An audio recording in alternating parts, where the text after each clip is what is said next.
Yeah, let's start out our role-playing session with some scat. Oh yeah. Shibbity boo bop da doo ba. Worst show on the internet. This is a voice test for Dion Green. Hey guys, I'm Emery. I control everything. That's my Emery. It's terrible. It's pretty accurate, I think. Oh yeah. Hello everybody. Hello. What is up? Hi. Hi. Hi. Hello. Jason and I have a new background. Ooh, it's so Oh, nice. you can't see that that's a door though. You can't see it's a door. It's cut off. You can kind of, I mean... That's a door behind us. There's a door. It's a No, dungeon you can door. on the screen here. You can see the steps a little bit. There's Yeah, going to you be see this. some kind of bugbear is going to come through up there and going to really give it to us. Yeah, I know, right? We always have to watch our backs.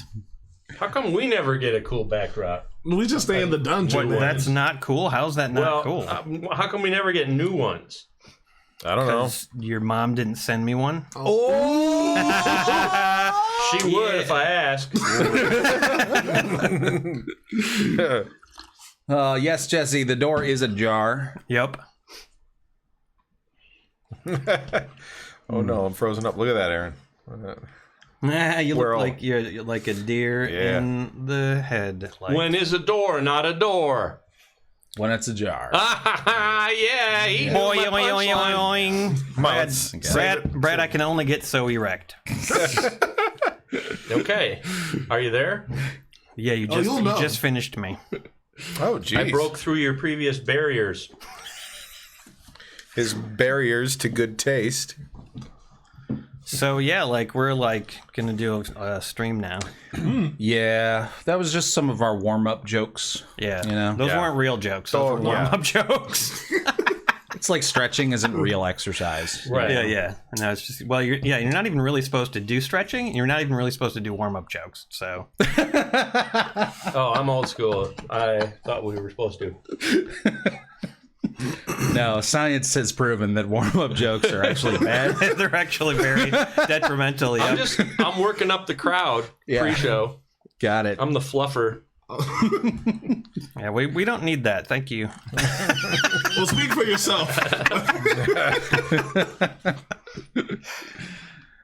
Oh, folks, we got a fantastic show for you today. We're going to be doing some crazy things, in game and out of game.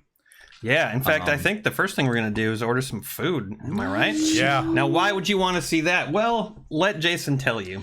So there's a burger place tavern in Toronto, and they do what's called a dungeon burger, where you can roll dice. You can roll a d20, and if you roll like a 6, then you have a whole wheat bun. If you roll like a 12, you get some other kind of bun, whatever. You roll a 4, you get cheddar. You roll a 9, you get provolone. Well, our local pizza place has a lot of toppings and a lot of options, so I created a dungeon pizza roll table so that we can roll up random pizzas. And so we're going to do... Did we decide everyone's doing their own? Or, I mean, we can opt out. I mean, if it's your, like, if you love pizza and you don't want to have a pizza you don't want to eat, I suppose we can let that one slide. Everyone's doing their own. All right, so I have the table in front of me. Now, is there a way you can send me that table so I could put it up on screen? It's a Google Doc. It's a Google Doc. So I can send you the link. Yeah, send me the link to that Google Doc, and we'll see if I can put it up on screen, just so people can see just the ridiculousness. All right, I'm gonna. You are actually already shared with that. So if you go in your Google Docs, Yeah. Google Docs, you should be able to have I'm gonna go into my Google Docs. Go and in your Google Doc it. Docs. My Google Docs. That's I just weird. hope I don't roll fire tornado. Yeah. I think we all hope you don't roll fire tornado. Too soon, Brad. Too freaking soon. All right, Google Docs. Google Dogs. Oh gosh, I have so many Google Docs. Oh my god, what's yours called? It's called Dungeon Pizza, and then in parentheses, glass nickel. which is our pizza place. Dungeon Pizza. Did you share it with realbigbosssamurai@gmail.com? I probably did. You're in there now, so no, Dion's in there now. Hey, it's me. Hey, It's a me, Dion. Well, you know what? I feel like this is gonna be too much work. no, I got to. Which one? Here, let me just add it in here. He's adding you. He's adding you. realbigbosssamurai@gmail.com. Oh, and there you doxed yourself. Yeah, well, anybody can email me at that realbigbosssamurai@gmail.com. Real big boss. And I will never check it. I never check that email. So I can guarantee that will be the case. that's one of my many, many email addresses that I don't check. All right, there it goes. It's going off into the ether to find Let me you. pull up the die. Somebody save me. Oh, Yeah, he look. shared with the Tall Yahoo. Bill. Mm. Oh, damn it. That didn't do what I wanted it to See, look at do. this, Aaron. I'm in there, but it's showing like nothing in Yeah, there. that's wrong. That's I don't know what's going on there. Yeah. Okay. Oh, I'm not gonna lie. I think I'm looking for. Man, I just keep like refreshing my Google Docs and it's not showing up. Just send him the link directly. Yeah. Probably went to his spam or something. We're totally prepared to do a show right now. Yeah, I can't believe we didn't think about this. Comedy professionals. This is going to be really cool, though, because we have to eat whatever pizzas we get. We're each going to get our own 10-inch pizza, randomly determined crust, randomly determined, like, cheese, toppings. Yeah, all that. Yeah, all of it. could be- there's a lot of crazy things. Could that be you can nasty. It could be really nasty, and that would be unfortunate, but entirely possible. All right, I sent it to you now again All right. for the 500th time. Now, did you email it to me? I emailed you the link to your All right. Gmail account. Fan-fucking-tastic. All right. Real The Big Boss internet, Emery at it's Gmail. so amazing, isn't it? Did you spell my name correctly? No. Okay, it's not there. We're just gonna just roll it. People are gonna have to trust that you are using the table. Okay, so who's going first? Sure. All right, let's do it. All right. Roll number 1 for my crust. What does that mean? What is it? What'd you get? 15. Oh, you get a hand tossed thin. I guess I we'll send it to you as well. take a hand. So somebody toss that. somebody should be writing this down. Oh, Well, Aaron's going to place the order, right? But he's in there. He's Okay. Getting to Oh, no, I got signed out due to inactivity. oh. This is riveting. This is the kind of Dungeons and Dragons gameplay that you came here for. eat your heart out. Okay, I got it this time. It showed up, so I'm gonna work on putting it on the screen. You guys can continue rolling. So while I work on Dion's got hand Toss tossed thin. Yep. All right. Wait, Do okay. we Yeah, do we that's get one re-roll? Was that the rule? No, we just gonna go. Yeah, fuck we're it. just going. Fuck it. Okay, it. your Nuts on the sauce. table. Here we go. Here we go. Big sauce. What does that mean? 14 chunky. This is gonna be a Chunky marinara. sure. And crust with chunky marinara. That makes sense. All right. Here's for the cheese. Hey. Here's for the cheese. What does that mean? Fat. Yeah, I'm excited. You feta. Ooh, nice. All right, All right, well, here we go. I guess. Meat. What does that mean? 19. Select the meat of your choice. Oh, lucky. Hey. You get to pick your meat. Ooh. What goes good with feta? Ooh. Chicken? I don't normally eat feta. What goes? Yeah, chicken's not bad. I don't know. Meatballs? Does it? I don't Sure. I'm not a feta. Sausage and feta, chicken and feta, both are good options. I wouldn't go with pepperoni though. or anchovies. Well, you know what? We'll go like maybe meatballs might not hurt. This pizza's gonna be wild. All right, what's the last thing I got to roll for? Is that it? Vegetable. Oh, vegetable. Yeah. Oh yeah. Do they have lamb? That's Do they have lamb? Great White They don't. Spark. No, No, no, no lamb. Okay, that makes sense. All right, and Do they last. Wait, what was the meat? Oh shit! I don't know. Meat- Meatballs did you and say sausage? Meatballs, sure. Where's meatballs? I don't know. Jason just said it. How come they don't have it on there? Nope. I used their menu. Yeah, it could have been a used their- different Is it- location. Is Okay. chicken or sausage available or Chicken. Well, you can get a Big Eddie with Chicken. meatballs on it. Yeah. Okay, All right, well, they and just then don't for my have it. veggies, big veggie baby. Oh, what does that mean?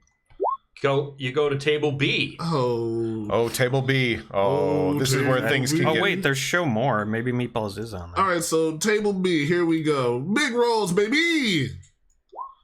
What does that mean? Remove any and all toppings rolled and end.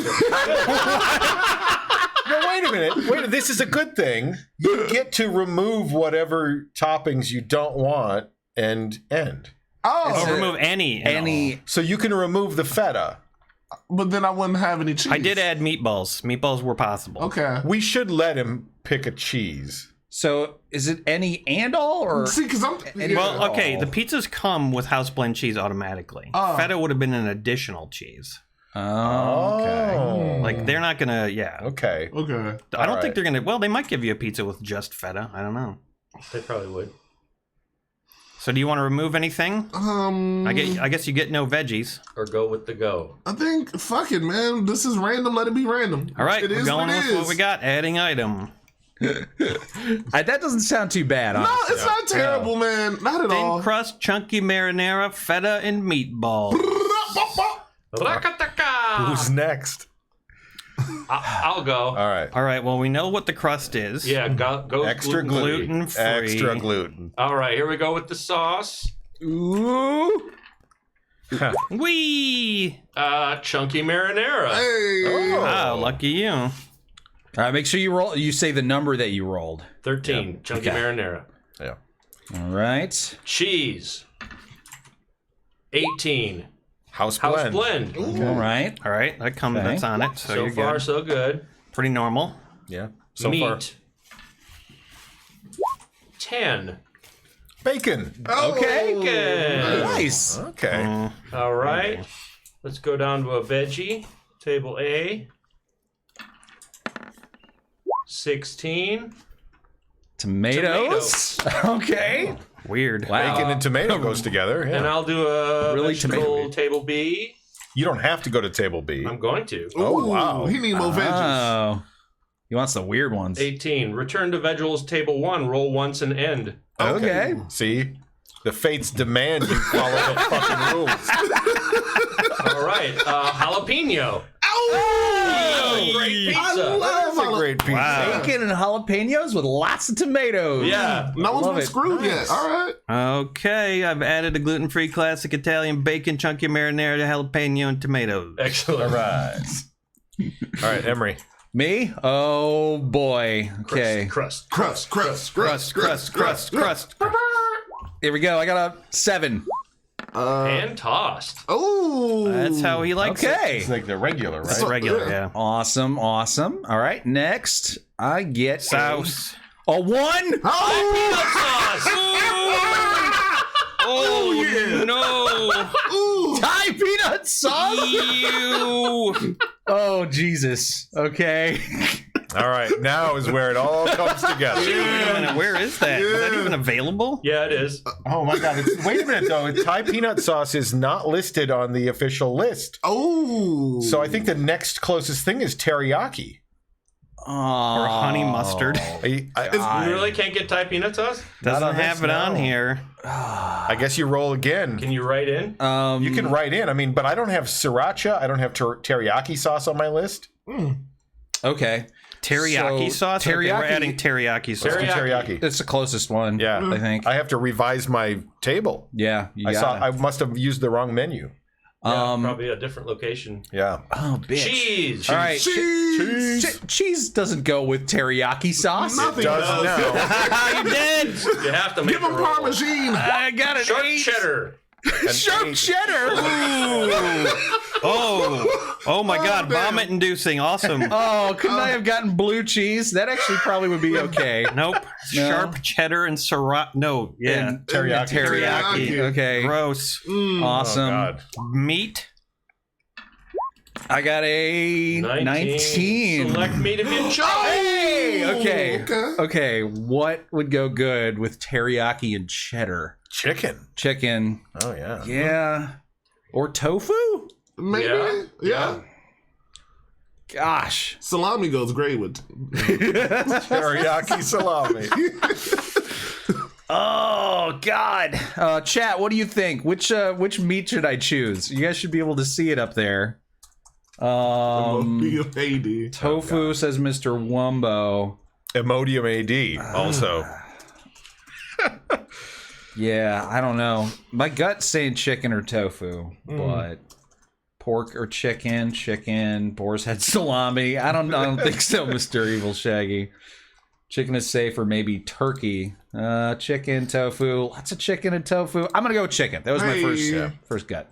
All right, so chicken, and then here we go with a veggie. Vegetal. A 14. Hot banana peppers. Are you shitting me? Oh God! Oh man! No, but you might be shitting us. Oh no! Phenomenal.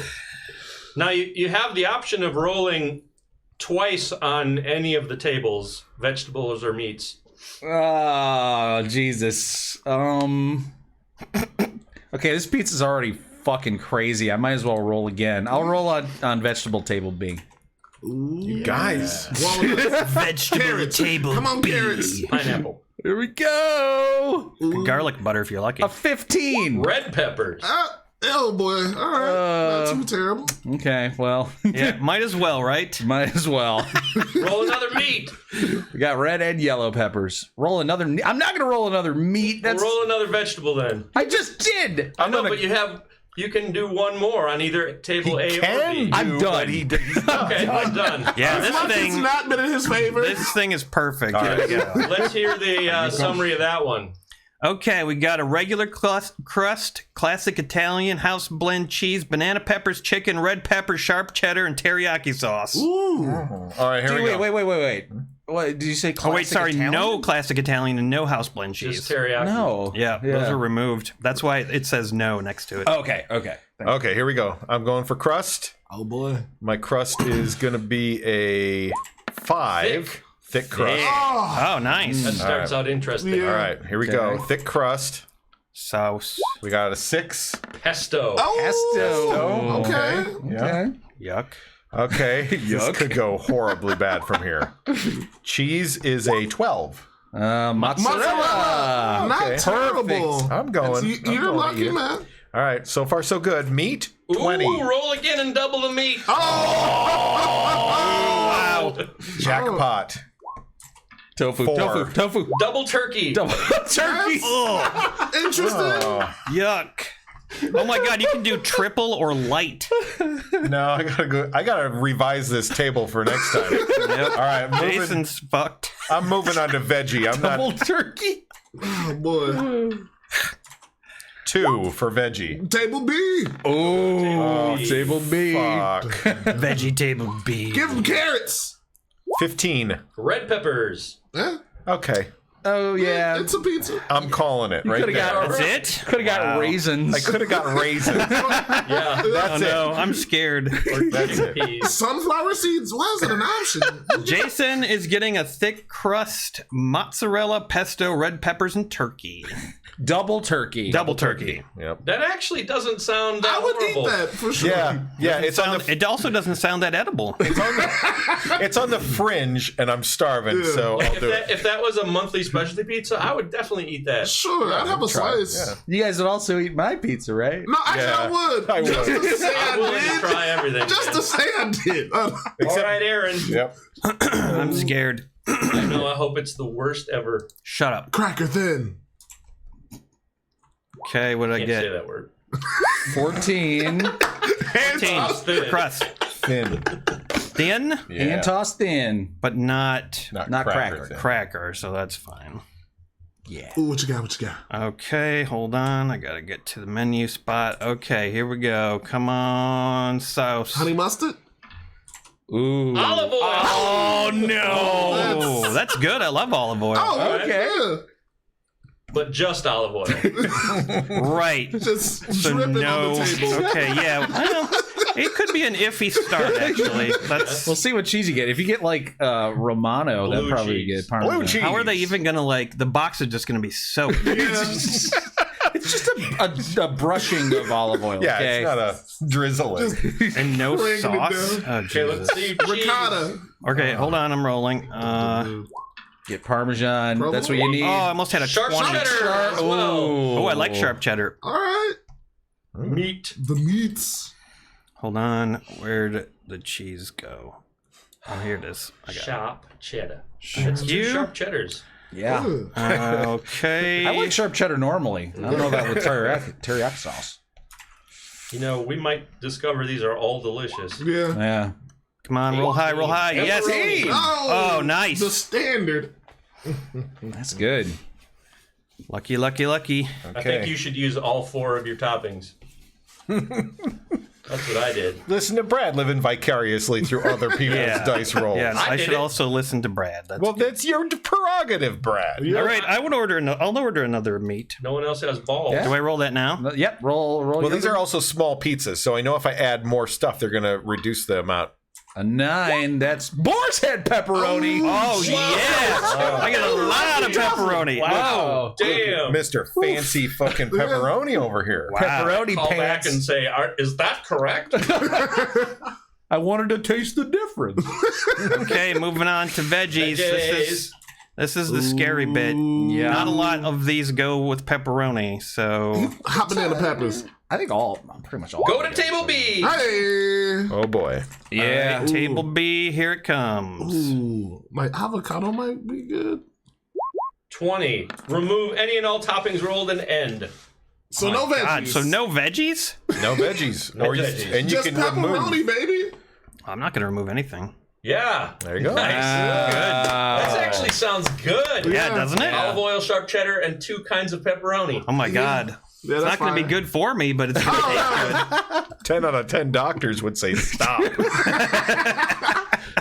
All Basically, in all, just getting oil. all in all, I think Yeah. Emery's is the weirdest, but not that weird. Yeah. Yeah, mine's going to be straight oil. I'll have to revise the list, for next next yeah. session. Yeah. That was gnarly. Yeah. So we use the East Side menu, is that it? Yeah. Okay. Yes, that's right. All right. Beautiful. I loved it. That was Okay, really That was fun. fun. Bravo. Bravo. I'm going to check out. Yeah. You should. I Check should. it Do you out. want any apps? I think we're good. What's the good coupon, Brad? Ooh.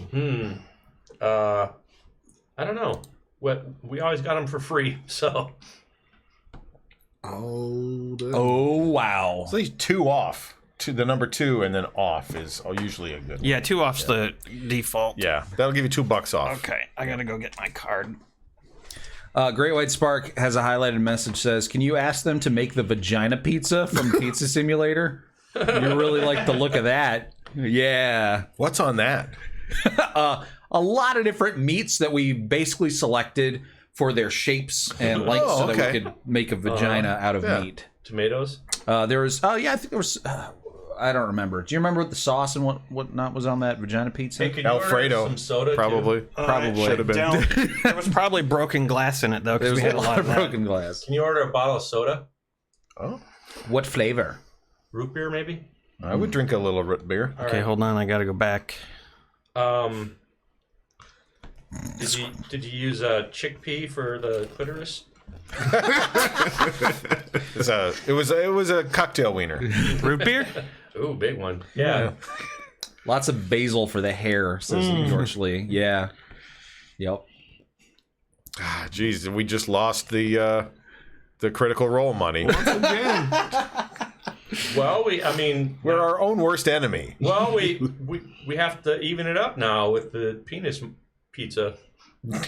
Oh, we made one Yeah. of those, too. Yeah, Right. that's the one with all the pepperoni on it. It's just sliced, is all. Yeah. Well, 2 meatballs. Apparently it was dill, not basil. Dill, gross on a pizza. Well, if you Dill. put like smoked salmon, like lox on it, and then cream cheese, and then dill for the hair. Yeah, why isn't there cream cheese as an option on the pizza we just rolled? I would have loved that. It's seasonal. Yeah. It's seasonal. I got 2 meatballs and a roll of salami. All right, guys, we'll get into the D&D once we got the pizza all Yeah. finalized, and That was D&D. Yeah. it was rolling dice. Getting Yes. all my good rolls out the way early. We ordered that at the Bazaar's restaurant. Now we were discussing before the beginning of this if we would allow people to re-roll certain things with using their character's inspiration.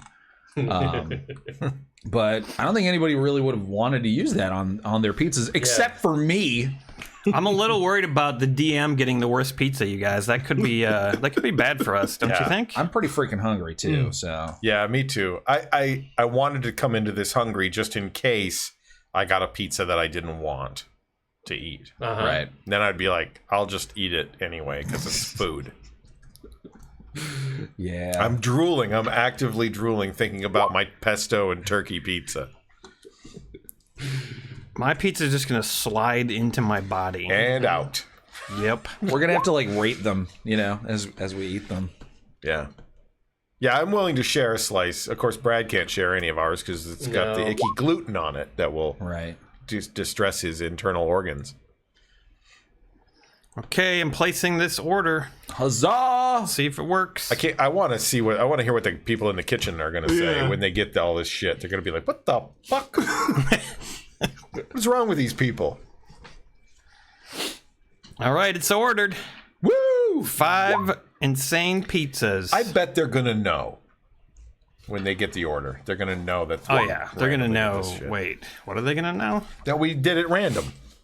They're gonna be like, "There's nobody ever orders this many pizzas that are all this crazy." Yeah.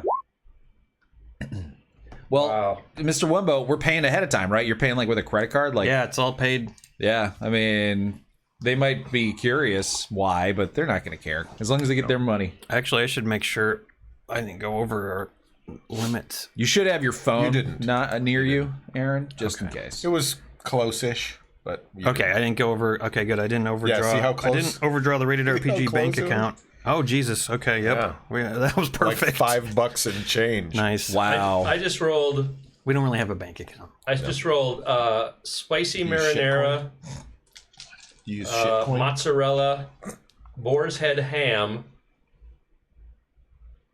and broccoli, cucumbers, and what was the third thing I rolled? And spinach. Oh God. No, thank you. Yeah. Wow. There's very few things that I don't think I would enjoy, but cucumber is one of the things. No way. On a pizza, no. I don't even like cucumbers anywhere. I'm just glad I didn't get anything sugary. I don't like anything sweet on a pizza. I hate Oh, sweet things on pizza. except for the sauce. Sauce is always Yeah, exactly. sweet. Only the sauce. I wish you would have rolled raisins, pineapple. I like broccoli on pizza too, Mr. Wumbo. And spinach. All right. Everything good? Yep. Yeah, we Sweet. did it. We did all of it. Delicious. We did it. Okay. So, last time on Rated RPG, we were introduced to a brand new character named... Sir Reginald Hamstone. I'm Oath of Vengeance Paladin, and there's all kinds of stuff about me I don't even know yet. Yeah, we do know your voice, and we do know that you are my sweet Reginald. No, not anymore. I'm not. I used to be. paid off my debt. Formerly, my sweet Reginald. But yeah, they rescued Reginald Hamstone, who is permanently in servitude to this hellish wandering Emporium. Forced into essentially like slavery because he accidentally ordered too much food and couldn't pay for it. And these gorgeous, wonderful people, the Gorgeous Phoenix Brigade, came in and they spent the last of their hard-earned soul coins just to free Mr. Hamstone, which is just so good of you guys. Thank you guys. It's a very nice thing. Or a true goblin of culture refers to him as the cheese-headed ham knight with a weapon for a wife. I gotta write that down. That's pretty good. What was it again? The cheese-headed ham knight with a weapon for a wife. Oh yeah. I'm gonna introduce myself to girls like that. Yeah, they're gonna be excited that you already have a wife. He's a swinger. I guess they're a swinger. Literally, because I am, because it's a slashing weapon. See, I swing it. See how I do. see how I do. You're very clever, Reginald. No, I'm a claver.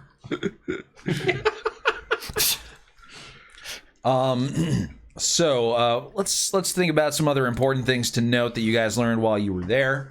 So you ran into a number of different vendors at this wandering Emporium, including a crazy wizard who had apparently experimented on his body with demon ichor, which had caused him to develop all sorts of weird mutations. He had long tentacle arms with hands at the ends of them.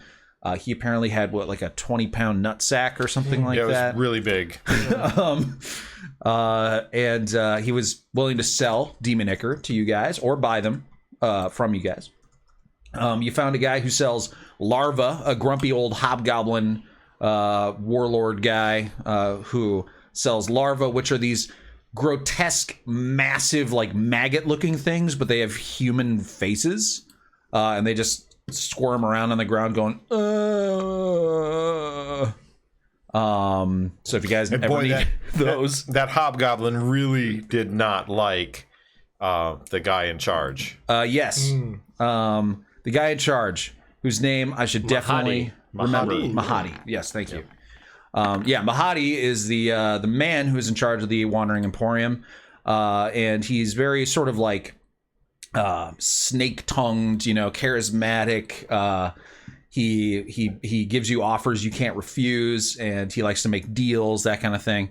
And he kept referring to Hamstone as his sweet Reginald. And one thing that somebody picked up on, I think it was Glubjag. Yeah. You picked up on the fact that Mahadi had some sort of reaction to seeing Lulu. Like he was surprised to see her and then possibly a little bit scared or uncomfortable. But then when she started talking, he sort of like seemed relieved. So you're not sure what that's about. And Lulu hasn't mentioned anything about him at all to you I also guys. saw that he had prehensile toes. Yes. Yeah, he's got some weird anatomy underneath those flowing silk robes. And so he just seems like a really mysterious, potentially kind of scary, powerful guy who apparently works for Asmodeus, the ruler of hell, the head honcho, the devil himself. So let's see. You guys heard about a barber. Hamstone had met or had gotten his hair cut, but he can't ever seem to remember any details about the barber. I guess they took a little too much off the top. He snipped my part of my brain that remembers stuff. Yeah, it's kind of a funny thing because whenever you guys like think about the barber and think about going in there, like you almost immediately like forget that it's a thing, And you guys have walked past the place several times and nobody can remember even what it looks like. It's like cost cutters. Just like it. Exactly. And then, of course, there's a whole bunch of stalls that are waiting for new merchants. So maybe the next time you go to the Wandering Emporium, there'll be new merchants in there to sell you new stuff. We also noticed that all the people in the area looked like they may have been ensorcelled, perhaps with a Gesh spell. Ah, yes. Many of the people there who are kind of working like Sir Reginald seem to have been under the effect of a Gesh spell, which meant that they couldn't not do what they were And they couldn't even forced to do. speak ill of Mahadi without suffering some psychic damage. Yeah. Because that's kind of where Reginald was. Exactly. So you had to be real careful with what he said. But now, no longer a thing. You're free. And the Wandering Emporium has packed up and is rumbling off into the distance on their massive demon engines, leaving you guys in the dust. Oh. Mahadi also had a rod of lordly might up for a possible sale. All it would cost is one soul. Yeah. There's apparently a lot of things that you can, if you guys want, and you are willing to pay the price. Mahadi seems like he can offer up a lot of very powerful services. So it's just a steep price to pay.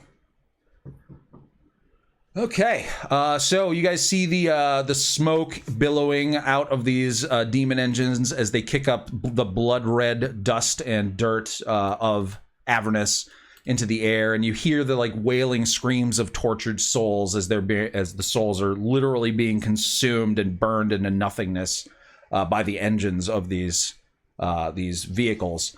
And the sounds and sights of it slowly fade into the distance, and then you're left standing in the middle of nowhere with just you, yourselves, and Lulu. Is there a lot of pollution from those souls, or are they pretty clean burning?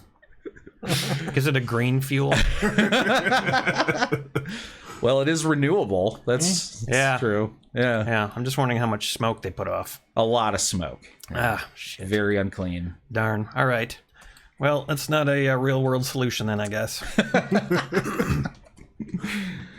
Lulu kind of flutters around and says, well, it's really nice that we found a fifth member of our team.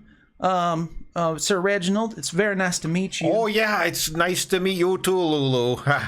I don't know as I've ever met a Hollyphant before. No? Well, I don't rightly know if I've ever met a cheese-headed ham man. Hey, it's me! Oh, let's get going. Where are we gonna go? Darlene needs to get dirty.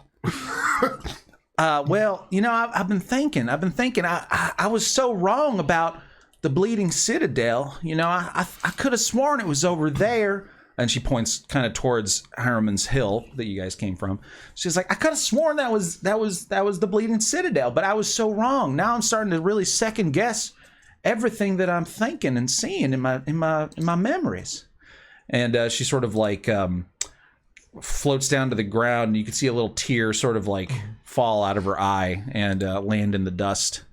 And she's like, I just want to do good. I just want to help in any way that I can.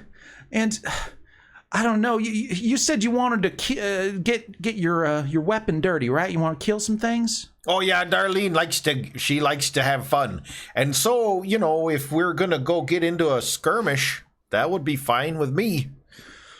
Well, maybe that is the best idea. Maybe we should just start killing things.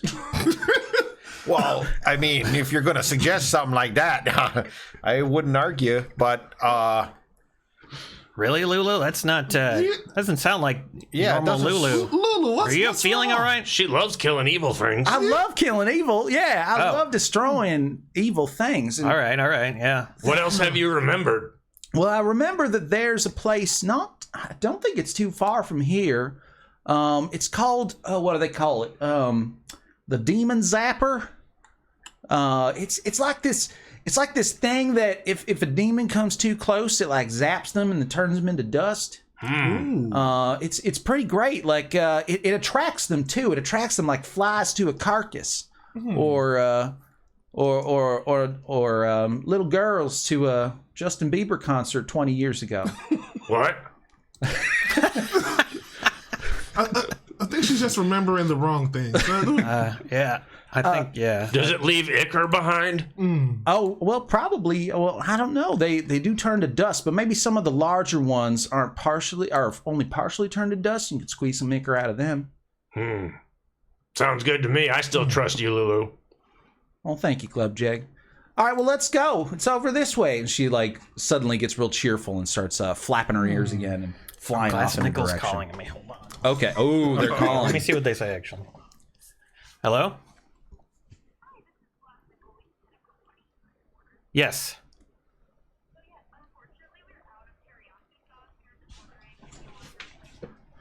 Do you have Thai peanut sauce?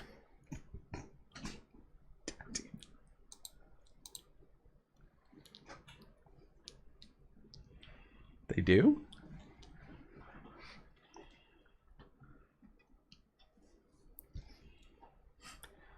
Oh, great. Let's have that instead. Okay, thanks a lot. Bye. They were calling to say they didn't have teriyaki sauce? Teriyaki sauce, and they had Thai peanut sauce. You got a secret menu item. You're fucked. Oh, Jesus. I'm so happy. Me too. that'll actually go really well with the red peppers. But I mean, I got banana peppers, red peppers, and chicken, right? that sounds pretty decent. It might actually be better than the teriyaki sauce. Oh, man. All right. I guess we'll find out. Oh, Jesus. I'm so pleased that worked out. Their menu, man. They need to fix that. Yeah. Manflesh says, Glass Nickel calling about your car's extended warranty. Oh. All right. I thought she was going to be like, are you sure about all these things? But nope, they were just out of teriyaki. Because nobody ever orders it. Why would you? All right, so you guys start following Lulu, and remember, oh shit, we have vehicles. Oh. And so you get in your vehicles and turn them on, and you look at the fuel gauges, and you see that you are beginning to run kind of low. You're not in the empty, but you're like getting to the point where it's like that last like quarter of a tank. And you kind of look at your little pouch to see if you can find any soul coins, and correct me if I'm wrong, but I think you're out, right? We're out. You're out. Completely? Oh man, I thought we had one left. No, we used it on our vehicle, and then because we had 3 total, and then we just bought him with 2. Right. What? I got an idea.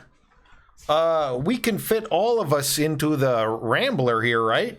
The buggy? Yeah. How about you take that soul coin out of the motorcycle, and then you bring that with you, and then we leave the motorcycle behind. We can do that?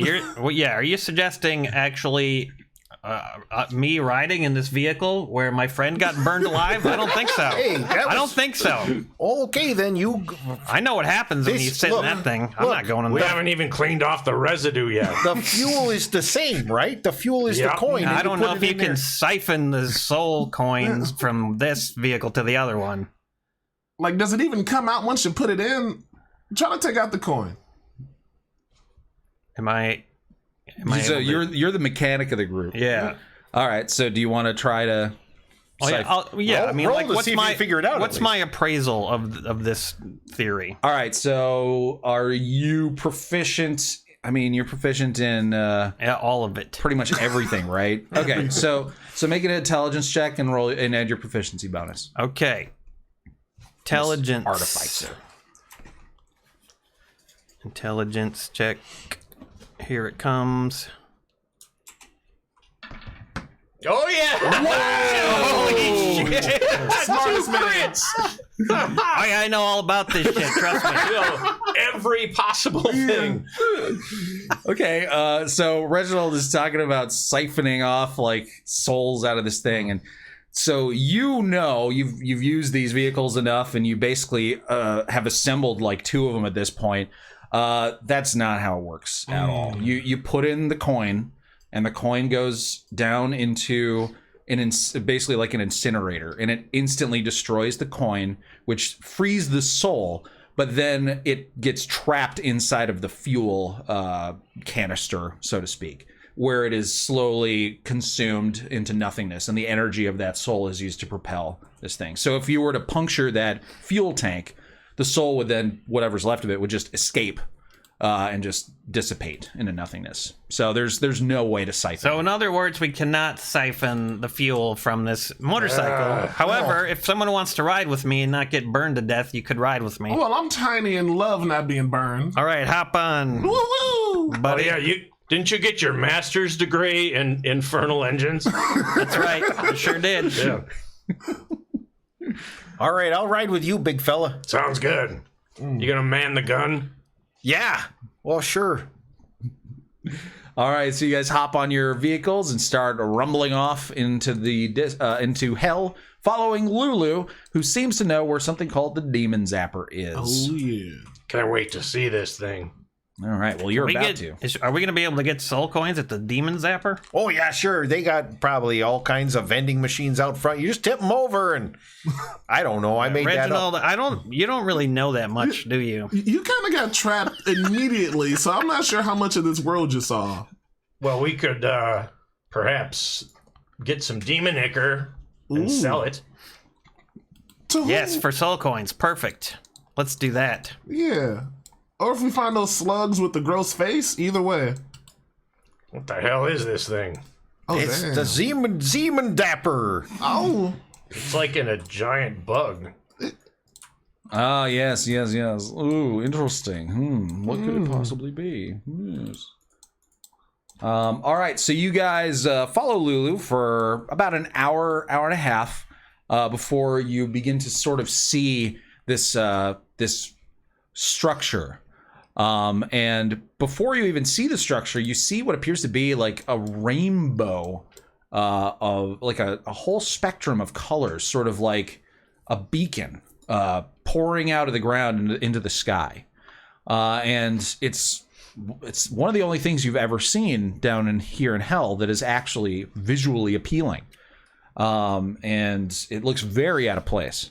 And as you approach, you see that there is a structure coming out of the ground that sort of resembles the pincers of a gigantic beetle, about 100 feet tall. And between the two pincers is the source of whatever's creating this rainbow light. So you guys keep on driving. You get pretty close to it. And you park and get out of your vehicles. There doesn't appear to be anything dangerous around here. And you approach. Was this map created by a patron? This map was not created by a patron. It was created by Pogs Props, Okay. who has a Patreon. So if you guys like this map, visit Pogs Props at Patreon. I just downloaded it and used it. I'm actually not a member of his Patreon, so this is actually just a half resolution version. So if you guys support him, you can get a full resolution of this map. So sorry, where was I? Right. We just discovered some treasure. Ooh. Yeah. I think we each got a legendary weapon of Pretty lore. sure. Yep. 2 of them. Yeah. One in each hand. Yeah, baby, that's right. Roll on the table. All right, so would you guys like to do anything before you approach this monument? I don't really like just walking up to like new stuff because of everything that's happened in my life as race. Can I do a check on it? What do you want to what are you trying to Just do? like a investigation check or perception, maybe. Yeah. Okay, so Yeah. you're, Yeah, I you're like far that. far away, so perception. Oh wait, I should probably Oh, I have open a my terrible character. perception. No, my perception. Is there any other checks butt I could cheeks. use? Well, what are you trying to? I'm trying to do? gauge what this structure is. Um, I don't know shit. yeah. Okay, so why don't you do a engineering? Is that a thing? No, it's not a thing in this. So it'd be intelligence, and why don't you just add your proficiency? I mean, you're an artificer. This is some sort of, structure that was built. So, yeah, go ahead and make an intelligence check plus your proficiency. I'll tell you what you know from that. Okay, so a 6 plus your proficiency of like 3 or so. Yeah, you don't really know anything about this. I guess I would tell you, since this would be DC 5 probably, to know at least this. I mean, there are some conductive things that, things in parallel, maybe could help conduct, and it's made of metal apparently. So there could be some sort of electric current or something running through it, but you're not sure. Okay, but it's basically the demon zapper. Yeah, this supposedly is the demon zapper. Yeah. I'd like to scan the area and see if there's any demons or anything around. Sure. Or like demon dust. Absolutely. Go ahead and make a perception check. Oh my god. Yeah, you guys don't see anything. Yeah. Yeah, we rolled those 2 20s and that's it for today. We're Yep. done. I'd like to see what I see. I'll take a peek out there. All What you right. got, Hamstone? Hey, there you go. Well, that's not too bad. Over a 10. All right, Hamstone, you're on the back of the larger vehicle, the Tormentor. I think Yeah. it's called. And you're kind of like still figuring out how the like harpoon launcher works. So you're like facing away from it. Yeah. And everybody else is like over there like squinting, trying to see.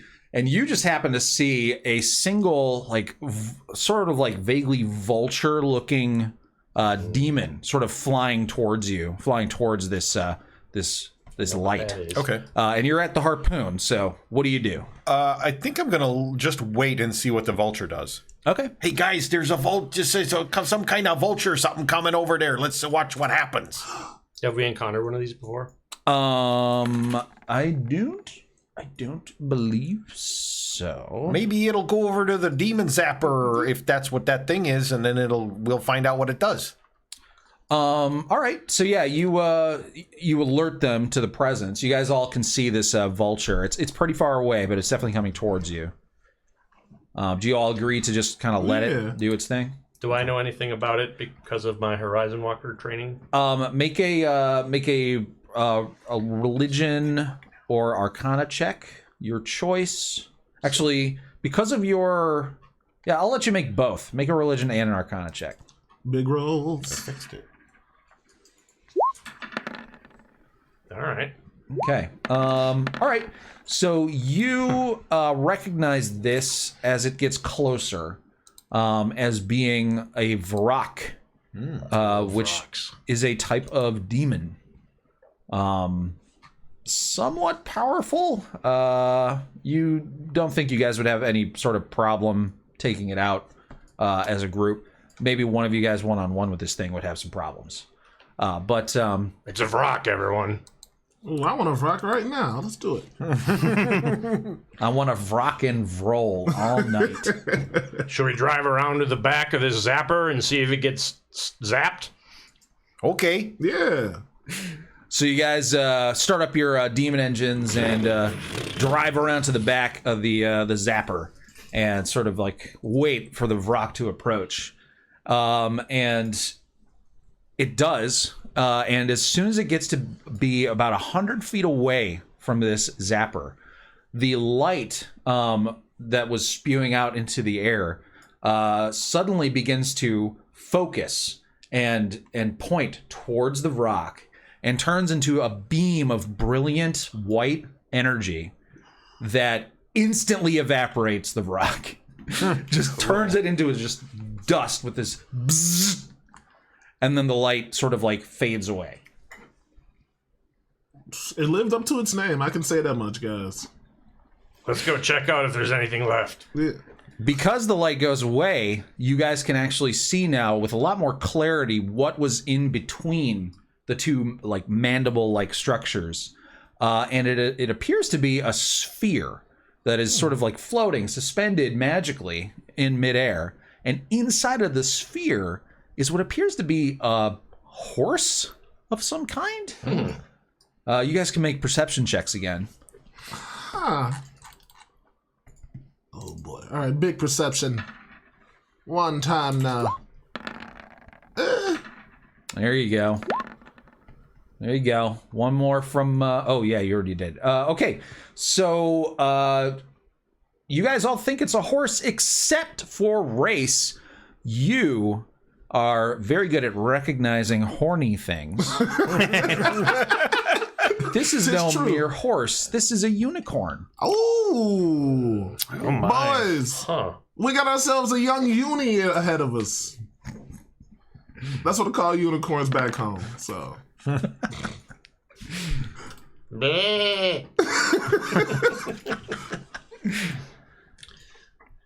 Wow, that's kind of weird. Not sure how I feel about that. Well, it didn't zap us. I'm gonna go try to talk to it. I'm hoping it speaks my language. Cool. Yeah. Can I start approaching it Yeah. with gentle intentions? Do, do, do, do, do. Absolutely.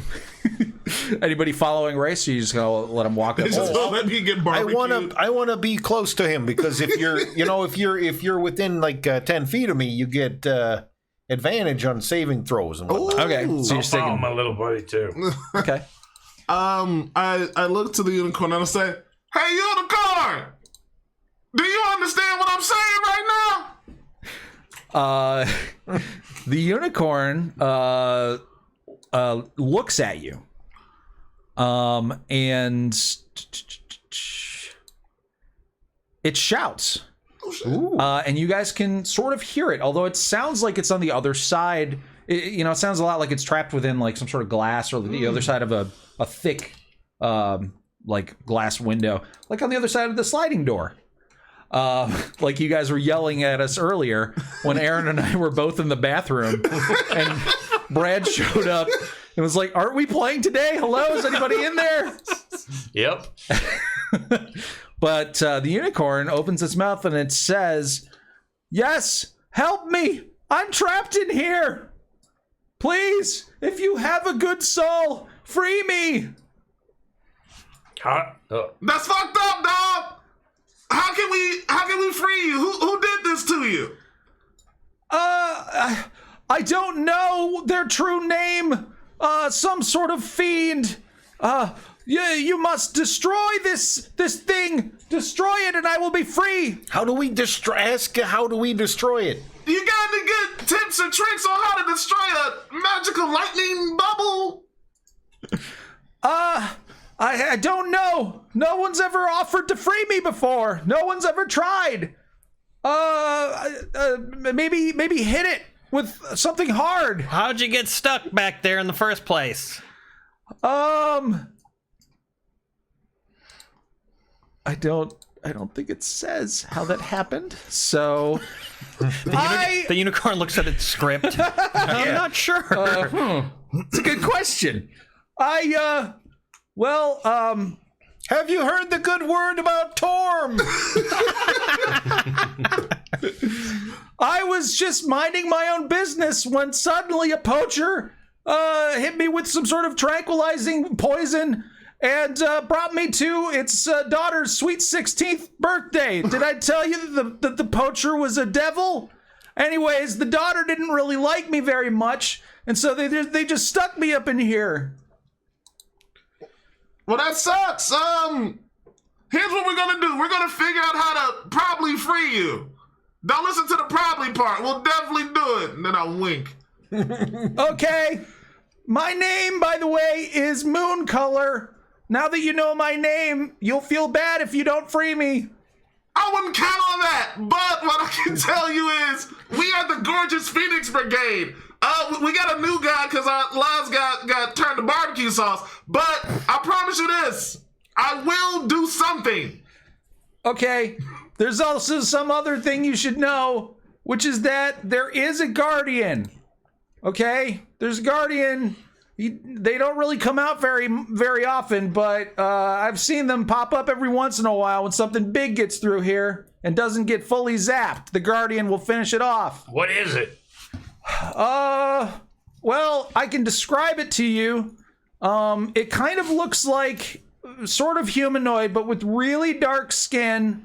It's very large. It has a big hammer, and it doesn't have any legs. Instead, it just kind of floats there with like dust billowing out from under its robes. Do I know what that would be? You can make a knowledge. You can make an Arcana check with disadvantage. Arcana Yeah. with disadvantage. Yep. Okay. Because you're just using a bad Survival? description. Can I do a survival check? No. Oh, okay. No. No. Disadvantage. That'd be a 0. Well, damn. Wow. Sounds like your ex-wife. I got it. Oh, that sounds like my ex-wife. Oh, I'll have to tell you some other time about her. Oh, boy. I got a 12. 12. Wait, what are we rolling? Arcana to see if we can figure out based on the Oh, description. I got I think this. Brad, the player, knows what this is. I got this, but guys. No problem. Checking me out. Oh, my goodness. 16. Okay. All right. So let's see. What is this thing's challenge rating? Okay. So neither of those rolls is good enough to know exactly what it is, but you are able to get some clues as to like vaguely the type of thing that it might be. It sounds like it could be a type of elemental. Those are also typically things that are used as guardians. A lot of things use elementals because they, are fairly easily bound and they live forever. And it's the fact that she said that it floats and like dust comes off of it. Could be some sort of earth elemental or air elemental or combination of both. You're Could not be sure. Pigpen. Ooh. From the Peanuts anyway. What? I don't know. Well, I have a question, guys. Why are we destroying something that destroys demons? Well, Oh, yeah, that's a good point. Because to free the unicorn. Yeah, well, I mean, isn't there just some way we could, like, power it down briefly and then get the unicorn out and then turn it back on? Because, I mean... I think the unicorn powers it. yeah, he's a magical lightning cord. Oh, that's what's going on here. Yeah. Hey, are you guys saying something? I can't really hear you. Oh, you're all good. We just talking about you're gonna be our new friend. So I think do you want to come to a vote? I mean, it's kind of shitty, But also, you're right. He kills a lot of dudes or demons. Yeah, this thing's constantly killing demons. Lulu, what do you think? Well, that's a unicorn. You can't just let it be trapped in a bubble. Although it is destroying evil, but no, you can't. You can't just let her be trapped. Yeah, I'm kind of with you, Lulu. My vote is we gotta free this darn thing. Save moon color. It's a moral quandary. I'm pretty flexible with those things. Yeah. I mean, it's like if we would have left General Hamstone at the last place, right? We saved him, so we gotta save a unicorn. He's not even half a unicorn. Oh, Hamstone said he wanted to get his rod wet, so I guess we better. That's true. You want to take a big swing at this? Oh, okay. What if a unicorn? What happens if I swing my glaive? Her name's Darlene. At this thing. I don't know. Give it a shot. By the way, my name's Mooncolor. Oh, hey, Mooncolor. I'm gonna move back. Yeah, me too. I trust you, but do. This sounds like something's real stupid that I might try. I'll give it a shot. Why not? I mean, what's the worst thing that could happen? New backup character. So you're swinging at the structure that's coming out of the ground, right? Yes. Okay. Jiminy, damn. Jesus Christ. Is this the universe saying don't do it? All right, hold on. Okay, yeah. So that is quote unquote a miss. But in reality, you hit it. Okay. But the glaive just like bounces off of it. Oh, geez. See that, everybody? It bounced off of that. Can I determine with my brains exactly how this thing is powered, and we might be able to shut it down? Yeah, you could try to do an Arcana check. Figure out where it's plugged in. Okay, 16. Yeah. Not quite good enough. This is an extremely complex and powerful magical device. Bah. Lulu, what if you blasted it with your sparkles? Well, I sure can try. It's been a day, so I've got it all recharged. What do you think, guys? Yeah, I want to see that. I want to see Lulu toot her horn. Do you want me to blast the bubble, or do you want me to blast the structure? Hold on a second. Let me consult with my shield. Hey, shield. Yes. Do you know what this thing is? Have you ever seen one before? I've seen this before. Yes. It's the demon zapper. So, what do you think about how we might power it down? Why would you want to do that? To rescue the unicorn. Why would you want to do that? Because the unicorn could be useful and help us out. I think it's more useful up there, zapping the demons. I mean, I kind of agree with you, but not the rest of my party doesn't seem to like that idea. Well, maybe you should convince them that it's the right thing to do. Well, I just came to you for information. I don't need, like, advice.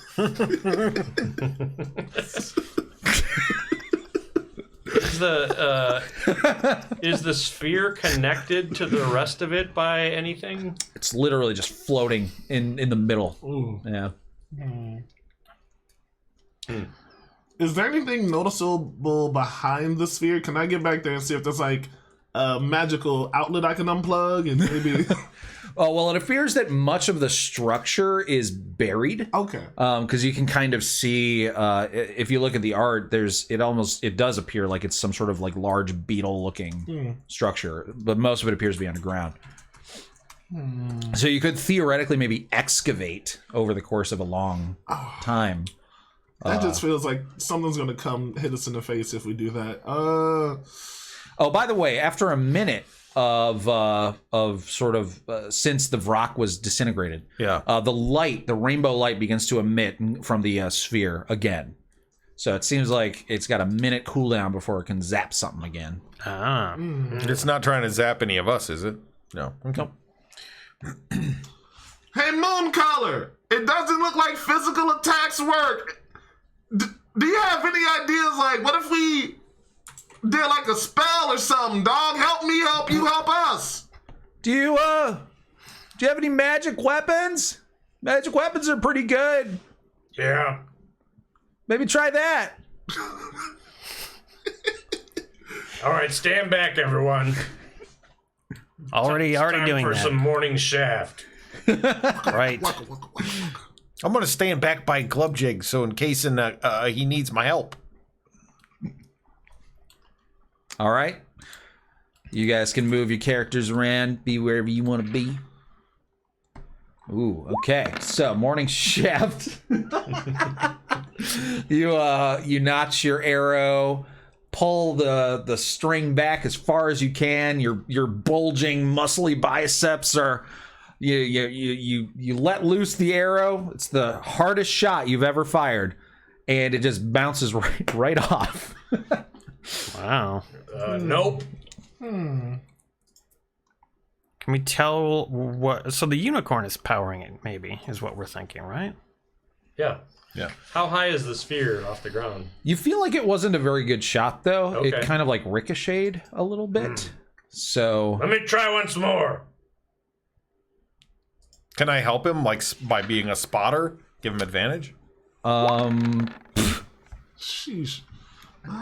Is there anything I got? let's see. No, I don't think you could distract this thing or anything. So yeah, you keep just getting really bad shots off on this thing. You haven't really got a real good hit yet. Should I keep trying? Yeah. Yeah, keep trying. You're shooting really bad. I could always do. I can shoot it with better. I can shoot it with a magic missile if that would help. All right, well, as you're debating that, Glubjag in frustration fires off another arrow, and this time it impacts maybe like a crack or something, and the arrow actually sticks into the rusted metal Look at that, structure. everyone.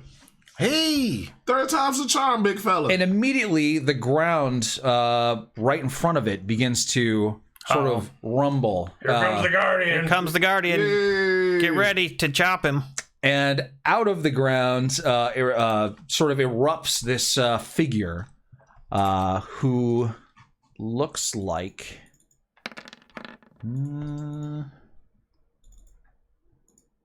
looks like... looks like... that! Bam! Right there. Oh. Fancy. Yes. I don't see it. Oh Here we man, go. what Oh, a damn cliffhanger!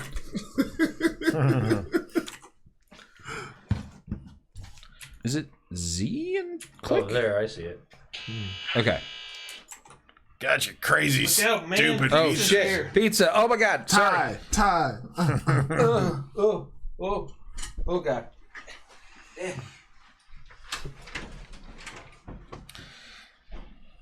What size is that creature? That is large. Yeah. Yeah. Maybe the creature will talk to us before we have to roll initiative, or maybe it won't. I don't know. Yeah. Ooh. Big group bitch, yeah.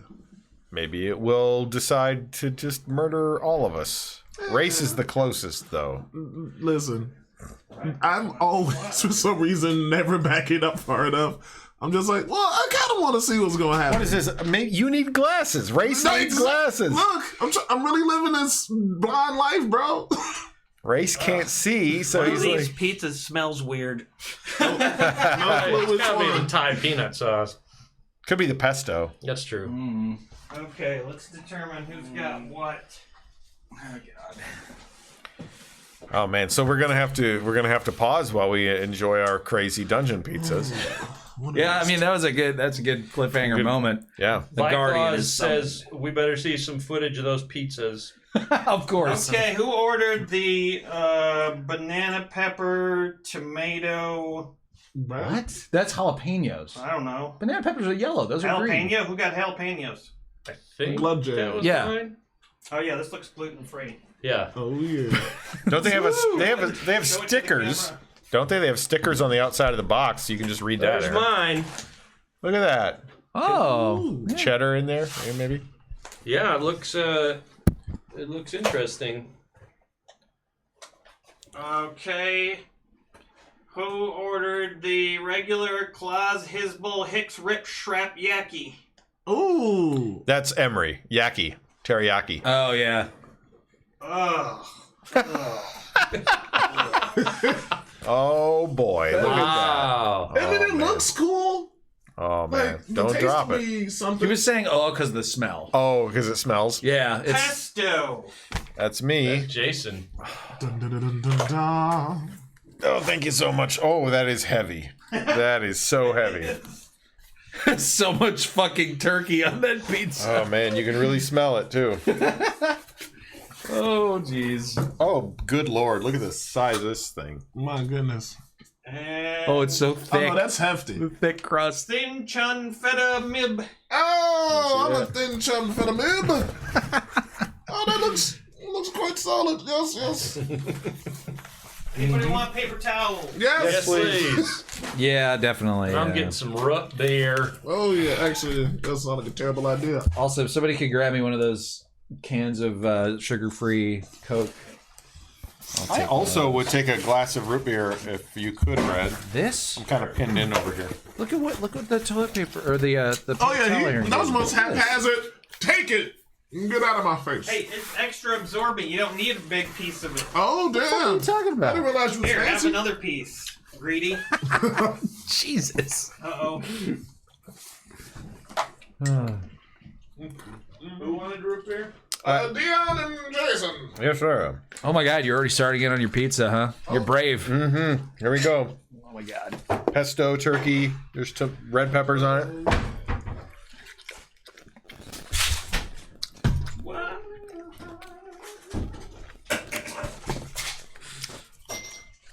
That's good. Really? Mm-hmm. Nice. Yep, that works. Okay, I haven't shown you mine yet. Oh yeah, that looks a bit oily. Oh my goodness. What? It's like, Oh man, that is red and oily and cheesy. oh my god. Your body is gonna love that. It's so light though because it's thin crust. Oh yeah, if you had thick crust, all of the oil would be soaked into the. All right, here goes nothing. Thanks, Mr. Wumbo. These are actually really expensive paper towels. Emery's complaints are not justified. That's why I just give them a little bit. They're so good quality and absorbent, you don't need like a giant sheet But of it's them. not like we're sopping up a mess. We have surface area on our face. Yeah, it's just surface area in your face. You only need like a tiny. You need like this would have been enough, right? I was actually gonna bring a roll of paper towels. I grabbed one from the closet, and I was gonna bring a roll of paper towels because I always use paper towels here. And I thought it'd be nice to give you a roll of paper towels. It's a stretch to call this good pizza. What does it taste like? Stretch. Honestly, I think the worst part about it is the banana peppers. They're just so like sour and strong, you know? Oh man, Yeah. How was it, Aaron? 2 types of pepperoni and cheddar cheese. I'm in heaven. This is great. Yep, the pizza box is just soaked with oil. Oh, yes, sir. Would you pass this to There's Jason? no sauce. It's just olive oil. Thank you so much. Oh, so I don't weird. think I taste the feta, but I mean, it's a good pizza. Okay, here goes.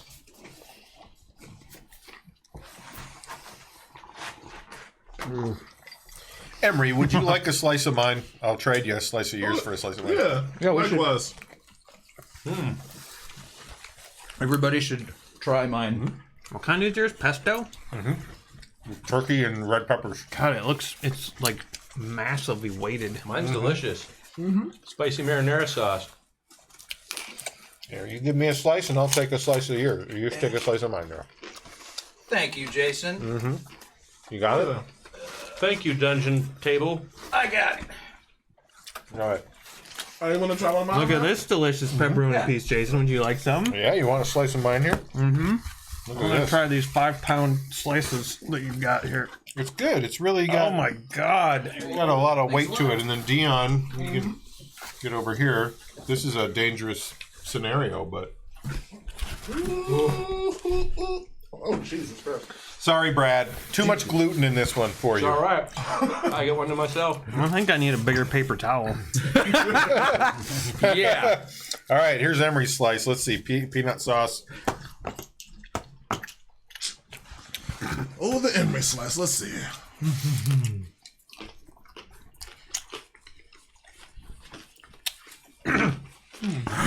Yeah, it's like it could have been a lot worse. Yeah, I mean, it's Not a glowing review. it's not that I won't eat it, you know, but it's like, nah, I would never order this. I'm not gonna lie. I'm kind of liking it a little bit. That Really? peanut sauce is kind of it's hitting a little bit. All right. And it works with the chicken and the peppers. Oh, the chicken. Exactly. I'm curious how many of these exact pizzas have been ordered before. I've got to be close to 1 of 1. I'm gonna try Jason's. Oh, that thing is huge. Oh.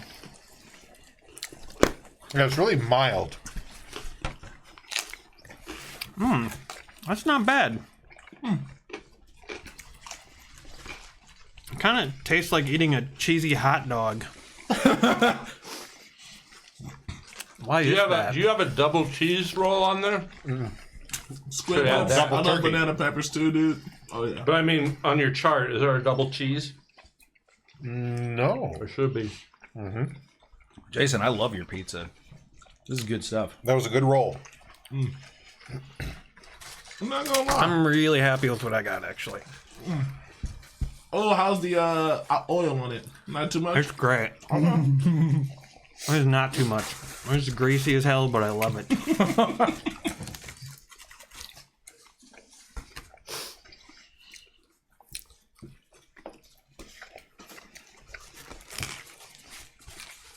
Yeah, Aaron's is like cheddar max.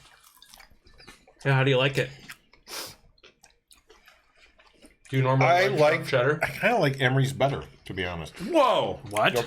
than the cheesy pepperoni one. Yeah. I Peanut? think the blend Thai of peanut? everything works really well. Yeah. Surprisingly so. Whereas with Aaron's, it's just a one. It's a big hammer. One note. Yeah. That's crazy. So you guys like my kinda crazy do. pizza better than Aaron's? I didn't try Aaron's, but out of the, I like it. You like it better than yours? The fact that it's even in contention is the compliment. But You want to try the pepperoni? you know I do, baby. We got to do this every session now, I guys. think so. This one's got jalapenos. Next session, maybe we can do the rolls before the show, and then tell everyone what we ordered. Yep. Yeah. I don't like Jason's. It tastes too much like a hot dog or something. It's weird. You should also make up a burrito drive table. Ooh. Do they have enough things? I suppose you can put anything in a burrito. I'm not gonna lie. I'm not usually a thin crust guy. I do like this. You're right about the one note, and it's just greasy enough. But it's like olive oil greasy, so it's healthy. Yeah, this is a healthy pizza right here. It wouldn't be as good without the 2 types of pepperoni. Very true. Can you taste the difference? I think so, yeah. Is pepperoni usually beef? Oh boy, I don't know. I think it's pork. Pork. Yeah. So you could probably get beef and pork, but all right, I'm gonna try Dion's here now. I think it's just standard spice nice. Oh yeah. Where's the feta?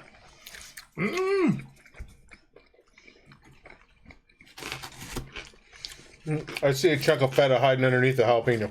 Ah, I think. I think they were a little skimpy on the feta for some reason. I feel like it, but I think with the Fetalicious, they go so overboard. They're like, if he wanted that, he would have got that. Yeah.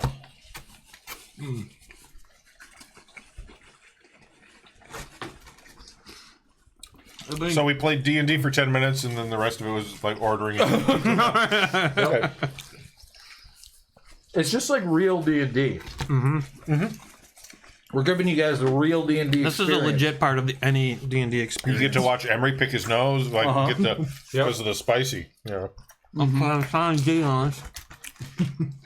Actually, I have a weird thing where no matter what I eat, my nose runs. Yeah, me too. Which is why I need a lot of I did. napkins. Mine too. Yeah? I guess it's not that weird then. The only thing missing is our mom yelling down to see if we want snacks. Yeah. We're all the Funyuns. We're missing Mom. Aw. I get to see mom after this. I just saw my mom last week, And so then that's I'm good going to for see next her after that, right, Brad? Right on. Yeah. Tell her to get a nap in before she sees Aaron, though. Dick Pingle. Just so you can see the grease levels on the cardboard. Don't think it's soaked through. Wow. Good design. Need a refresher? It's like basically the lower half of the box is liquid. Well, that's way more than mine. Thank you, good sir. You need a refresher, Jason? Yeah, yours is barely even I'm anything. good, buddy. Almost no good. grease. Well, I wouldn't say almost none, but compared to yours, almost none. Yeah, Dion's yours is great. Man, I like it, dude. Yeah, yours is a solid, nice spice to it. And maybe the feta would have ruined it if there was too much of it, you know? I You mean, guys want to, like, pick off pieces of my last piece? Oh, I'm good. All right. Thank you, Brad. Gluten-free loser. I don't eat gluten-free food. Their gluten-free crust is pretty good, actually. Yeah. Yeah, I'm just kidding. Although the place that I go to for pizza in Chicago, Lou Malnati's, their gluten-free pizza is the best. Like, better than their regular crust? Or just the Arguably. best of gluten-free pizzas? What they do for their gluten-free is they make the pizza on literally a round sausage. Just sausage is the crust. Holy shit. And then they put pizza sauce and cheese and toppings on top of that. my God. That's amazing. Yeah, it's incredible. It's my favorite pizza place. Although Glass-Nickel's really good too. I hear that the pizza in the cardiac intensive care ward at whatever hospital is closest to Lou Malnati's is not as good as theirs. It's technically gluten-free though. Yeah. There's no bread. I've only been to one place that had gluten-free deep dish. Huh. And that was in Colorado.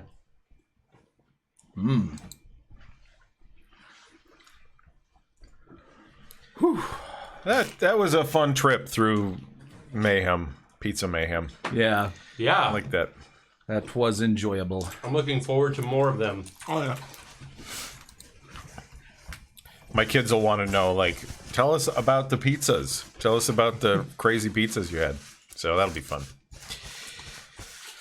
Oh, geez, Now, darling. if we were adventuring in heaven, we would get advantage on all our rolls. Oh, yeah, we would probably. Yeah. Oh, I didn't even think about that. That's perfect. This is the hell version of pizza. Yeah. That's awesome. Oh, you like pizza, do you? How about barbecue sauce and apple slices? And actually, that'd be pretty good. would Barbecue be good. sauce, apple, bacon. Yeah, You know what I would hate more than anything as the sauce, I think would be like sriracha. really. Any sort of hot sauce. Oh. The hot marinara is pretty hot. Yeah, no, I hope I never get that. I know I will, I though. like hot food. Spicy. Well, and that's the spicy marinara. I think their regular spicy classic sauce, because they do that too. Be a little different. Classic Well. spicy.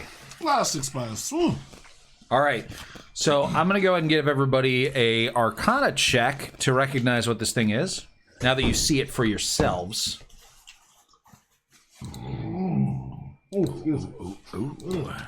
Came from the soul. All right, Arcana check. Another thing I don't know much about, but I can wing it, baby. Oh, man. That's a rough roll. Oof. Wow, yeah, get all these rough rolls out of the way. Ah! Hey, there you go. Ho! Using my big mini brain boy. Big mini brain boy. Big mini brain boy. Big mini brain boy. And then we're waiting for Glubjag. Blubjeb. Do I once again get an Arcana and a Religion? Yes, you get an Arcana and Religion. No, actually, sorry, this is not a. Oh wait, what's your background actually do? It's you fight extraplanar things of all kinds, right? Okay, so do an Arcana check and a Nature check. Got it.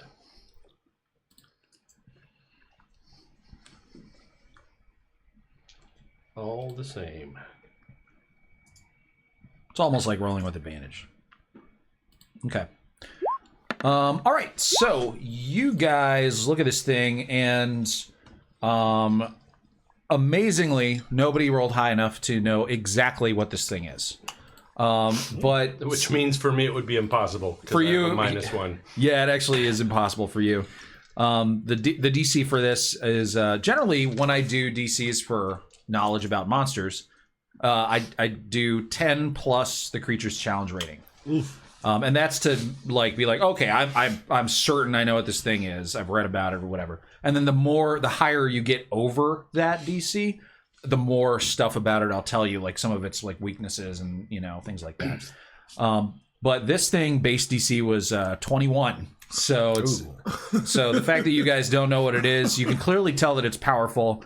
You can clearly tell it's some sort of elemental because its skin looks like it's made out of stone, but it still flows and moves as if it's like flexible, just like your skin would be. And it has a very sort of like exotic look to it. It's wearing very fine clothing, and it's got beads in its hair that are made out of precious gemstones. And it doesn't look like an unintelligent like mound of dirt or anything. It looks like something that could easily speak and have a conversation with you. And in fact, sort of as it emerges wielding this warhammer, it yells out in common, in a very heavily accented common. Get your filthy demon claws off my... Wait. You aren't demons. And she sort of like floats down to the ground and sort of relaxes the grip on her warhammer. Hey, we're definitely not demons, so there's no reason to use the hammer. Hi, Race the Roaster, Gorgeous Phoenix Brigade, Perpetual Fuck Up. So, we came upon your zapper and we met Mooncolor. And why did you trap him here? He doesn't seem to want to be here. And, I mean, why are you holding this man against his will? Unicorn person. Well, first of all, it's nice to meet you. Race the Roaster, you said your name was? Mm-hmm.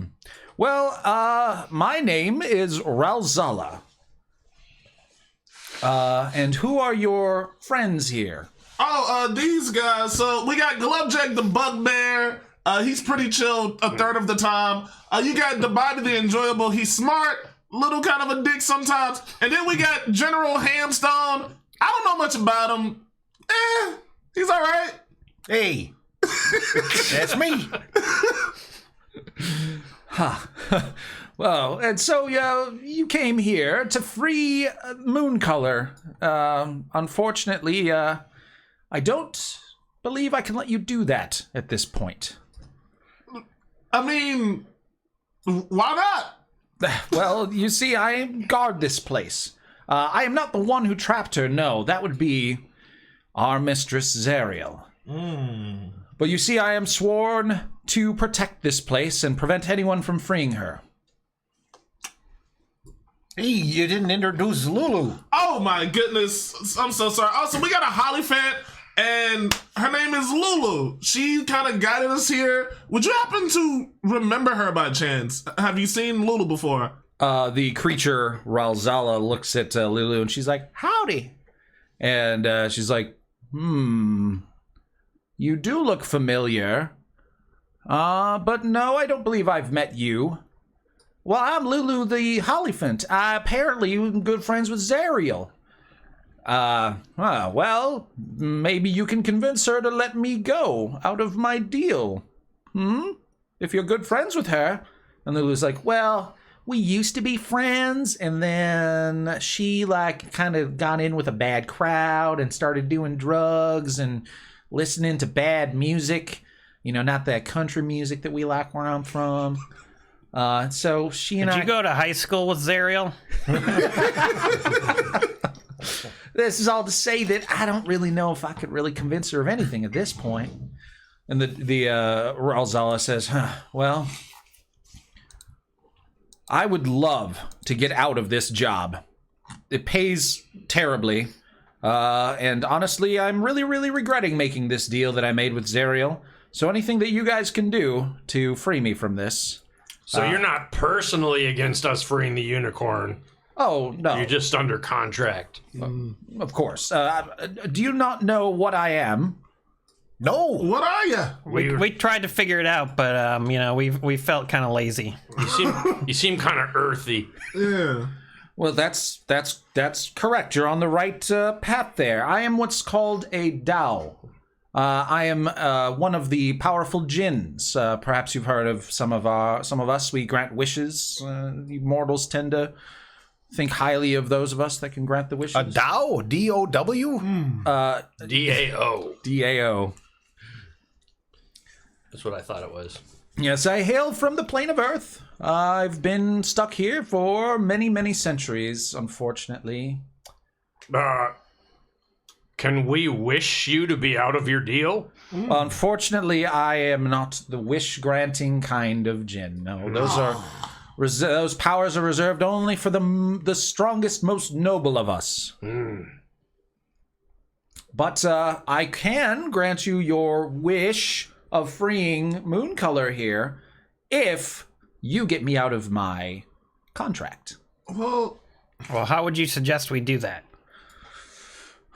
Well, I've been thinking about that for a long time, and I don't know how to get out of the contract. That's one of these things about the contracts that you sign with devils.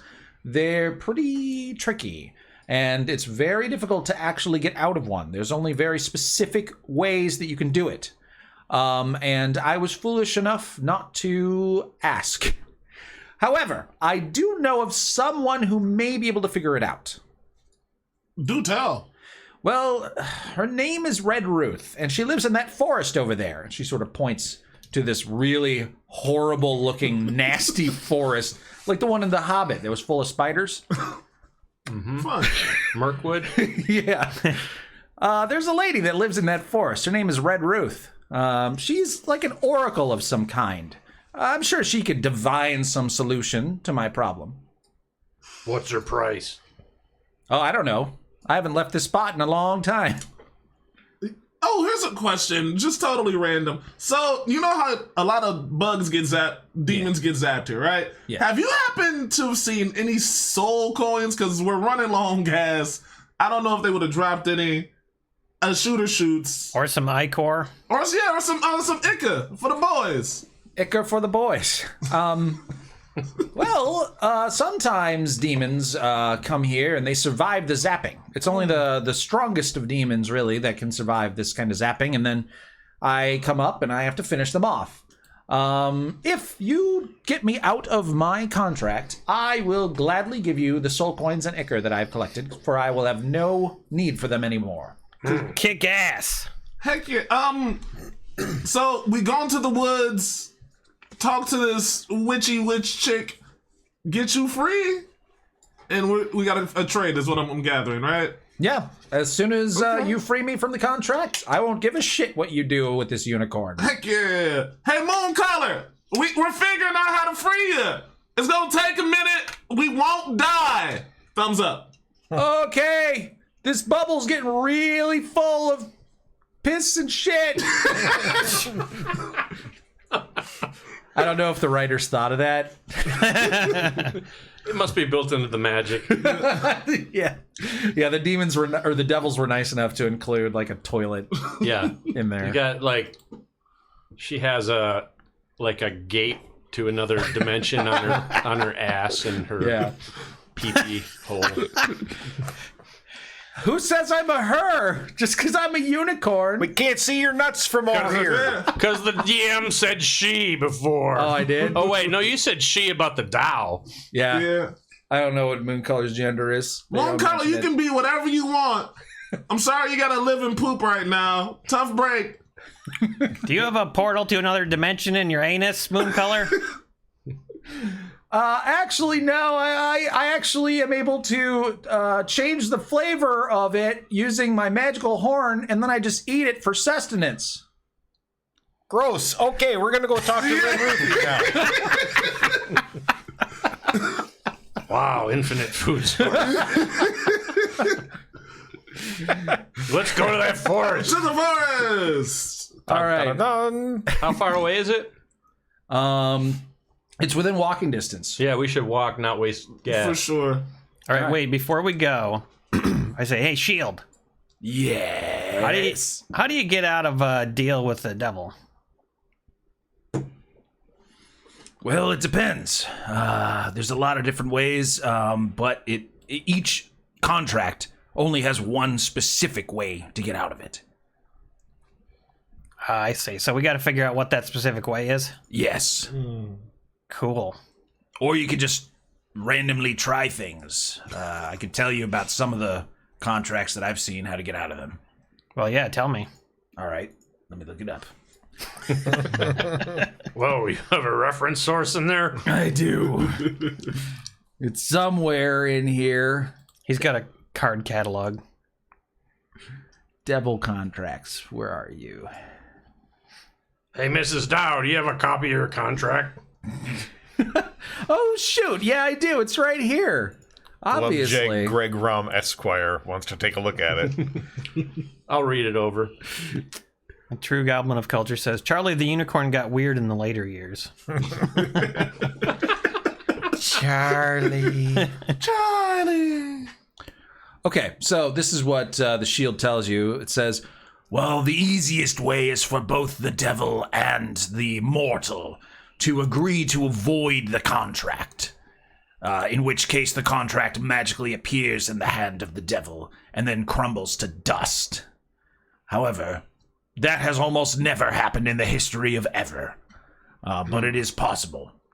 Also, you could potentially convince a devil to void a contract that you've made with it in exchange for soul coins, exorbitant amount of gold, magic items, etc.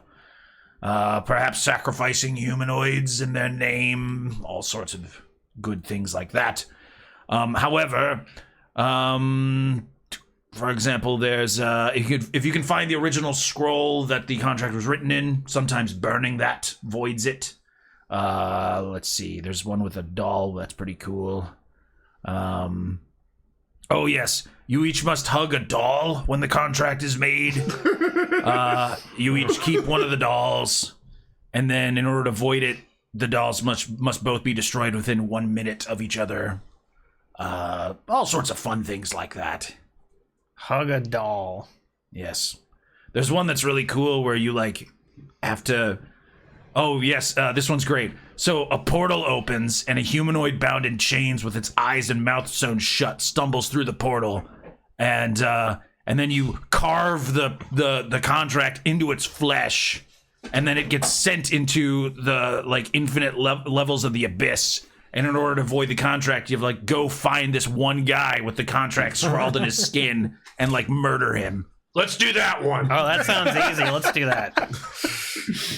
I don't know, though. I'm kind of partial to hugging dolls. So yeah, you get my drift. There's a lot of potential ways. Do I see any fine print on the contract I'm reading?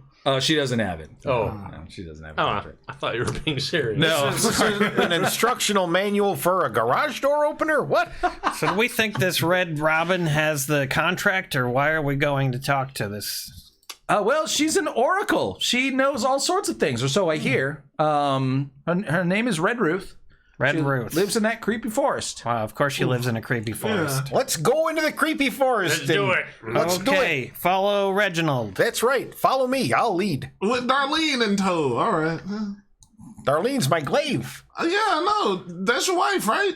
No, this is my Darlene. Oh, that's true. We're not married. That'd be ridiculous. No, who would marry their weapon? Who would do such a crazy thing? Yeah, only a horn dog.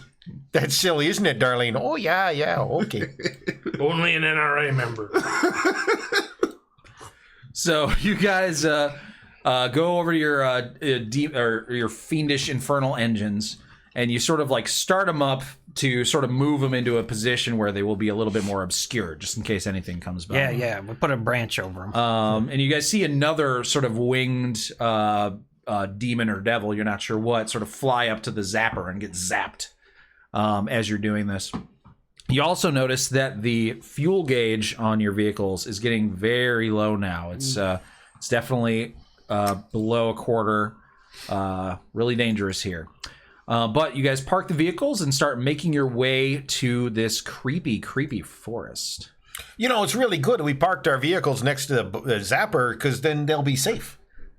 Then when we come back, we'll have information. It'll be fine. Exactly. Yeah, I'm surprised that the zapper doesn't zap the engines. Oh, I was worried about that. Yeah. All right. So you guys walk for about 35 minutes before you reach the edge of this forest. A maze of warped trees and bone-like vines stretches before you. Calcified corpses merge with the trees. I feel sad briefly because I remember Kozlo and his vines. He would have liked this forest. He would have. Covered in fungal pods that feed on the blood oozing through the undergrowth. Maybe he wouldn't have liked it. Okay, not anymore. Here and there, narrow paths wend deeper into the wood. Ooh. Lulu's like, ooh, boy, I get a bad feeling about this place, I tell you what. yeah. How much do we like this unicorn? Because Unicorns will give you a wish, won't they?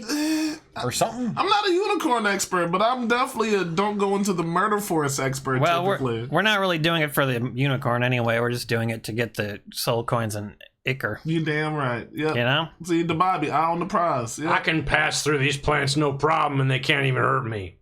Well, How's that? 8th level. what is that like a? He's a Scientologist. Yeah.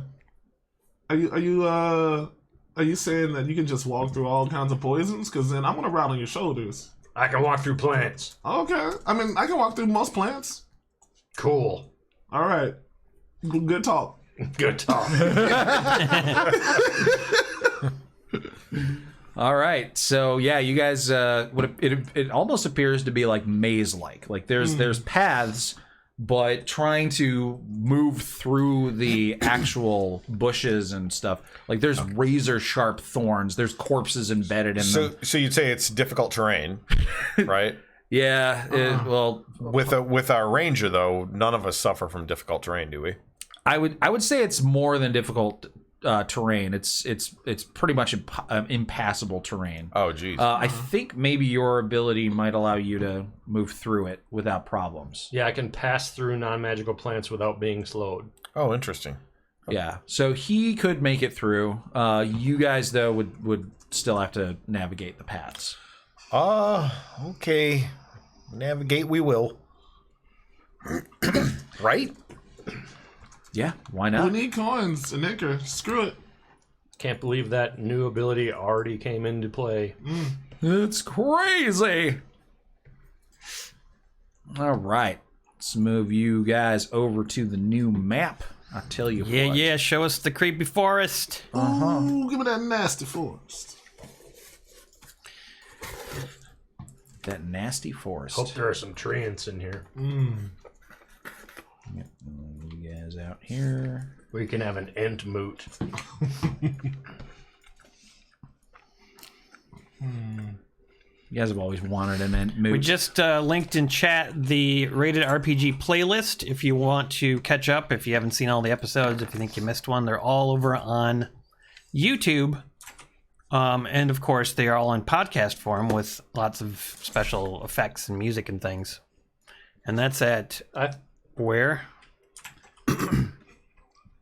Jason's eating pizza. The podcasts are available on any podcast. Yeah, any podcast, any popular podcast platform. Spotify is where I listen to them, but Yep. Yeah, I likewise. thought you meant that Rated RPG had an official music playlist when you said that. Oh, no. No. Should. Yes. Soon There come. should be a soundtrack. Soundtrack of our lives. Imagine Dragons. Just imagine it. Dragons. First imagine dungeons, Right. then imagine dragons. Caucasian says, I wish I was Jason's pizza right now. Whoa, that's creepy. Slower.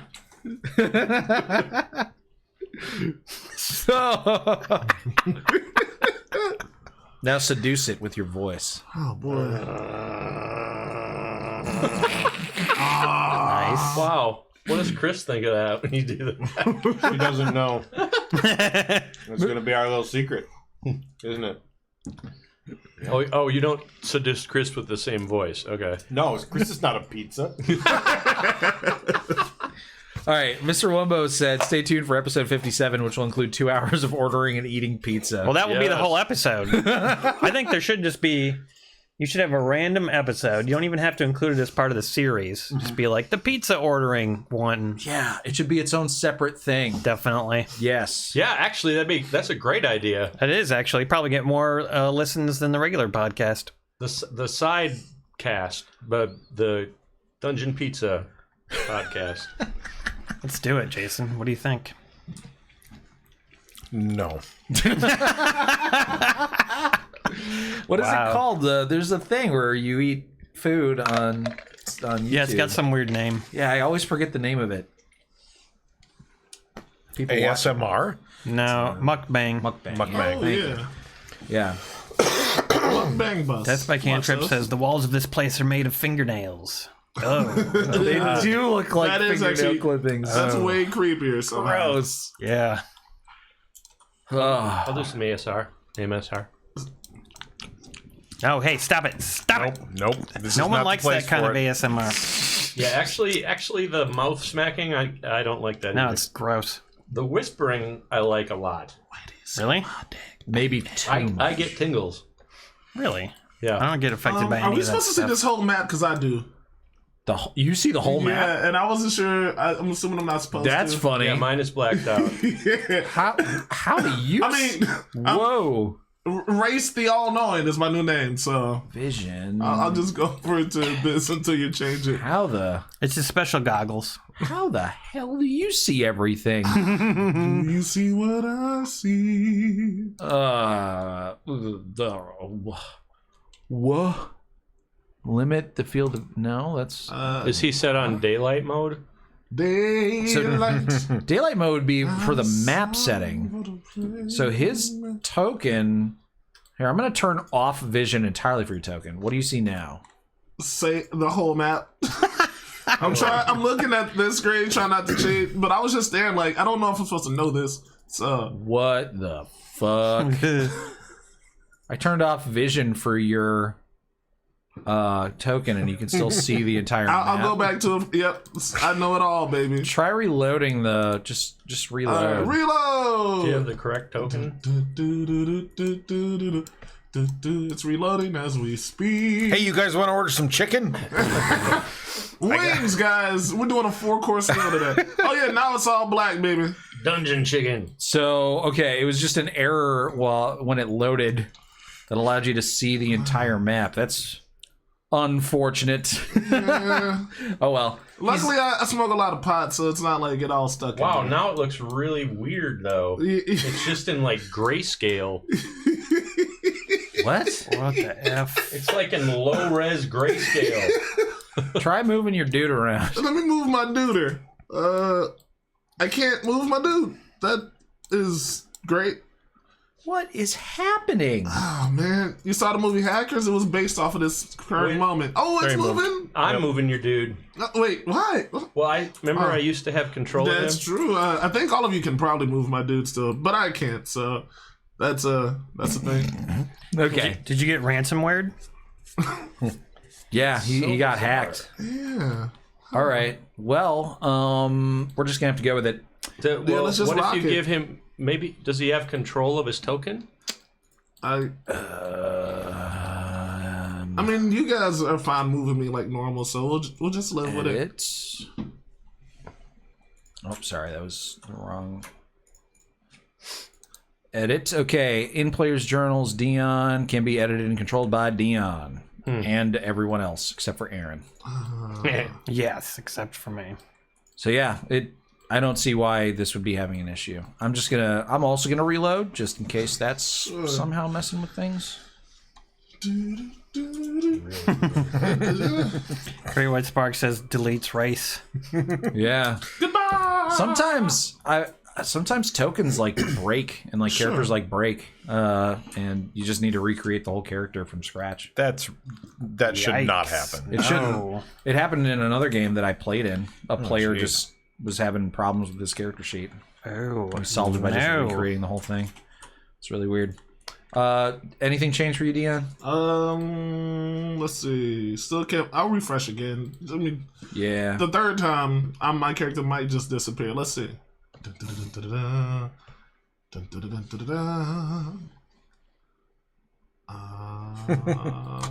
We'll know soon. Jason's like, this is going to be the second session where I don't get to do anything with my new character. And it looks to be about the same. If no, hey! Is it working? I probably. Yeah. Look at that, ladies and gentlemen. We got him. Yay!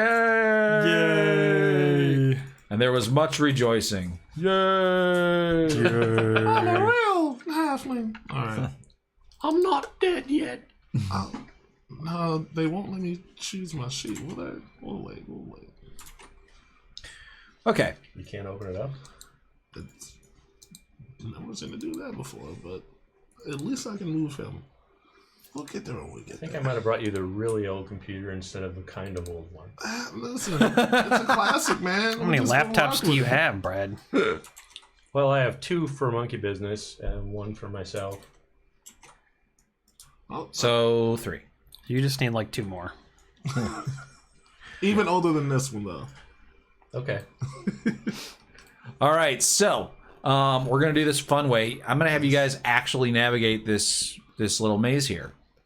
Just move our dudes? Yeah, just move your dudes. Wow, which way do you guys want to go? Left, straight, or right? I'm gonna go north. I'm going something. through these plants. Oh, it won't let me. All right, so yours only allows you to pass through non-magical stuff, right? This is magical plants? So yes, you pass through the outer layer of the brambles, no problem. But you get to a point where you can't move any further, and you realize this place is not just a forest. It appears to be constructed by someone. Well, yeah, we're not. Are we splitting up, or what's going on here? I feel like splitting up leads to death. It certainly can. No, we're not splitting up. Who suggested that? I didn't. I said, are we? I didn't think No. we would, but no. Let's go north. Follow me, boys. I will make no suggestions on where to go this turn, so I'll follow the group. Yeah, Dion's not allowed to dictate where you guys go. Exactly.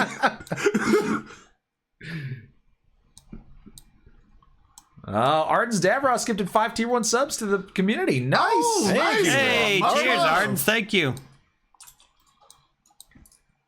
All right. Ooh-wee. Oh, there's something coming up ahead here, Glubby. I see it. Oh, boy. Oh, dead end. Yeah, a little bit of a dead end. Ah, jeez. Okay. I quit. This is where I die. Yeah, you guys get to this end, and the only thing you see is a very large frog sitting on top of a bloated red mushroom. And the frog just sort of looks at you as you make eye contact. You see, you're the first one to turn the corner, Hamstone, and it looks at you, and it just lets out a long burp, and then it hops into the bushes. Sorry to bother you. Okay. I check for secret So polite. secret doors. Secret Okay, sure. passages. Make a Secret holes. make a perception or investigation check. Your choice. Bye, Arden's Davros. Thank you. Great White Spark asks DM where's Lulu. She's flying around in the back of the party. What kind of check are we doing here? Perception. Or what? Or investigation. Oh, please, investigation. To see if there's any way out of this dead end. That's right. My perception's better than my investigation. Mine too. Mine are both equally trash, so... Perception!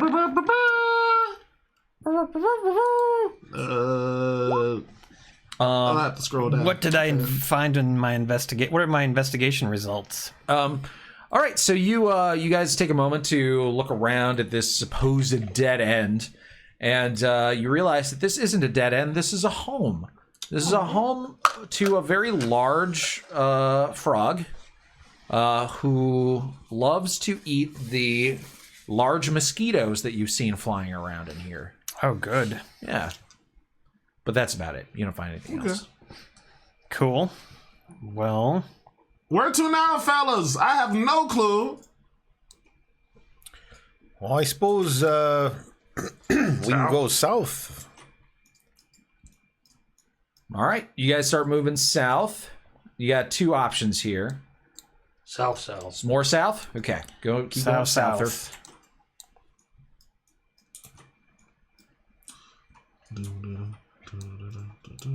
And as you guys are trudging along, you notice that there are just so many corpses embedded into the brambles and razor sharp thorns. can we examine them and see like what happened? Yeah, absolutely.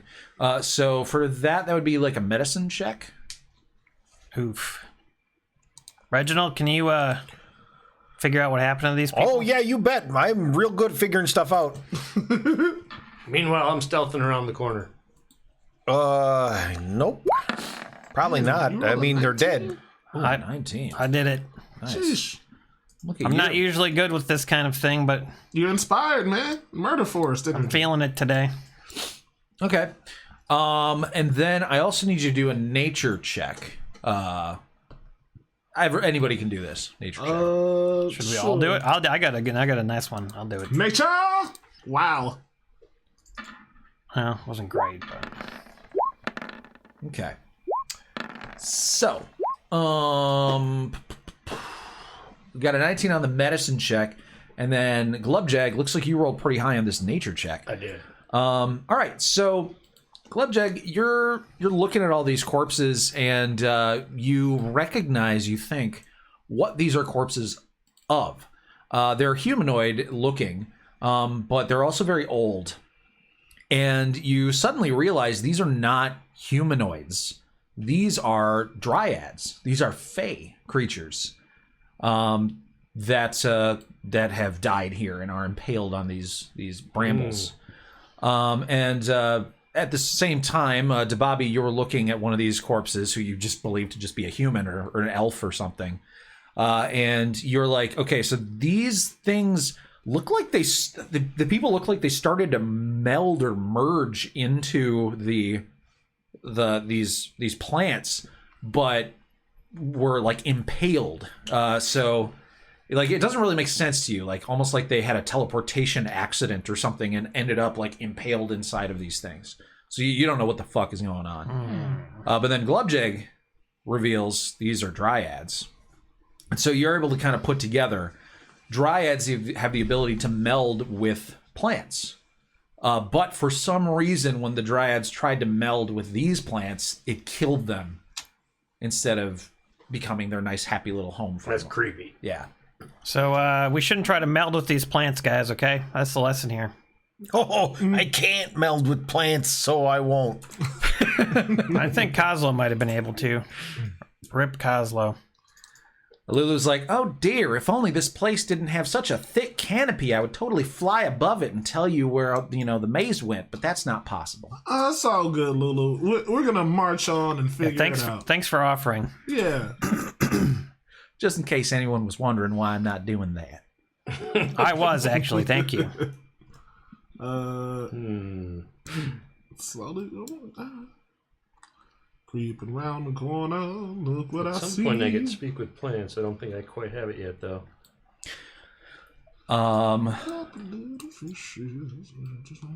Glubjag pauses for a moment and leading the group to check his spell book. Hey, there's a thing that goes to the north. And the thing that goes to the west. So many options. And the thing that makes you go,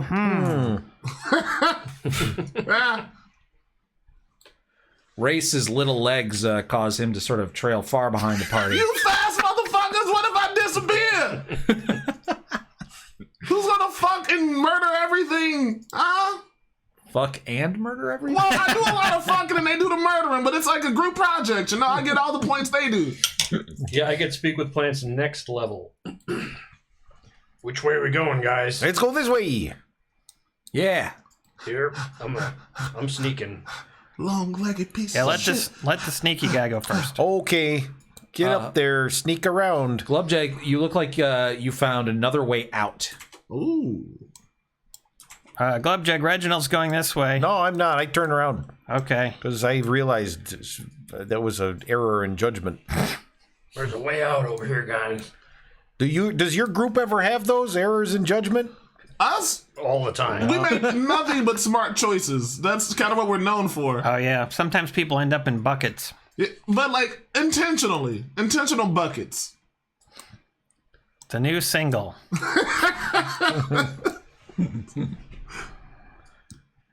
So Glubjag presses ahead, seemingly knowing where he's going, mumbling something under his breath about, always know your perimeter. Oh yeah. Maybe I should. Yeah, you guys keep on stumbling across more corpses, and it's actually it's hard in some of the really narrow parts to avoid getting slashed at by these brambles. And those of you with like cloaks and capes at this point have various cuts and tears in them. Oh, my scarf. Oh, my curtain. Oh, my upholstery.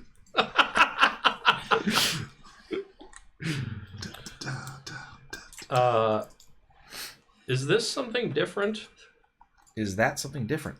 Yeah. So you spot what appears to be a that barrier that you reached partway through the brambles. It was almost like you could almost see the magical like greenish glow of whatever was sort of like keeping those plants together, and you see what appears to be just like a bare wall of that, just real thick green glowing brambles over there. I'm gonna sneak up to that wall, guys. Okay. Okay, we wish you luck.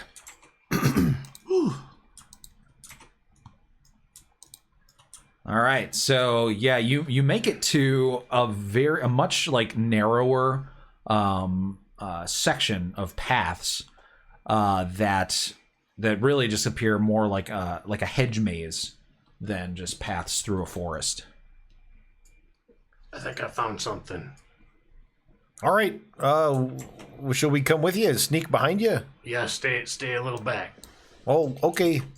All right.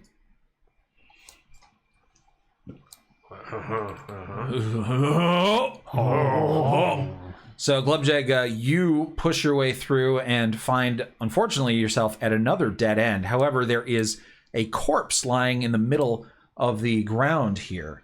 This one is not impaled on anything. Is just kind of lying on the ground, and its arms are up around its neck, like its hands are around its neck, as if it had choked on something. Uh-oh. I will examine it. Like a vine. Ooh. I'm gonna give up a little bit. What are you looking to know about it, Glubjag? Well, I'd like to first of all see if it was choking on something or more about its death. Sure. Okay. That'll be a medicine check.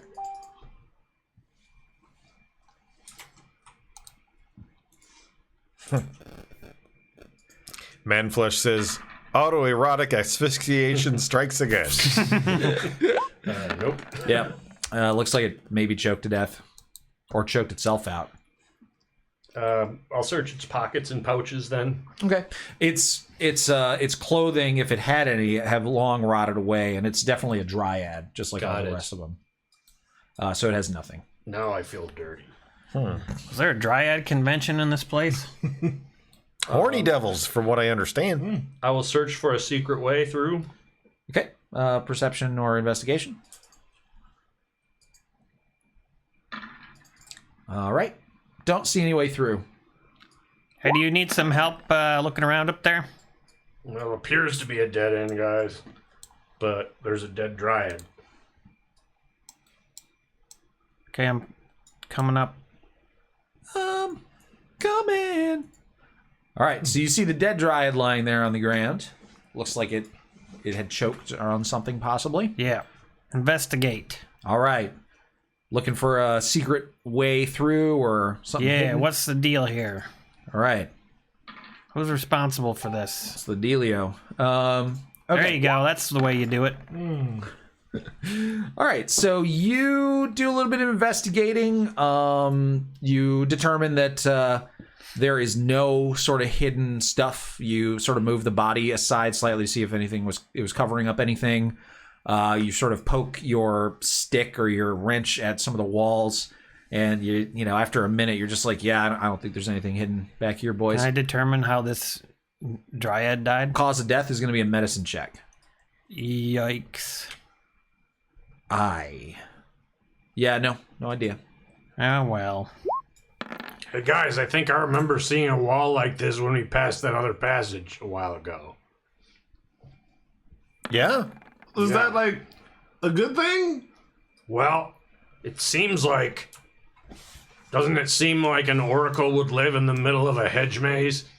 Yeah, that checks out. All right, well, let's go back and check it out. Alrighty. Got a chorus of old laptops that are overheating right now. It's amazing. That's right. All right, so I'm gonna go ahead and make you. I'll let you guys make a survival check. Yay. Actually, you know what? I'll wait. I'll wait to do that for. It looks like you guys are gonna investigate this one spot, and then we'll do the survival check after. Hey, where'd you guys go? I have no clue. I saw somebody run by me, and I'm very small and alone. Here. I'm gonna move you guys together. Yes, please. Because my laptop's not handling this. You got all these dice plugging up the airport over there. What's happening? Hey, you gotta I let your don't think that's laptops it, though. breathe, guys. Yeah, sorry. I gotta show you guys these dice later. Oh, I got it. Did you get the Arby's dice? No, these are Arby's special has dice. dice? All right, here, I'll They just had show 'em. dice. I got these sent to me, and the only in exchange, I said I would like mention it on streams. Oh, that's so cool. Damn. Check these out. Ooh, This is those the. are This gorgeous. seems. I mentioned it on the GSP stream, but this seems like an appropriate place Wow. to show these off. Check it out. Like vines. It's You like get a. so much cool stuff. It's like a ring. Huh. Sparkly like a holiday.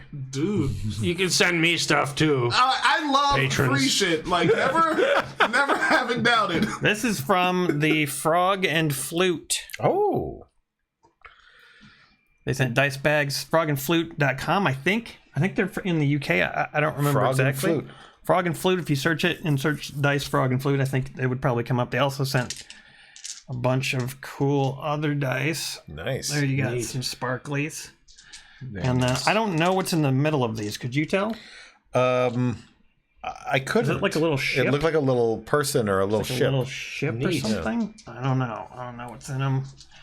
And then you got... Wow, you got a lot of dice. Yeah, and then you got these cool pink and purples. And then you got these Yeah. like menthol. These are menthol, Menthol? dice, I think, yeah. That is dope, You should man. random lottery some of that stuff to us. Yeah, well, actually, if you guys want a set, I've got 4 sets here. I could probably give them to you. Cool. Holy, wait, so you have 4 sets in total or 5 sets in total? I have 5 sets in total, so I would keep the makes beautiful sense. shiny Right. ones Yeah, yeah. for myself. Yeah. Right. It's like And then I can perfect. give each of you Look at guys. us, my team and shit. Yeah. Aw. Damn. Nice. I'm going to show them off in beer and board games, though, so I'll give them to you next time. Okay. Okay, fair enough. All right. Survival checks, everyone. Oh yeah. Well, Right? we'll No? wait because you guys are stumbling across something interesting over here. What? Then we'll do the survival checks after this.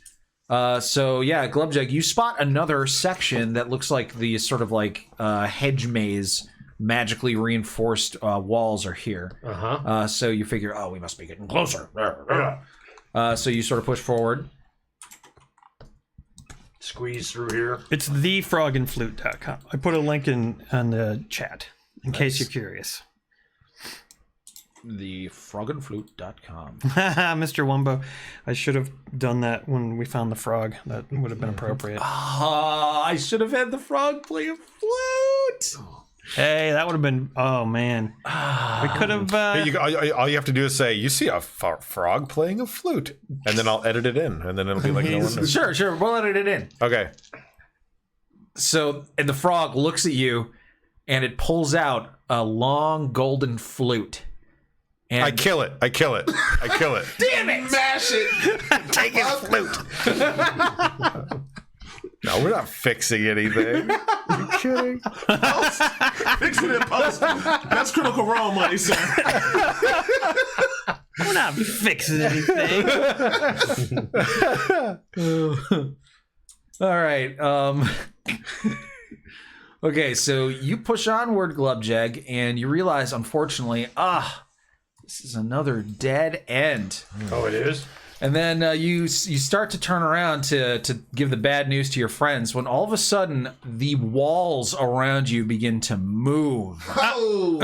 Everyone roll initiative! Dun, dun, dun, dun, dun, dun. Dun, dun, dun, dun, This is all the grapes on Saturn, boys. Make sure you select your token first. Oh, good call. Yes. Toki. It's been 100 years. Look at me almost doing Let's what I'm select my supposed to. Toki. Give me something real, baby. Select my donkey. Select your donkey first. Hey, look at me! I'm a hamstone. Ooh, hamstone. I'm a ham man. Ham stone. ham. Oh, mama. All right, what am I going to do? What am I gonna do? He says. Mm-hmm. Got a lot of choices. All right. I'm gonna move you back slightly, Mr. Ham Man. Yes. As you're sort of like forced back a little bit as Sure. the bushes, the brambles in front of you, sort of explode out. I've been separated. Exploding brambles. Yeah, you went up ahead pretty far. Hey, guys! Bye-bye. All right. Hope he's got another character rolled up. Say hi to Ruth for us. Oh, sheesh. In this situation. Bam, bam, and bam. For some reason, I'm not seeing the stuff that Hamstone is seeing. So let me see if I can fix that real fast. The player's got to see what Hamstone sees, you know. I see Yeah, I don't see brambles what like big old living mounds of plants. They're coming at me. Controlled by. I see brambles of red. What a hamstone Okay, sees. I do see what Hamstone sees. All right, I don't know why I thought I do see what a hamstone sees. A hamstone runs through it.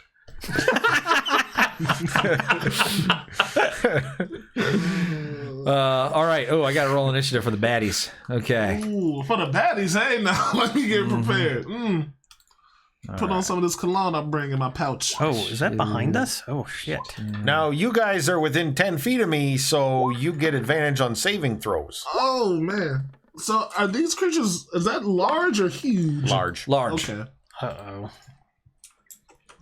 That's so weird. The Bobby is in a different spot on my screen than he is on my other screen. So I'm in the middle. the Bobby's in the middle. Okay, Yeah. so Race is the one. Okay. Yeah, All right. this is how it works, Cool baby. beans. I'm the spear. Okay. We use race as bait. Pretty much. All right. Sort by descending, and it looks like. Oh, so the bad guys all rolled very low on their. Yeah. Finally, yeah. So you guys are able to react to the. So what it looks like is just any of these brambles. Just there's like corpses embedded in them. There's the vines. There's the blood sort of pouring out of them. But for some reason, these walls just decided to come to life and roll out towards you, just like almost like an ooze or like a massive tumbleweed that is trying to envelop you. It looks very painful. But Reginald Hamstone, ever ready for combat, you're up first. You're damn right I am. I'm gonna use you, Darlene. You ready for fun? Oh, yeah, Reggie. Okay. Okay, so First Does he attack. do her voice too? I'll do it the one next to me. Yes, he does. That's awesome. All right. Swing Darlene at this this pile of whatever the fuck. And you get a 15, which is a hit Yes. for 5 slashing damage. And then I'm going to use the polearm bonus attack to hit it with the butt of the polearm. Okay. And that was a 9. That is a miss. And then I'm going to use my second attack with the glaive. Okay. Look at this fighter. 11. Oof. Okay, so that is a miss. Yeah, it is. Yeah, it is. Oh, geez, I'm real sorry, fellas. I don't know what's going on. It's all right. Usually better than what? It's all right. Okay.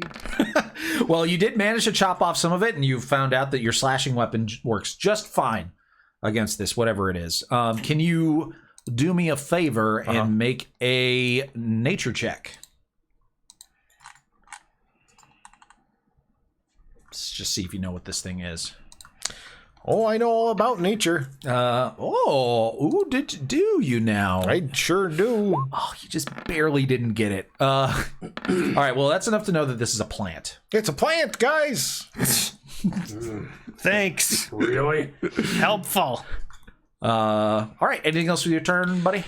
I presume if I leave, it will get an attack of opportunity on me. So I am going to do that.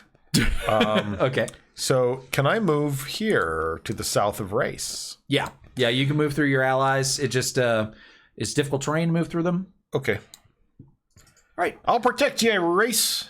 So Hamstone shuffles on to the other end of the corridor, provoking an attack from this thing. Yeah, So, you go ahead and try, Weed. Here we go. Okay, just one slam. Here we go.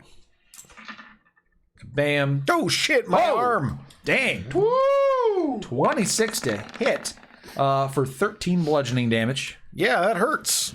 Yeah, and it looks like it tries to grab you. You think that if it had hit you with another one of those, like one of its appendages latches out and slams into you, and another one tries to but doesn't quite make it because you're too fast. But if it got both of them around you, bam, you'd be stuck. Oh, geez, these things are going to try to grab you. All right. After Hamstone is Glubjeg. You don't see anything, but you hear all of this happening, and you can tell that there's definitely something on the other side of this. Oh, yeah, you can see. I You can see a little bit of it. Okay, so yeah, you see this. Move over here so I can see it better. There you go. Do I know what this thing is? Make a nature check. A nature check. Major.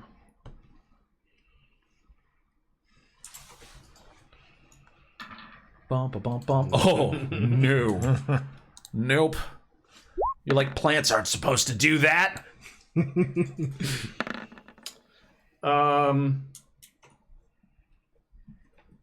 Let's see here.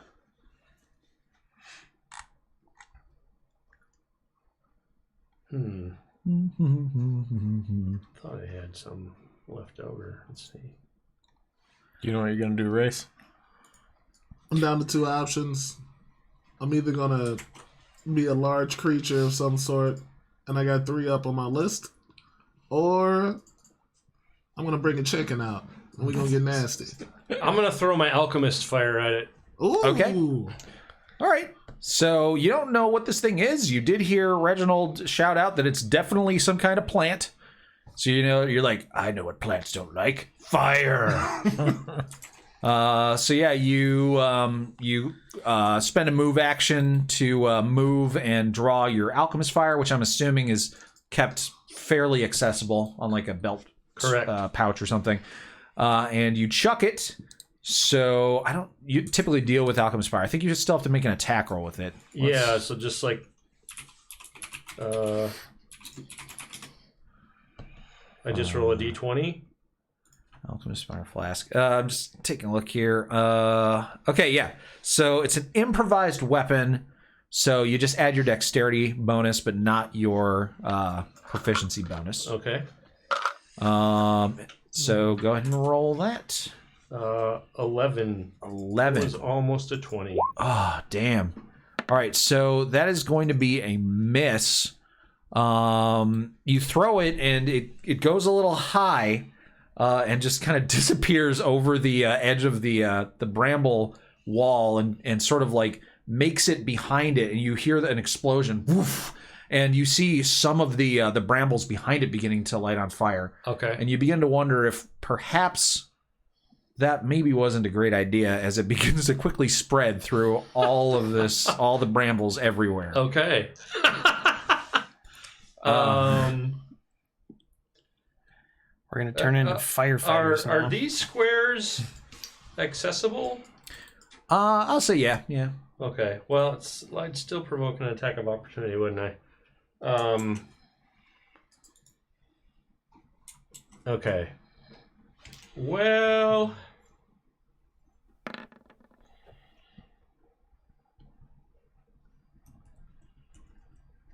maybe I'll regret this, but I'm gonna move in here. Okay. You take cover in a smaller area, which this large creature may have trouble getting to, and then end your turn. Yeah, I think, and I'll ready Bardrum's Bite. Okay. So you're not going to have the actions to pull out your sword. True. So you probably still have your bow in your hand. Yeah. Okay. All right, Race, your turn. Kind of a pickle. Yeah. Describe the pickle. So you ever see like a elongated cucumber that's all like extra tiny though, and then it tastes like kind of briny? I'm in one of those situations. All right, either I go. This is me talking out loud, but to myself. So, in a fight with vines, would you prefer a creature that can bite the bobbin? Or would you want bludge? I mean, I'm gonna guess biting would be better. bite better than bludge. You're right. Fuck it. I don't want to use this for a while. I look at the ground. I look at myself in the reflection on my head. And I turn into a Tyrannosaurus Rex, nigga! Ba-ba! Oh, yeah. Okay. All right, well, Tyrannosaurus Rex, It's a I beast. think, is huge size, right? That's Right. true. Am I too big? There's not going to be enough room for you to exist. Man. Story of my So life. you're going to be taking. I will let you. I would let you be there, but you're going to be definitely squeezing, and you're Oh, going to shit. be in the brambles. So you're going to be taking damage from the What? brambles while you're the T-Rex as it scratches up your legs. Turn into a weed haunches. whacker. Ooh. So the T-Rex is just, damn it. I really want to be a fucking dinosaur, man. Yeah. Fair. Trapped in a little. Too No, bad. it's just the wrong space. All right, I get it. The other option I had was this. I'm gonna use my creation, and I'm gonna create a medium-sized Coslo-looking creature, but with a chicken's head, and it's gonna be my animating performance. Okay, sounds good. So animating performance. So Animated. I think I can do both of those because it's a bonus action for animating performance, I believe. You can turn into a flying creature, right? Yeah, but I mean, if Lulu couldn't fly up, so I wouldn't be able to fly up either. Oh, that's true. Yeah. Dancing item. Okay. Oh yeah, I should ask you guys, do you want Lulu to be a part of this fight? yeah, I Yeah, think why so. not? Yeah. Okay. So I can have her appear as well in the fight. Why are you not coming out onto the... Oh, that's right. I'm not in the DM's thing. I was in the player thing trying to summon monsters onto the map, and it wasn't working. Dancing item. Here we go.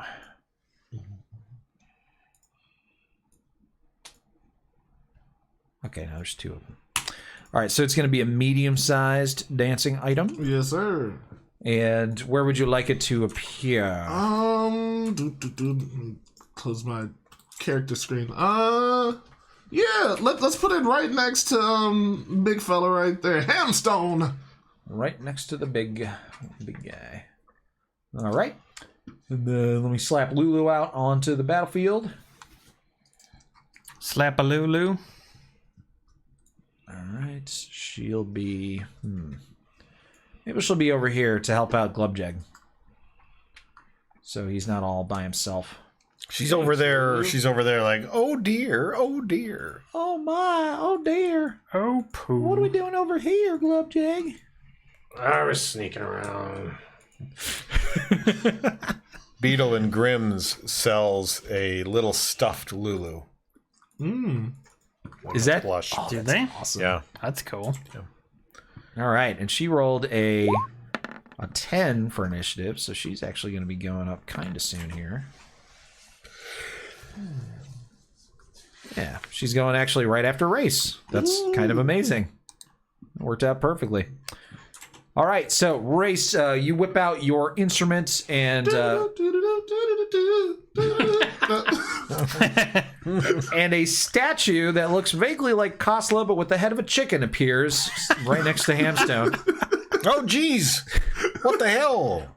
And Hamstone says that and looks at the statue, and the statue turns and looks at Hamstone and says, I make a little tiny little mess in my pants. Just a little. Little Hershey's Kiss in there. and then it starts dancing violently towards the plant. Locking in. Is there any sort of Arise chicken? Now the dancing item goes, right? Right after you? Yes, sir. Yes, sir. So it's got a speed of 30. So is this like, we're basically right in front of it, right? Hamstone in it. Yeah. All right, then I'm just gonna have it attack. It's a +7 to hit. Splash. Oh, that's a hit. Better be at this point. Then what is it? 1d10 plus 3 force damage. Let's see if force damage does anything. Yay! All right, 5 force damage. That definitely affects this thing. Okay, sweet. But chunk. But chunk. And that's my turn. Make a nature check real fast for Race. Oh, for sure, for sure. Damn it. See if he knows what this thing is. Why did I do that? I zoomed in by accident instead of up it in my sheet. Whew, 1 second, guys. We're getting there. It's almost like we only play D&D once a month. Yeah. Where'd it go? I just had my character sheet. I know because I did the thing with it. Did it scoot to the left? Someday, when we have the when we're making 9 million on Twitch, we'll all have It was literally we'll just have there. slightly less old laptops. Yeah. I'm just gonna. You might be right. We'll just be Oh, like, damn it! How did it get that? My Yeah, next questions, exactly. man. Swiping and winking and nodding and yep. Wait, nature, right? Nature. All right. Naturally. So I can see it too. Give me something real. Nice. I am one with the earth. All right, so not only did you beat the DC, but you beat it by 5, which means that you know a lot of stuff about it. So this is what is called a shambling mound. Been there before. Exactly. Shambling mounds can look like a lot of different stuff. They generally are formed by malevolent energies that are infesting a natural area. So it'll take mud, vines, dead bones, just like anything that is like on the ground, and then it sort of mushes together and becomes sentient. And it is constantly hungering, trying to feed on any organic material. It consumes plants, animals, anything. They are very slow, however. And it is this sort of like slowness that makes it so that they are not very good predators. Most things can't really chase most things down. Let's see, what else? They tend to, this is important. Lightning or fey magic invigorates them and creates them. And so lightning can actually heal these things. Good to know. Yeah. What about thunder? Thunder Thunder. is different than lightning. It I know, is. right? But they're connected. You have to admit. Both are illegal. You have to admit it. Race, do they have any immunities or? Yo, guys, so obviously these things are known as magical mudball motherfuckers, and they have healing with lightning and face stuff. You know, like the people in the trees. Oh, geez. So don't shock them. I won't. Oh, wow. This is interesting. So it has a central root stem, which is its like living thing that is it. But then everything else around it is mostly just like rotting heaps of stuff that has sort of accumulated. It's all protective of its root stem. It also shrugs off cold and fire. Wow. So yeah, your fire wouldn't have done anything. Yeah, no, Okay. don't use fire either. It's dangerous in Yeah. this situation. Don't use fire, ice. We need to get to the root of it, right to the heart of it. Yeah. I recommend thunder. Thunder should be good. And thunder is similar to lightning, but different. That's right, but you have to admit they're connected. You have to admit it, guys. They are connected.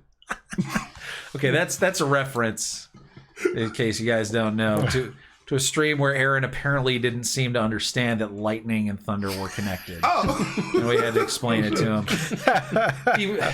What was it? You were like, there can't be lightning outside because there aren't any police sirens. Huh? Yeah, right? Isn't that what you said?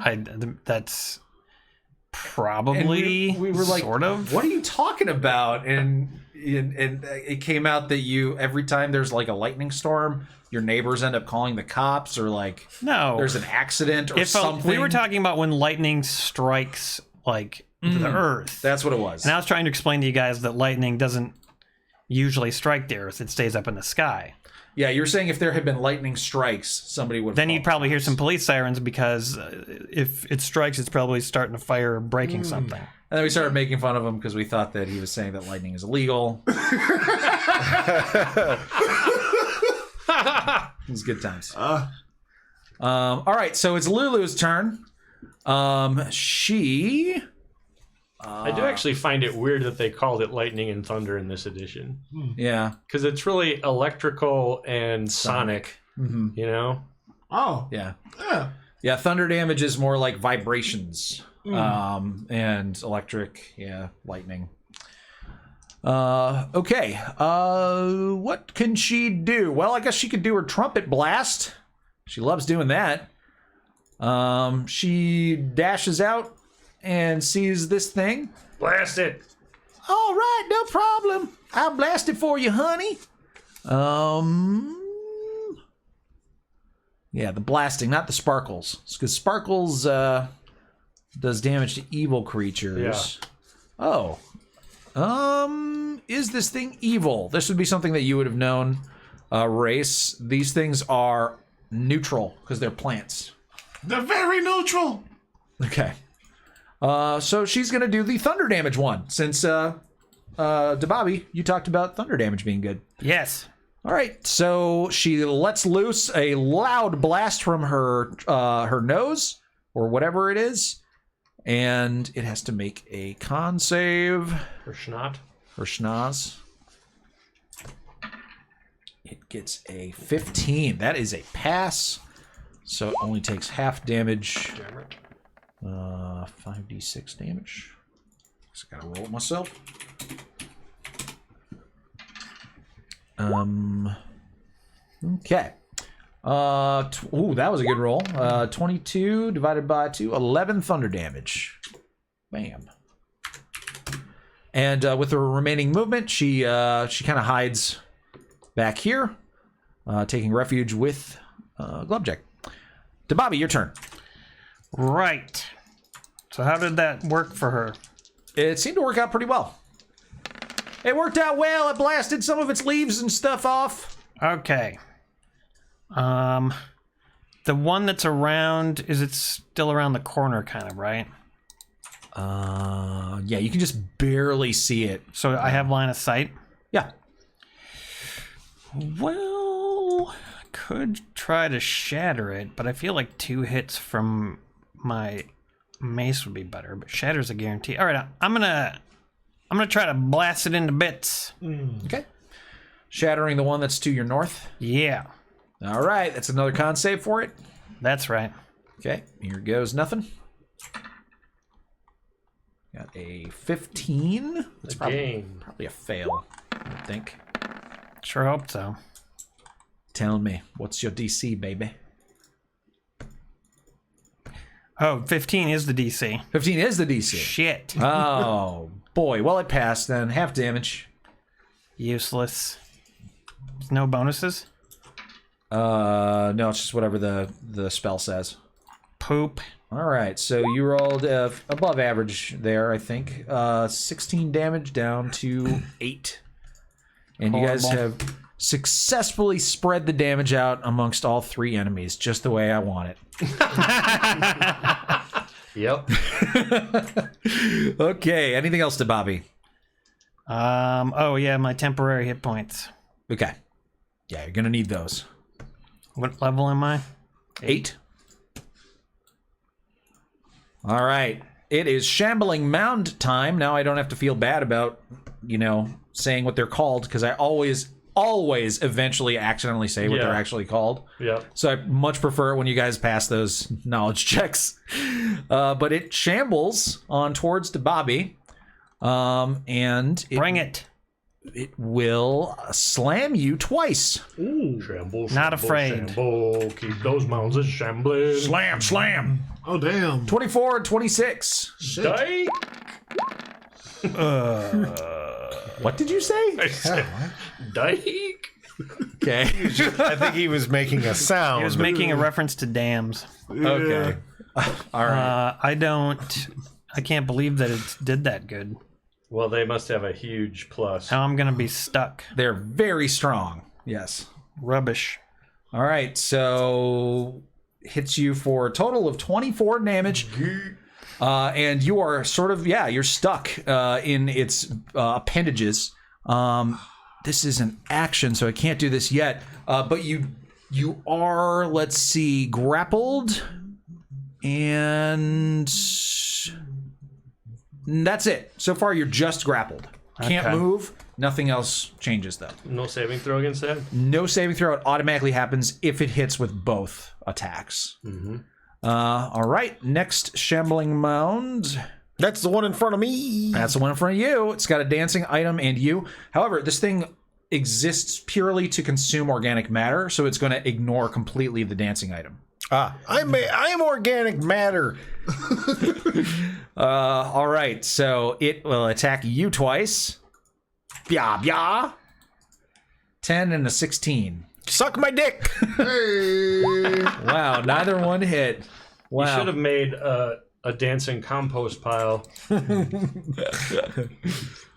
And then last one, let's see. These things are very slow. 20 foot. So it goes like 5, 10, 15. My whole thing was maybe he can't even squeeze through. It can't get in here, but it can attack Lulu from where it's at. So it's going to attack Lulu. Here it goes. Slam. Crit. Oh my god. Slam. Holy shit. Ooh. That is the second one's gonna be a miss though, which is gonna be really good for Lulu. Yep. Okay.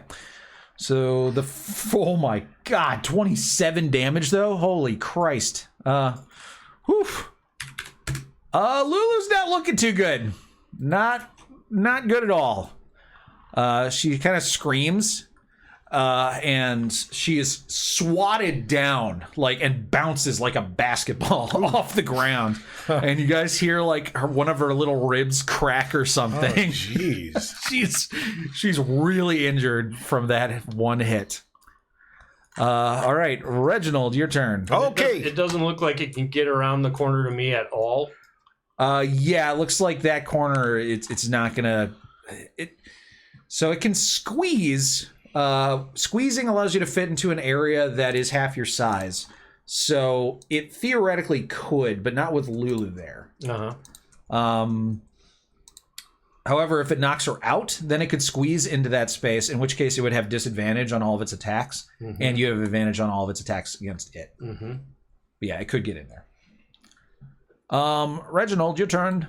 Oh, I am going to smite thee. Well, first I'm going to hit you with Darlene. Yeah, you gotta hit first. Ah, crud, Darlene. Oh. I know we've been apart a while, but Dad, you can't do me dirty like that. Second attack, Darlene. Now's your chance to make it better with me. Oh, Wow! What? His egg Darlene. cracks open. Yes! Oh! Oh my god. All right. So, the chaos egg from the demon goose cracks open. Thank you for That's the reminding me of that. third. You're welcome. That's the third natural one that I've rolled with the glaive. Yeah, out of 5 attacks? Yeah, not many. Okay, so the last one was bad. I'm going to have you roll. Just pick evens or odds. I'll pick evens. All right, so an even number will be a good result, an odd will be a bad one. Even. Even. All right. So you can, let's see. What would be a cool thing to do here? You can reroll the attack. That's one option. Oh, yes, please. Or you can heal one of your allies for D10 plus your charisma modifier. No, I'm going to attack again. I'm going to re-roll this. Okay. Because those have been working. Come on. Girl! That's a hit. All right. And then I'm going to use my polearm bonus to whack it. Another whack. And Divine Smite! Here's a hit. Okay, yep. So you hit with your second and bonus attack. Adding all that up, that looks like 22 points of damage. Nice. Yeah, nice. And it all goes through. Not a problem. Does it look even phased by that? So typically I will let you know when it reaches about half health. Okay. And then when it's reached about like a less than a quarter of its health, it's not at half health yet. It's not bloodied, so to speak. All right. Anything else, Reginald? Oh, geez. Let's see here. I used my bonus action for my polearm bonus strike, so I think that's what it was. So let me give me a half a second to double check here. No problem. Polearm master, take attack action. You can use a bonus action. Yeah. So I don't have any bonus actions left. Archival Octopus. Does Halfling Luck apply in this situation? Do you remember your feat that you just took? Yes.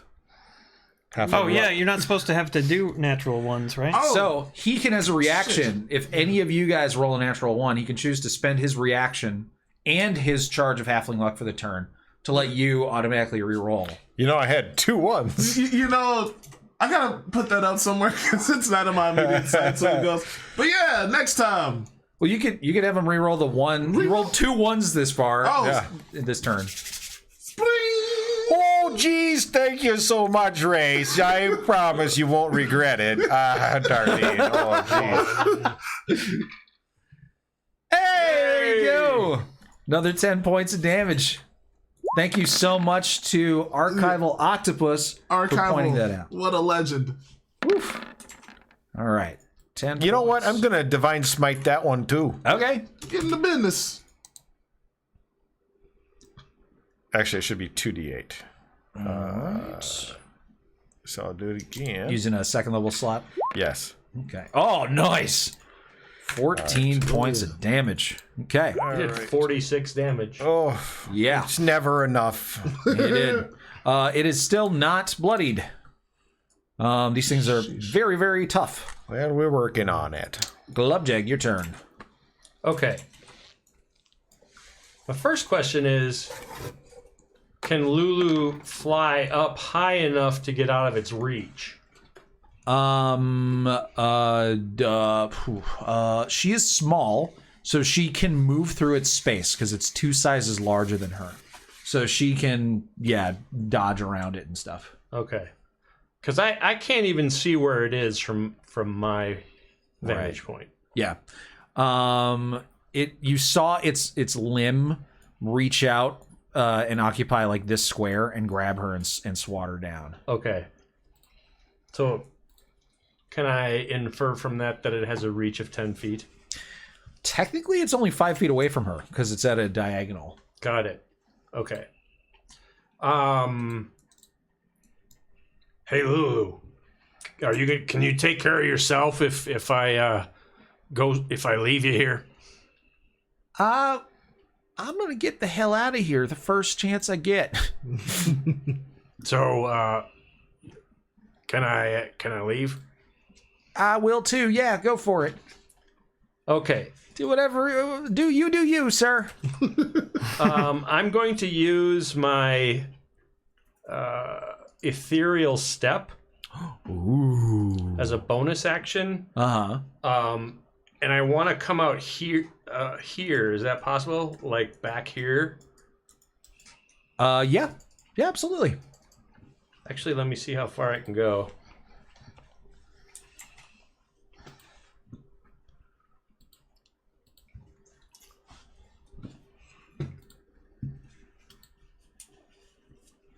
Yeah, it says look at the etherealness spell. I like Great White Spark has summed this up, today's episode up for Zyken. Says there was a pizza party and then they found a unicorn in a machine. Now they're in a maze.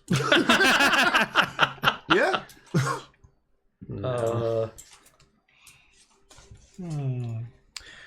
All right, so you go ethereal, and while in the ethereal plane, you just see everything in the material plane as just sort of like wispy, vague outlines. Right. And you can see through it fairly easily. And you step through the brambles, passing through the magical brambles as well, onto the other side, to safety. That's what you're looking to do? Yeah. All right, no problem. And I think I can move my full movement. Yeah. Which means I should be able to get here. Oh, if I just go kind of diagonal through those brambles. What's your movement speed? 40. 40. Okay, let me put you back where you were. And then... Okay, this map isn't correct. Let me just put you back where you are. I'm going to change the map settings so that it's using the correct diagonals. Yeah, it's at 5th edition compatible. No, don't want that. All right.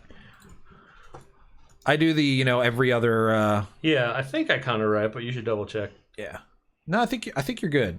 I think that is 40 feet right there. All right, groovy. Yeah, you slip into the ethereal plane and bypass a huge chunk of this maze with your sweet ass ranger skills. Yeah. And then at the end of your turn, you pop back into the material plane. He's an ass ranger? Yes, he's an ass ranger. What's funny is that you actually aren't on the material plane. I'm not even gonna worry about because you guys are technically in Avernus, right? I think the ethereal is basically you can step out of your plane, right? So you're saying does it touch the outer plane? Yeah, so the ethereal plane borders the material plane, and it's like just a separate version of it. Yeah. But you guys are in hell, which is a completely separate place. Right. I don't know if there is an ethereal plane adjacent to hell in the official. Yeah. But I'm just gonna say that there is. Yeah. I don't know. Yeah, it also is a special ability, so I would be curious if everybody would be interested in looking that up. I don't think I'm gonna ever make it so that you can't use that ability while you're in hell, because that would just suck. Technically it would probably have to be astral, I guess. Okay. Did I hear Screaming in pain? Did Bobby tell me there was, or whoever made that awesome roll, that any types of damage didn't work? Did I hear anything like that? Yeah, you heard about cold and fire not working. But what about like piercing, bludgeoning, slashing? Nobody said anything about that. Okay. Well, I suggested to Race that bludgeoning maybe wouldn't be super effective, but what do I know? What do you know? I'm just assuming that, like, if you were in a jungle and you would have a machete. Yeah. Well, cut through the plants. Yeah, Hamstone has been swinging his glaive around, which is like a machete on a stick. And exactly. It's been working okay. Yeah, I'm like, hey, I'm Machete. You don't mess with me, hombre. Okay. Anything else, Glubjag, in your turn? Yeah. I am going to Reorganize my wallet. shut up. I will use Morning's Shaft. Well, remember, you can't attack it because you stay in the ethereal plane until the end of your turn. Till the end of my turn. Yeah. Okay, so whatever actions I take are happening in the ethereal plane? Yes. Okay.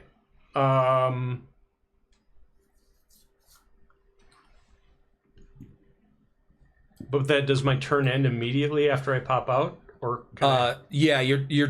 When your turn ends is when you pop out, so you can't. You could ready an action. Yeah, you can Okay. ready one. Okay, that's what I was wondering. Yeah. So I will ready an attack. Okay. So you ready an attack. You wait for the etherealness to wear off. It does, and then you immediately get to make one attack. All right. And All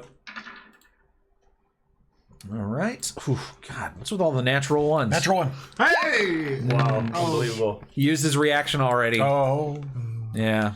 Oh. And I've already hatched my egg. Oh. Yeah. Okay, well that was mixed. I mean, you got out of that horrible situation, so that was good. Okay, Race, your turn is up. So the Bobby is currently ensnared, correct? Yeah. And to break out of that, it's going to be a strength check, correct? Or a dex. Yeah, Is it strength a to dex. saving throw? Or? I can still make one-handed attacks, though, right? You can make any attacks. Yeah, I can make attacks. Okay, because I was going to enhance ability. I mean, it probably, if he has like another ability that squeezes me or something, that could be bad. I don't know if they do or not. Hey, the Bobby, I'm going to make you either stronger or more dexterous. Which one's going to be better for you? I love being dexterous. All right, so I'm going to use enhance ability. I got a speech impediment when I'm in forest. It freaks me out. Cat's Grace! Meow! All right. Debabi, you feel so much more lithe and graceful. Ooh. Yeah, that's going to help me with my wrench. You have an advantage on all dexterity checks, good sir. Thank you. Yeah. And then, oh, this ain't gonna work. But it's been a while. I look at this bramble of thorns and I say, "Hey, yo, prickly bitch! First off, you're stuck in a forest. How dare you try to ensnare somebody? Your mama ain't shit. You're full of dead bodies, and you smell like a goat's ass." And then I try to psychic damage plants. That's where I'm at. Well, unfortunately, your actions don't line up because you had to cast Cat's Grace as your action. See, I don't know. I keep thinking all cantrips are bonus actions, and that's Sadly, not true. no. You could use the Bardic Inspiration. You can give someone Bardic Oh, Inspiration. that's true. Or you could, well, you don't have to do enhance ability. I don't necessarily need it. It gives You you, don't? it gives you advantage on Dex checks. I can give myself a +4 to my check if I need to. So I don't think I need it. You don't need it? No, Okay. I trust you, man. I don't think so. Well, listen, I'm Well, okay, wait. You know what? I'll take it. You've done it. I'll take it. Yeah. So, Race, you're the one who rolled really high on your knowledge check. So I didn't mention this at the time, but you know, as you watch Debabi get sort of grabbed by this thing, you're just like, oh shit. If he stays grabbed by this thing, and the Shambling Mound gets another turn, it's going to begin to suffocate him.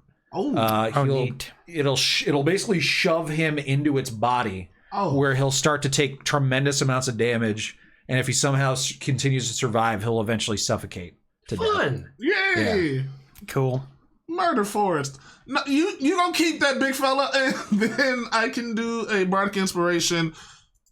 I almost want to give it to him too. We need him to not to die, but yeah, and I'm also gonna give you a Bardic Inspiration. Spladash! Thank you. Yep, and All then he's gonna attack the dancing item because I gotta tell it to, otherwise it dances. And what was that? A D6 to hit? I should just. So it's a D20 plus 7. Okay, so here we go for the dancing item. Spladash! That'll hit. Hey, and then 1d10 plus 3. Yep. Big nuts? No. Sure, why Right. not? It's a hit. 6 damage. Okay, Just well, chipping away. it's free damage, man. It's free, and it's slowing this thing down. The dancing item speeds up all you guys around it and slows all the enemies. This thing's already slow as hell, but now it's even slower. All right, Lulu's turn. She makes good on her promise, and she uses the disengage action, which makes it so she doesn't provoke attacks of opportunity. And then she flies. Her fly speed is 120 feet. So she's able to go 5, 10, 15, 20, 25, 30, 35, 50. Okay, you guys actually see her zip all the way over here. Glubjeg, she appears right in front of you. Sweet. Like a torpedo. She just shot herself through all of you guys. And ends up there with her 120 feet of movement. Bobby, what do you do with your turn? I guess I'm gonna try to escape from this thing. Okay. Just gonna take an action, eh? It will take your action. Rubbish. All right, so that will be an athletics or acrobatics check.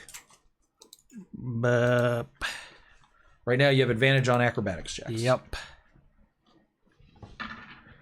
That is a 15. Does it feel like it will be enough for me? That is something only you I can use my reaction. Yeah, Add 4. Does it say when you fail or when you roll or like Reaction. I know, but in the ability, does it say when you fail a check or when you roll a check? It says you can use your reaction to add your intelligence modifier to the roll. So right before that, what does it say? When you make an ability check or a saving throw. Okay, so you have to declare that before you know what the result is. Oh, let's just declare it then. Okay, so you're adding +4, so that's turning into a 19. That is a success. Good. You escape. All right. Excellent. Bonus action? No. Okay. Then it is... Actually, that was my bonus action, adding that +4. Oh, okay. Then it is Shambling Mound time. Let's see if it manages to grapple you again. Better not, bitch. Slam, slam.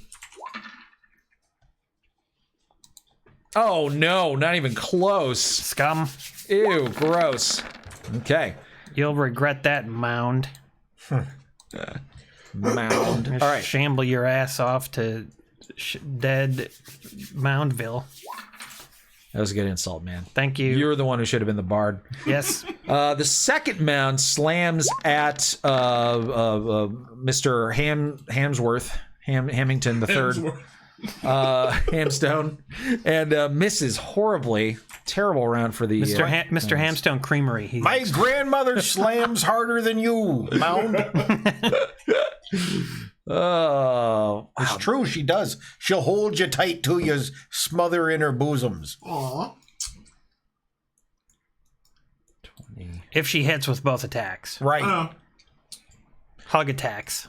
all right. Glubjeg, you are horrified to find out that the shambling mound that you just left I wondered. shambles on through I wondered. the brambles. However, it looks like it had to dash and move its little moundy legs as fast as it could Okay. to get there, so it's not going to be able to make an attack. Shamble on through to the other side. Reginald! Oh, it's gonna get so real you won't even believe it right now. Darlene and I have found our groove, if you know what I mean. And we're gonna swing for the fences on this mound here. Oh,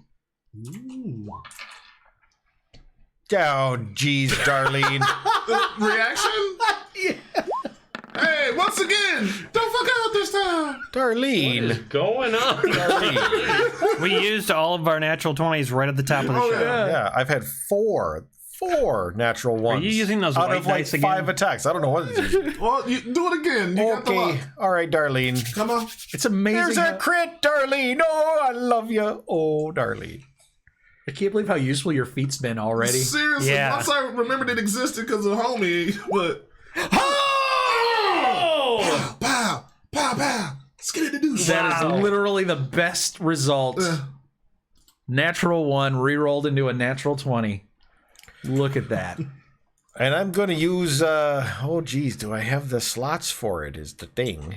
Yeah. I'm going to, let's see, I'm back down there. Okay, I'm not going to use the Divine Smite, and I don't want to use the bonus action smash quite yet. So, second attack, Darlene. Here you go. Okay, well, that's not a 1. Yeah, that's It's a technically true. Jesus. Getting better. Oh. If not for Dion, we would have to Okay. kick you out of our group. He's Don't you failing get his to use the trial. butt end? Jesus. What's that? Don't you get to use the butt end? I was waiting. Yeah, I was waiting to. I didn't want to use it because there was something else that I wanted to use a reaction for. But now, no, I'm not thinking I want to do that. So Well, you with the one mighty chop, you managed to reveal its pulsating root stem for just a moment, and it quickly shifts to cover it up again. But you can tell now that you've actually destroyed and chopped away more than half of this thing's sort of protective coating. all right. So then, with my bonus action, I'm gonna cast Shield of Faith. Whore! Hey! Protect me from this dang plant, will you please? All right. First, Brad said what he said, and then you called someone a whore. Guys, we got to calm down here with the disparaging I'm comments. so okay? sorry. Yeah, stop talking to your god. Yeah. We only pee on stuff. We're not crass here, guys. No. So anyway, it's a first level You spell. may have horror for a god, but we don't. I don't care. You can't harm me with your anger. So it's a concentration. Just adds 2 to my armor class for the duration of the 10 minutes. Okay. Sounds good. Glubby, Jeggy. Jiggy jug. Jiggy jug. Jagged jugs. Oh boy. Okay. Well, I'm gonna see how some arrow action works on these guys. So I will be using my my ability to do extra force damage Yes. Yep. and bringing out some Morning's Shaft. All right. And which one are you shooting at? The one nearest to me. Okay. So your first attack goes wild. Flies Wow. up into the canopy, hitting And he's nothing. so close. Yeah. With feelings. What the hell? Jesus Christ, guys. Yep. Bye bye, everybody. Okay. Oh, Great White Spark says, Bob Race told me to beat the devil out of these happy little trees. Let's see here. that works on so many levels. I know.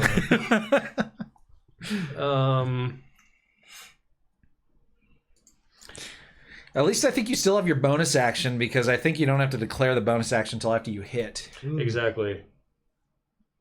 Let's see. Declare the bonus action for After extra you hit. satisfaction.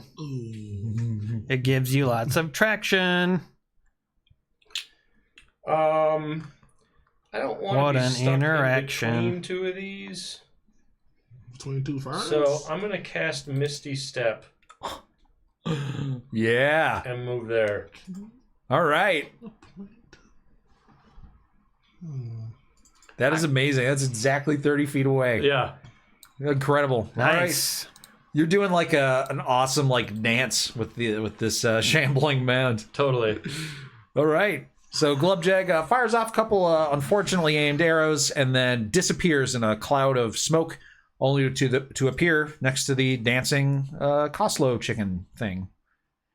Then it goes to Race's turn. All right. I guess I could break concentration and do something else, but I gotta do this for the culture just one time. Hey, yo, you plant, bitch! That's right, I'm back! This time with emphasis. First off, your main enemy are squirrels, nigga. How you afraid of rabbits? You can't kill us. We came here. We dropping heavy nuts on the table. Huh! Yeah.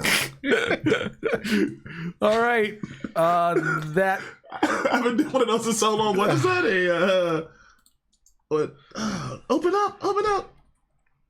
1D. when I reach 5th level. It's a wisdom save, right? I think so. Yeah. Yes. All right, they're not immune to psychic damage, and it fails You its simple save. bitch. Yes. Ooh, all right. So Wow, that's nice. Yeah, it's gonna be 2d4. I believe. I'll take it. 6 damage. And then we're going to have the dancing item do what it do one more time. One more time. That Shambling works. mounds actually have really low self-esteem. Yeah, we'll take it. 8. They know how filthy they are. Oh yeah, that will be a hit and 8 damage. You got your little halfling bard here putting out some of the most consistent DPS on your team right now. Help!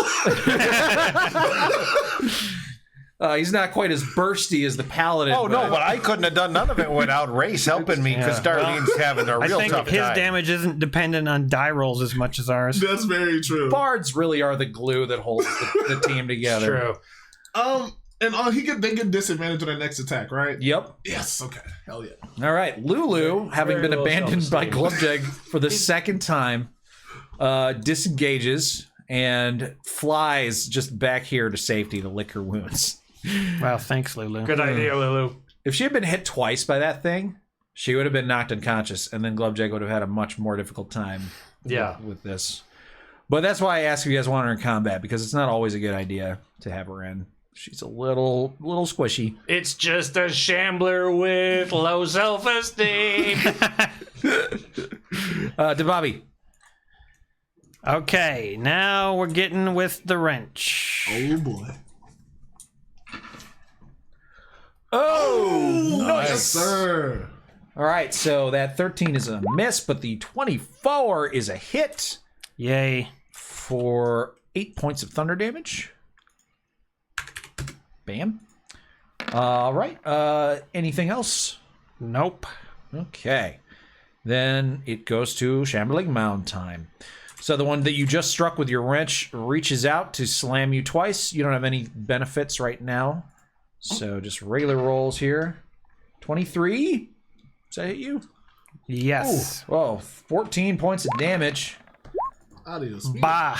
The 11 is a miss, so you're not grabbed. Then this Shambling Mound, it's got a new target, but it's not going to attack that target. It's going to keep focusing on Mr. Hamstone. That's right. Eyes on me, Mound. Disadvantage on this first attack. Oh my god! Well, you shit. What an ass. I got an armor class of 21 too. It hit with 25. No disadvantage either way. Yeah, Oh. 2 25s. All right, now this is the more important roll here, because if this also hits, that's bad. Come on. Got a 14. miss. All right.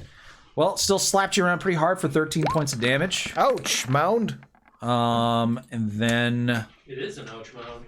It is an ouch mound, yes. ouch mound. Well, let's see. Who can it sense right now? Well, No one. it can sense y'all. How?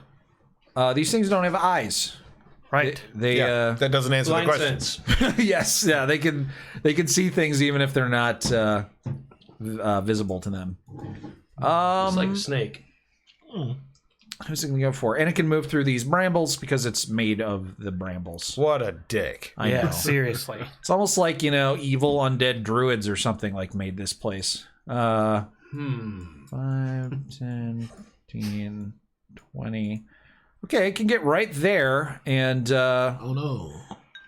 has some choices here for who it can attack. It's going to focus both attacks on only one person, but we're gonna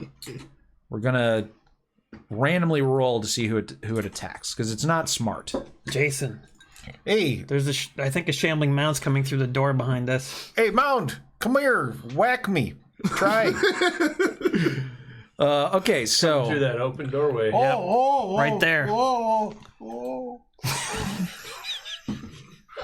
right, who wants to be a 1 or a 2 on the d6? Between Jason, Aaron, and Dion. Let's just get it out the way. All right, 1, 2, 3, 4, 5, 6. Deal.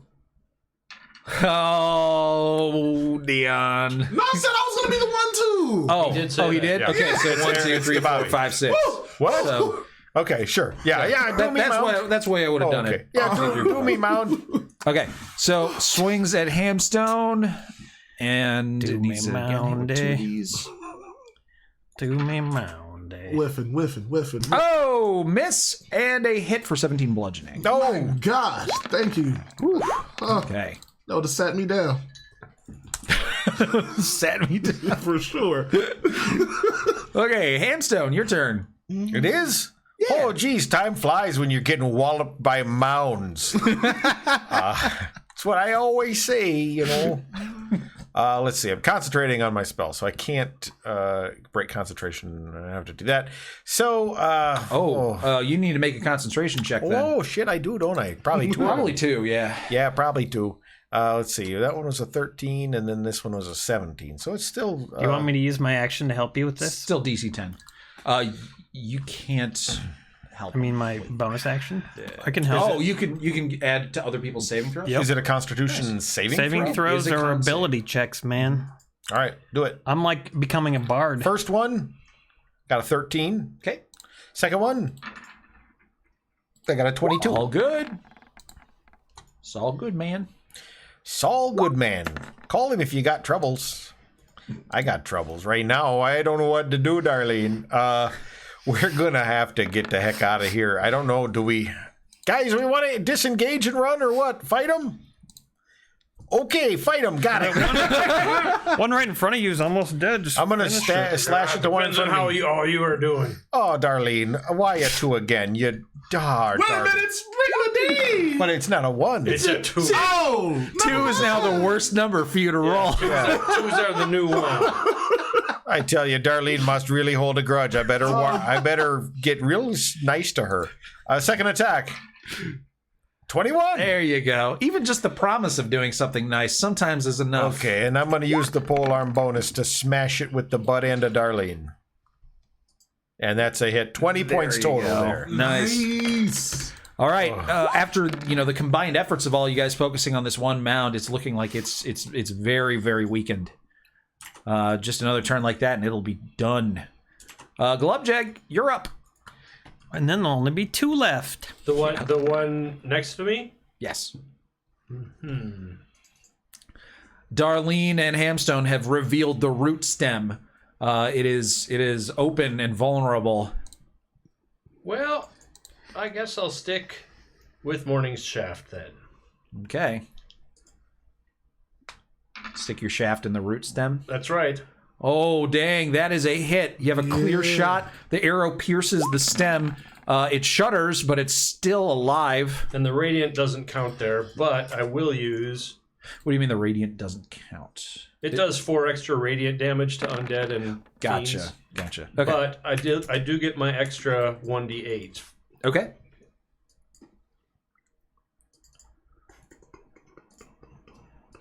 This is force damage, right? The whole thing's force damage now. Right. Okay. Yep. It's still alive.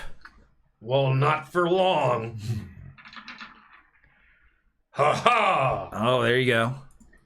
Another hit for 5, Yep. and it is still alive. Jiminy Cricket. Stupid. If you had done the exact same amount of damage again, then it would be dead. All right. Stupid. I guess I'll just stay where I am. All right. Race, your turn. I'm feeling a little lonely in the middle of this forest. I'm missing one of my. Hey, what about... oh, well, you do what you want. But can these guys don't have eyes? So they couldn't be, like, distracted by flashing lights or anything? Oh, yeah, illusions would do nothing. Oof, Yeah. man. All right, here's what I'm gonna say. I'm gonna bring out my old reliable. I don't know if you'll allow this. Pipes in the sewers. Can I use them? The pipes of this. You summon a horde of rats. Yes. All right. We're gonna get messy in this motherfucker. Oh, rats love dead vegetation. Yeah. And then I'm gonna call on one swarm of rats. My sweet boys. Oh, Pretty soon it will be time for ball bearings. We're going back to the classics. I have no Magic choice. bean. They never fail. All right, rat swarm. Do you like it right there? Ooh, That's where you want the rats. yeah, that works. We want this son of a bitch out of here as soon as possible. Blah. That was a weird way to say possible. Blah. I think I'm having a fucking seizure slowly over this match. Possibly. Did you see what Manflesh wrote, Jason? No. I like the idea that the Glaive's name is actually Brenda, and Hamstone just forgot after being separated. Every time he calls it Darlene, she gets pissed and misses. Did I at some point name it Brenda? Or did I say it wrong or something? I think he probably just... He's saying its real name is Brenda, okay. and then and you're pissing her off. Oh, oops. I think that's my whole turn because I think it's an action to do it and then the bonus action. And then dancing items just gonna do what it do. Squishy bits, hit them, squishy. Damn it! Come on, kill Wait, him. hold on! Fuck it, I can use it for myself! Ah! Yeah. Yeah. Wait. Hold on. We need to look up that ability. Work on it. Oh, Because I know that you use when you give it to someone else, Yeah. it prevents you from using it, but I don't remember when that refreshes. So let's okay. look it up. I thought it was every turn. Never mind. It is every turn, but it might be at the end of your turn, or it could be at the Okay. beginning of your turn. So we need to see. What is it called? Halfling luck? Halfling, Or Lucky just Boy luck. McBiscuits? Bountiful luck. Bountiful luck. Bountiful biscuits. Bountiful biscuits. All right. It does say ally. So Oh, okay. Never mind. when you use this ability, you can't use your lucky racial trait before the end of your next turn. That's what I was thinking. Okay, so, tough break dancing, dude. We'll get him next time. Ooh, but it's time for the rats. Oh, your turn ended though, because the dancing guy goes after you. Ah! So yes, you can use your bountiful luck to affect your. You know what? dancing I'm guy. still not, because these guys do more damage than 10's possible, like 13. So I'm just going to go to the rats, and what do?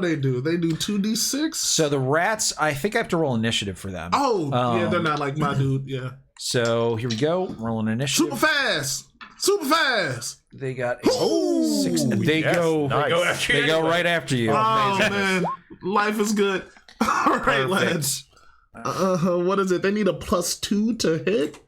All right. Come on. Yep. So the rat swarm just tries to roll over and start gnawing at the root stem of this shambling mound. That'll do. They get it. That is a hit. And then 2d6 piercing damage. 2d6. All right, boys. Do what you do. Hey! Nice. All right. All right. They start gnawing and ripping out chunks of plant and swallowing it. Yeah. The thing is very weakly pulsing as it violently thrashes around, trying to absorb any matter it can to protect itself. Lulu does nothing. Bobby, your turn. Right. Back at it. Bloody well right. Kaboom. Oh, that is a miss, sir. Miss. Wait, why was it a hit with the rats? They had a +2. They have a +2 on top of that 14. Can I use my bardic inspiration? You have it. Bardic Inspiration. I don't remember if default it can be used to add to attack rolls. It's right that do? here. I know it adds to saves. So you can do ability, attack, or save. Ability, attack, or save. Yes, Okay. sir. Yeah, you can add your Bardic Inspiration if you want. Oh, good. Yep. Wait, why do I have something that says 3 luck? Didn't you pick that Yeah, up? you have The lucky. luck feat. Yeah. Didn't you scroll down here? It's probably there if you put it in. Oh, yeah, lucky feat. 3 times Oh, per yeah. day, you can re-roll a failed. I can re-roll an attack. Yeah. Use that See, I bardic. knew I took something like that because I knew our die rolls were pitiful. But if I take the bardic inspiration, that'll give me That's a enough to better hit. choice. Yeah. So we'll do that. All right. So you have the Note of Destruction, right? Yep. They Okay. kind of changed the names when they redid it to be ability and saving, but same idea. Okay. Yep. So roll a d8, I believe it is. I got Now it. it's the note of reconstruction. And then the target and each creature of your choice that you can see within That's 5 it. feet. Yep. That Yeah. turns that into a hit, and it's got to make a con save or it takes 4 damage. It fails, so it takes an additional 4 damage. Yeah. Nice. Suck it. So 12 total. All right, to Bobby, you're chipping away at this thing. It's still above half. Okay. And let me just see if I want to do anything before I make this next attack. No, I think we're good. I'll just go for it. Bam. Ugh. Well, do you want a luck point? I'm gonna re-roll that. Yeah. Luck point. Yeah. There you go. That is a hit. 12 Nice. thunder. 12 points. All right, and I grapple it, and I'm gonna absorb it into my body next turn. You did hit with both attacks. Yep. Okay, Shambling Mound number 1. It is the one fighting to Bobby. Let's see if it can get lucky like the first turn. Nope. Suck off. Oh, gross. Yeah, no hits, piece of shit. Yeah. That's how it should be. I'm a no-hit piece of shit. Yeah. Piece of shit. Yeah, baby. All right, so the one that is on its last, limbs. Yes. Its last stem. Yeah, its last stem. Stem.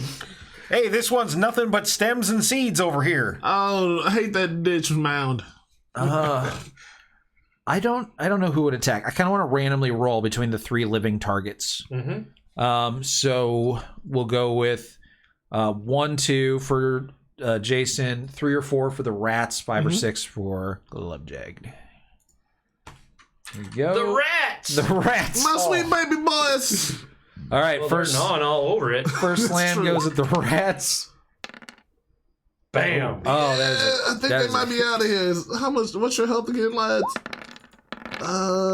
They have 24 hit points, so they're still alive. Yeah. Nice. All right, They might even survive another one. we'll see. Bring it on. Better them than you guys.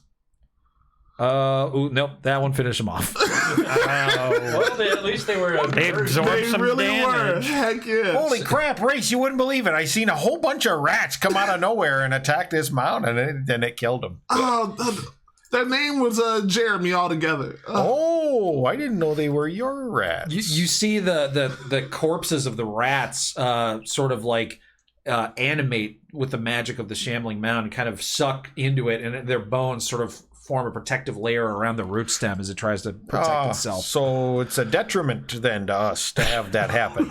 You know, we really could have used a Tyrannosaurus Rex in this situation. That's what I was thinking. Or a large mammoth, but It's too constrained of an area for that kind of action. I forgot to do something before, Oh. ooh. but it's been a while, so I'll have to leave it to DM discretion. When that other shambling mound came into my reach, I should have been able to get an attack of opportunity on it. Oh. Go for it. Oh, thank you so much. Hey! Oh my god, you hit it. I was expecting you to miss. Yeah, me too. No, I mean, Yeah. no. Of course, I believe. All right, so retroactively, you stick your pole arm behind you and impale the Shambling Mound as it emerges from the brambles. Like accidental. Brambles. All right, so I'm going to roll randomly for this Shambling Mound. We're going to do the same as before. 1, 2, 3, 4, 5, 6. Leave me alone. Looks like it's going after Bobby. Yeah, bring it on. Stupid. He ain't got none. 22. That's what you needed to hit. Oh, dang. All right, so 16 bludgeoning. Ouch. I can take maybe one more hit. I will see about some. Probably heals. not, though. Okay, then it goes to Reginald. Oh! I'm gonna take a big swipe at this one right in front of me here. All right, chop through them rat bones. Rat bones be damned. Basil rat bones. I really done a good chop there. Oh, yeah. Yeah. Nice. You put all of your weight behind this one as you plunge your glaive, Darlene, straight into the stem, and it just explodes, and rat bones and gore and plant matter get all over your face and all up Yuck. Darlene's shaft. Oh, Darlene, does that get you hot, Darlene? It gets me My kind name is of. Brenda. You're Darlene. Shut up. Okay. I'm gonna miss now. No, you're not, because I'm gonna swing around and try to get this one here. Good job, Hammy. Oh, I can see you finally over there. 15. Darlene or Brenda seems a little hesitant, but follows and does minimum damage. Looks Maybe like. my name is Darlene. And then I'll whack him with the butt end of you. Also minimum damage. Jesus Christ. So you're hitting now, but you're doing the least damage But you're just possible. being tentative about it. Hilarious. Okay. Then it is Globjag. All right. I'm going to cast a second level chromatic orb acid. Oh, now we're talking. Acid Orb. Ooh. Let's see. Do I have to make a hit on that? No. Automatic. Chromatic Orb? I think is an attack roll. Chromatic. Oh, ranged spell attack. Yeah. So that will be using your proficiency bonus plus your wisdom bonus, since it's a spell attack. Okie dokie. Seeing if acid does anything extra. And which one are you targeting? This one? Yeah. Okay.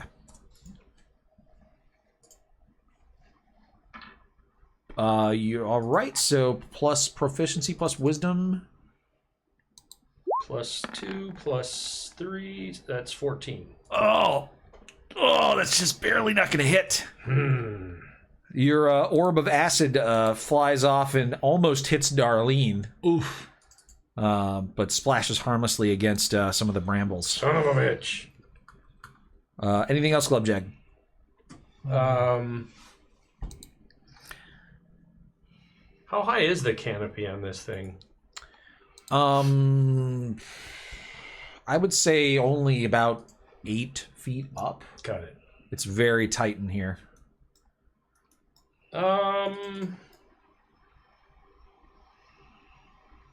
Is anybody really hurting for hit points? Yep. The Bobby. Bobby's looking pretty bad. Hamstone is below half. I can take a few more licks.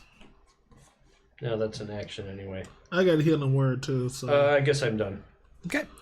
Race the roaster. Ooh, so I got a healing word as a bonus action. If I try to move so the dancing item can get there to hit him, is that like, would I have to like disengage for that? I don't know. That looks like a tight fit. I No, know it's small. the dancing item, you guys can move through each other's spaces. It just counts as difficult terrain. Okay. And so what I'm gonna do, I'm gonna, how does that work? If I move now, he'll still have to move on his turn. Yeah. All right. Here's what I'm gonna do. First things first. I'm gonna healing word level 3 to Bobby. Sweet. And that's what, 1d4 plus my spell modifier, so that's 3d4. Why did I do that? That's not what I wanted to do. I wanted to do this. Come on. Heal him, baby! 14? We'll give him a 14. And 14 hit points. That's a solid hit from one of these guys. okay. Yep. Survive another hit. Maybe not a crit, but we'll see. And then I will back up so that my dancing boy can get through. Bum, bum, bum, bum, bum. All right. And that's my whole action, moving, right? Yeah. Okay. On my screen, it looks like you're standing on top of the dancing. Yeah, I just noticed that. I was like, I should move him. So Okay, so you're gonna move there. Let's say. So, yeah. So that will provoke an attack from the shambling mound. What? Yeah, because you're leaving its threat. Well, Unless it has a 10-foot reach, it does not. So you're just gonna take the hit. well. I mean, I thought I was free to back up, but I can't take too many hits. You can take one hit. Yeah, that's true. Plus, I'm crafty. Yeah, listen to the devil. Yeah. It's just take one soul you're trading. One hit. It's just one hit. Are you ready for it? Yes, sir. It's just a waffle thin hit. Waffle thin. See? 9 damage. Yeah. Terrible. It's almost nothing. You should have another one. Yeah, why don't you do it again? Yeah, the first one doesn't Prove even you're a count. man. All right, from 43 to 34. There we go. Math. Yay. Yeah, see? Barely took off any of your green bar. Okay, so Race, you healed up your buddy. Then you moved away. You actually still have an action. Well. But you can only cast a cantrip. Got with any that bardic action. inspirations left? Oh, I do have a bardic inspiration. That requires a bonus action to use, and you just use your bonus action. Fair enough. Can you not use your action for a bonus action? You know, that's not an official rule. Okay. I've long wondered how broken that might be. Yeah. But technically you can't. Okay. Instead of doing what I was gonna do, I have 2 more charges. I'm summoning some more rats, if that's legal. All right, summoning more rats. I think summoning rats is legal in hell, probably. It's probably legal in this apartment building. Yeah, I don't know about that. I haven't seen any. I've been coming here for 6 years. So. Yeah. Yeah, I I've haven't never seen either. any. No, I mean as pets. I mean, you didn't have to Oh, be nice. no, see, that's different. Like summoning pet rats? Yeah. Rat girls, Actually, man. that probably is legal, yep. All right, so I'm just going to throw the rat swarm up in this other shambling mound because they have a reach of 0, but they can occupy enemy spaces. So deal. you want them to be inside of your enemy, basically. Oh, yeah. Okay, so the rats pop up. I got to roll initiative for them. The rats I pop roll. up and the shit goes down. And the whoop, whoop, roll and the pop a lop a slap. They got a 19. So, unfortunately, they're not going for a long time. Okay, then your dancing item goes right after you. Yes, sir. He's gonna go headbutt the one in the same space I was in. Okay. Moves up. Go and roll your roll your up. attack. That counts. That'll hit. 11. Hey, Yay! nice damage. We're doing work, boys. Slow work, though. Okay, Dababi, your turn, buddy. Yes. This is like me doing yard work anyway. I'm going to move It takes forever. to the left a little bit. Yeah, you guys don't put out tremendous amounts of damage, but you're a good team still. We chip away slowly. Yeah, exactly. I don't think I'll ever be able to kill you guys for real. Unless I hit you with a firestorm that does all of your health in one hit. Okay, that's a hit. Yes. 4. Oh my god. Oh, Yeah. Wow. Fuck you, idiot. look at you. I start insulting your damage and all of a sudden you do that. He's like, oh, really? So this one is more than half dead. You're seeing glimpses of its root stem, Bobby. All right, another half an hour. I should be done here, guys. Okay. Shambling No Mound. need to help. Nope. I sent your rats, dog. Super rats. Thank you. Hey, look at those misses. They Thanks missed. for all the rats. Horribly missed, Bobby. Then the next shambling mound. Its only option is hamstone. Here goes nothing. Sweet ham. Forget about it. Oh, ouch. Ow! Oh! You hit me twice, Mound. Whew, hit you twice, and for a total of 28 damage. Sweet on a home second. Reginald Hamstone. All right, so 28 damage, and I got to make a couple of con saves. Let me make a note of Where that. the mound wants to live. First con save I believe. I can is a help you fail. with that. So I'm. But I could have helped you with that if you Well, just would have yeah, given me a what- second. What's your? I can give you a +4.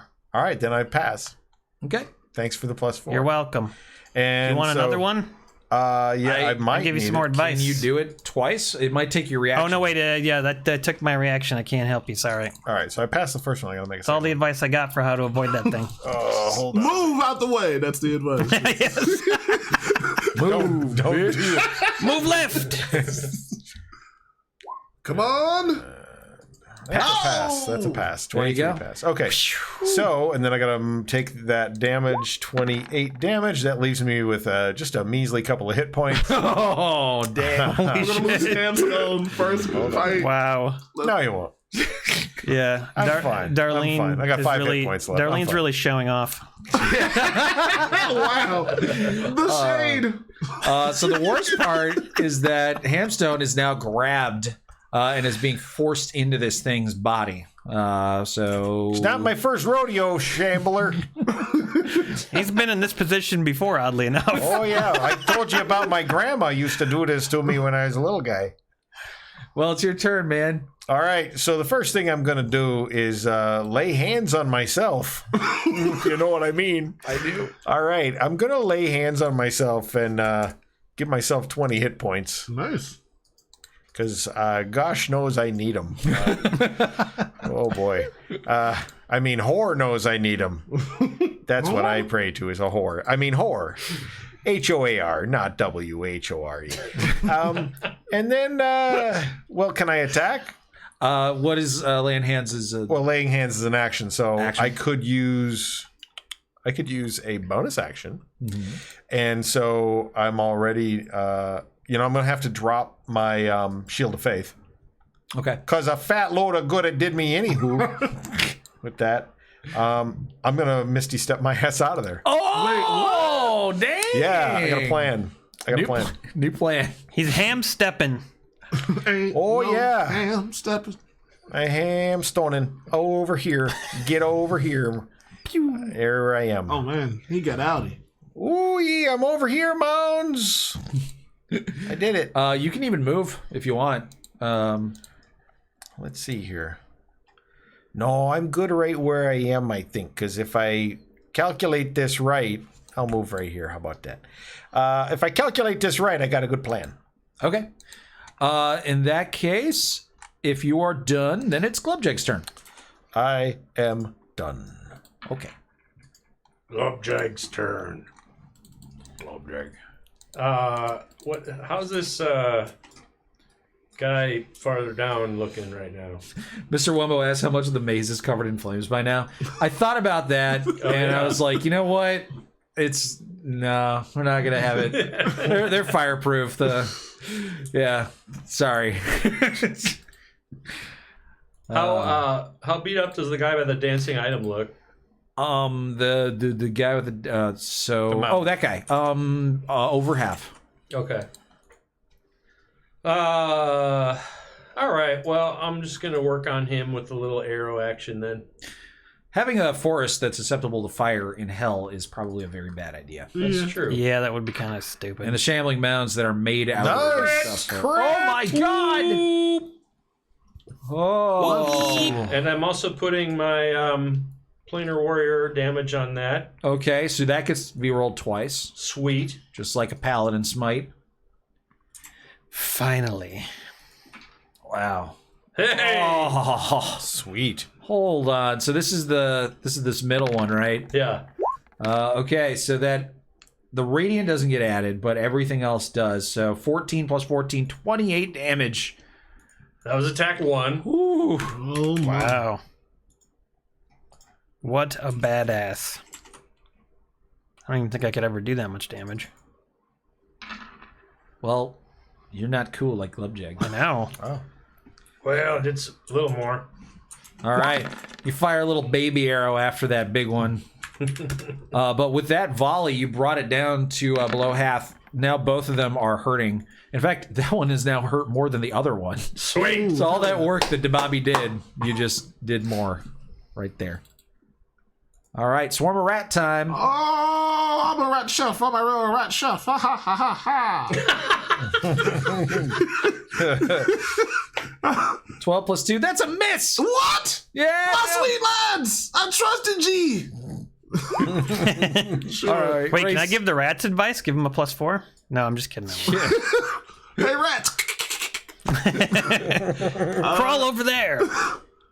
Yeah, they only get one attack, so I guess it's my turn. I'm in a bit of a pickle. I'm not even sure what to do right now. I could. There's no point in fairy firing. Grace is like a summoner. It's kinda- Yeah, I know. So it's like stuff shooting out all over the place. Yeah. I think there's only one thing to do. You dumb bitches, listen up one more time. Look, We fought you for the last half hour. You had us. You was about to eat my boy like Chef Bar, bitch. And now look at you. You're gonna die, and I'm gonna piss on your grave. That's a fail. 2d4 on your ass. Which one were you insulting? The middle boy. Okay. And he took 4 of that damage. Stupid mound. Yeah, stupid son of a bitch. And then... Are you gonna move out of the? Huh? I'm pretty far back. Can he reach me? Not from where he is now. Oh, okay, good. Hey, Mr. Nasty.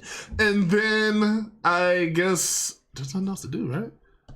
How do you feel about your health? I can heal and word you again unless you're solid. The Bobby. Oh yeah, I could use more definitely. All right, we're gonna do another level 3 healing word because why the heck not? Woo! Amazing. I just forgot what the 3 was for a second there, and you took 11 more health. Yeah. I'm crushing it on the math section, guys. I get it out. Wow. Thanks, buddy. Hey, anytime. And then dancing item. Well, you know what you do. Just do what you do, baby. That's a hit. Oh! That thing has been rolling consistent. Brontosaurus burgers. Hey! 13. I'll take it. That's what we like to see. Oh, yes, sir.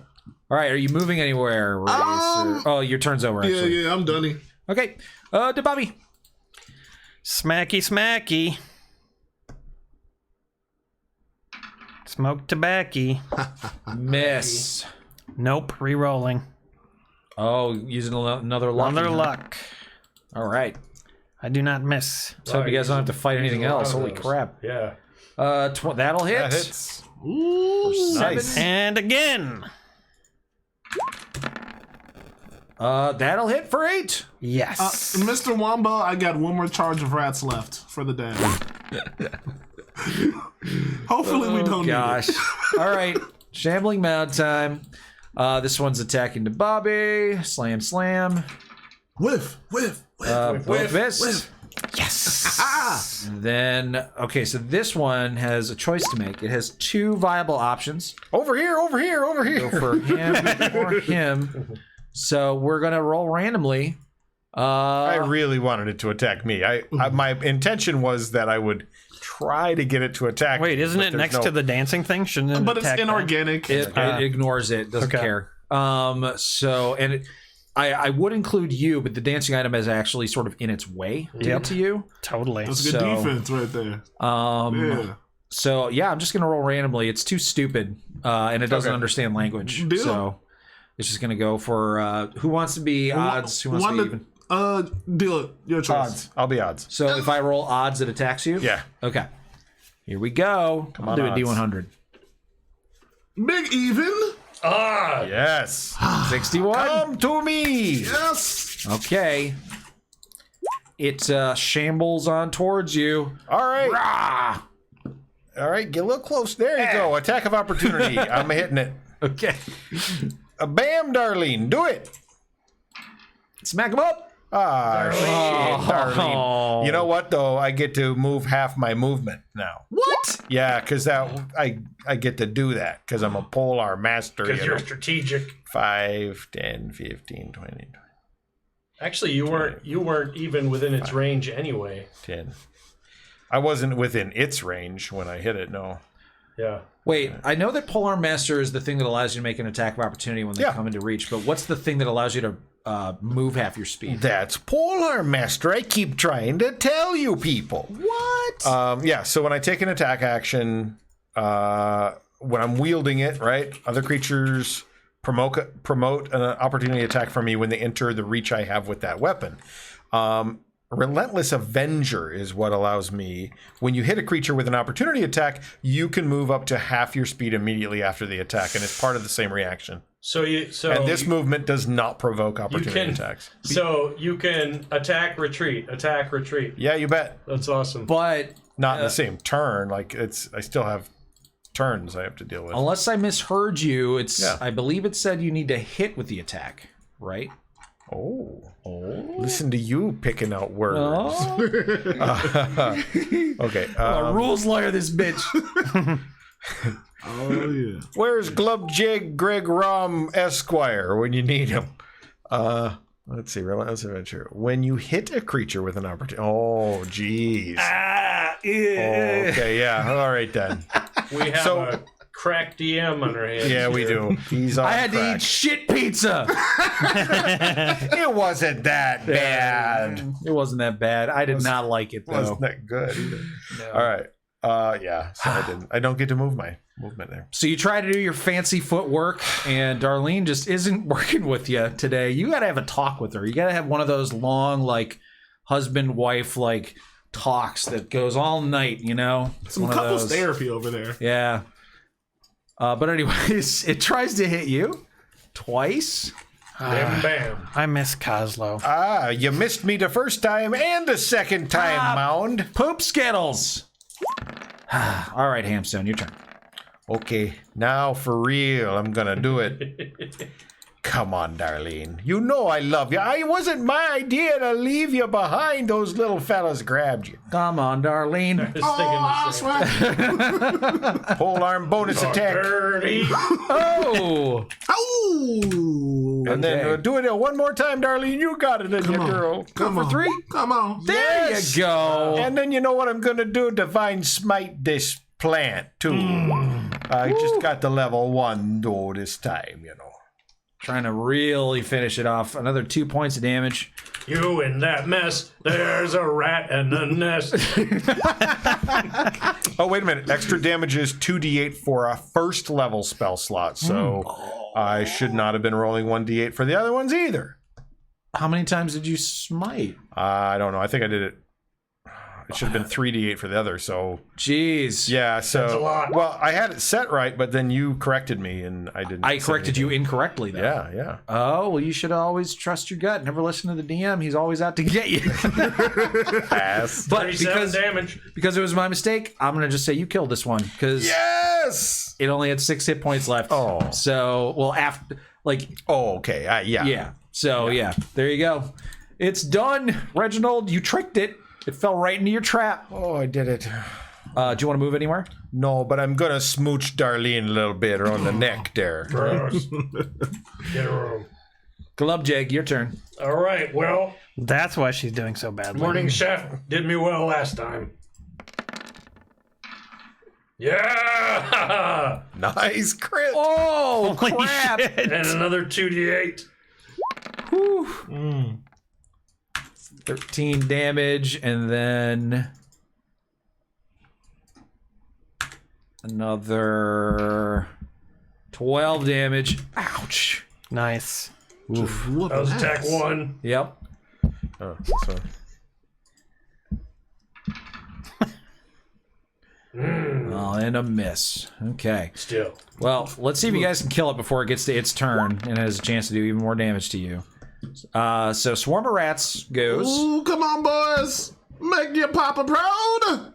No, you won't. Oh, miss. All my right. heart. Race, your The turn. cursed number. Hey, you stupid bitch! We killed your friends. I'm gonna eat your ass on the inside.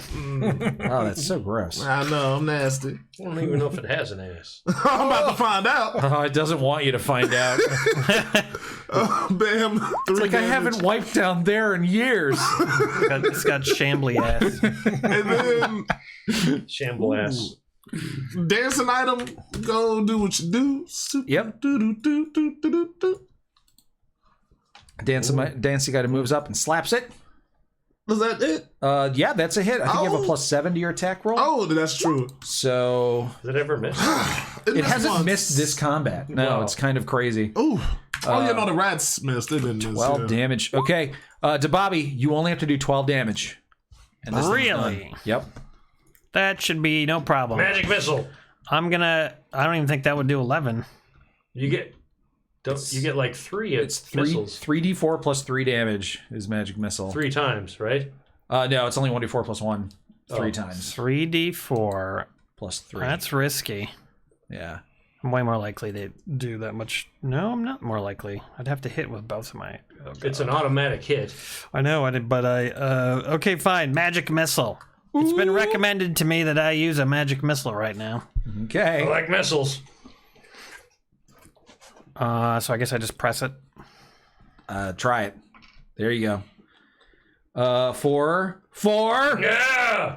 So that is actually 10 damage. Sorry, Dad. One more time. Where's the third one? Okay. There we go.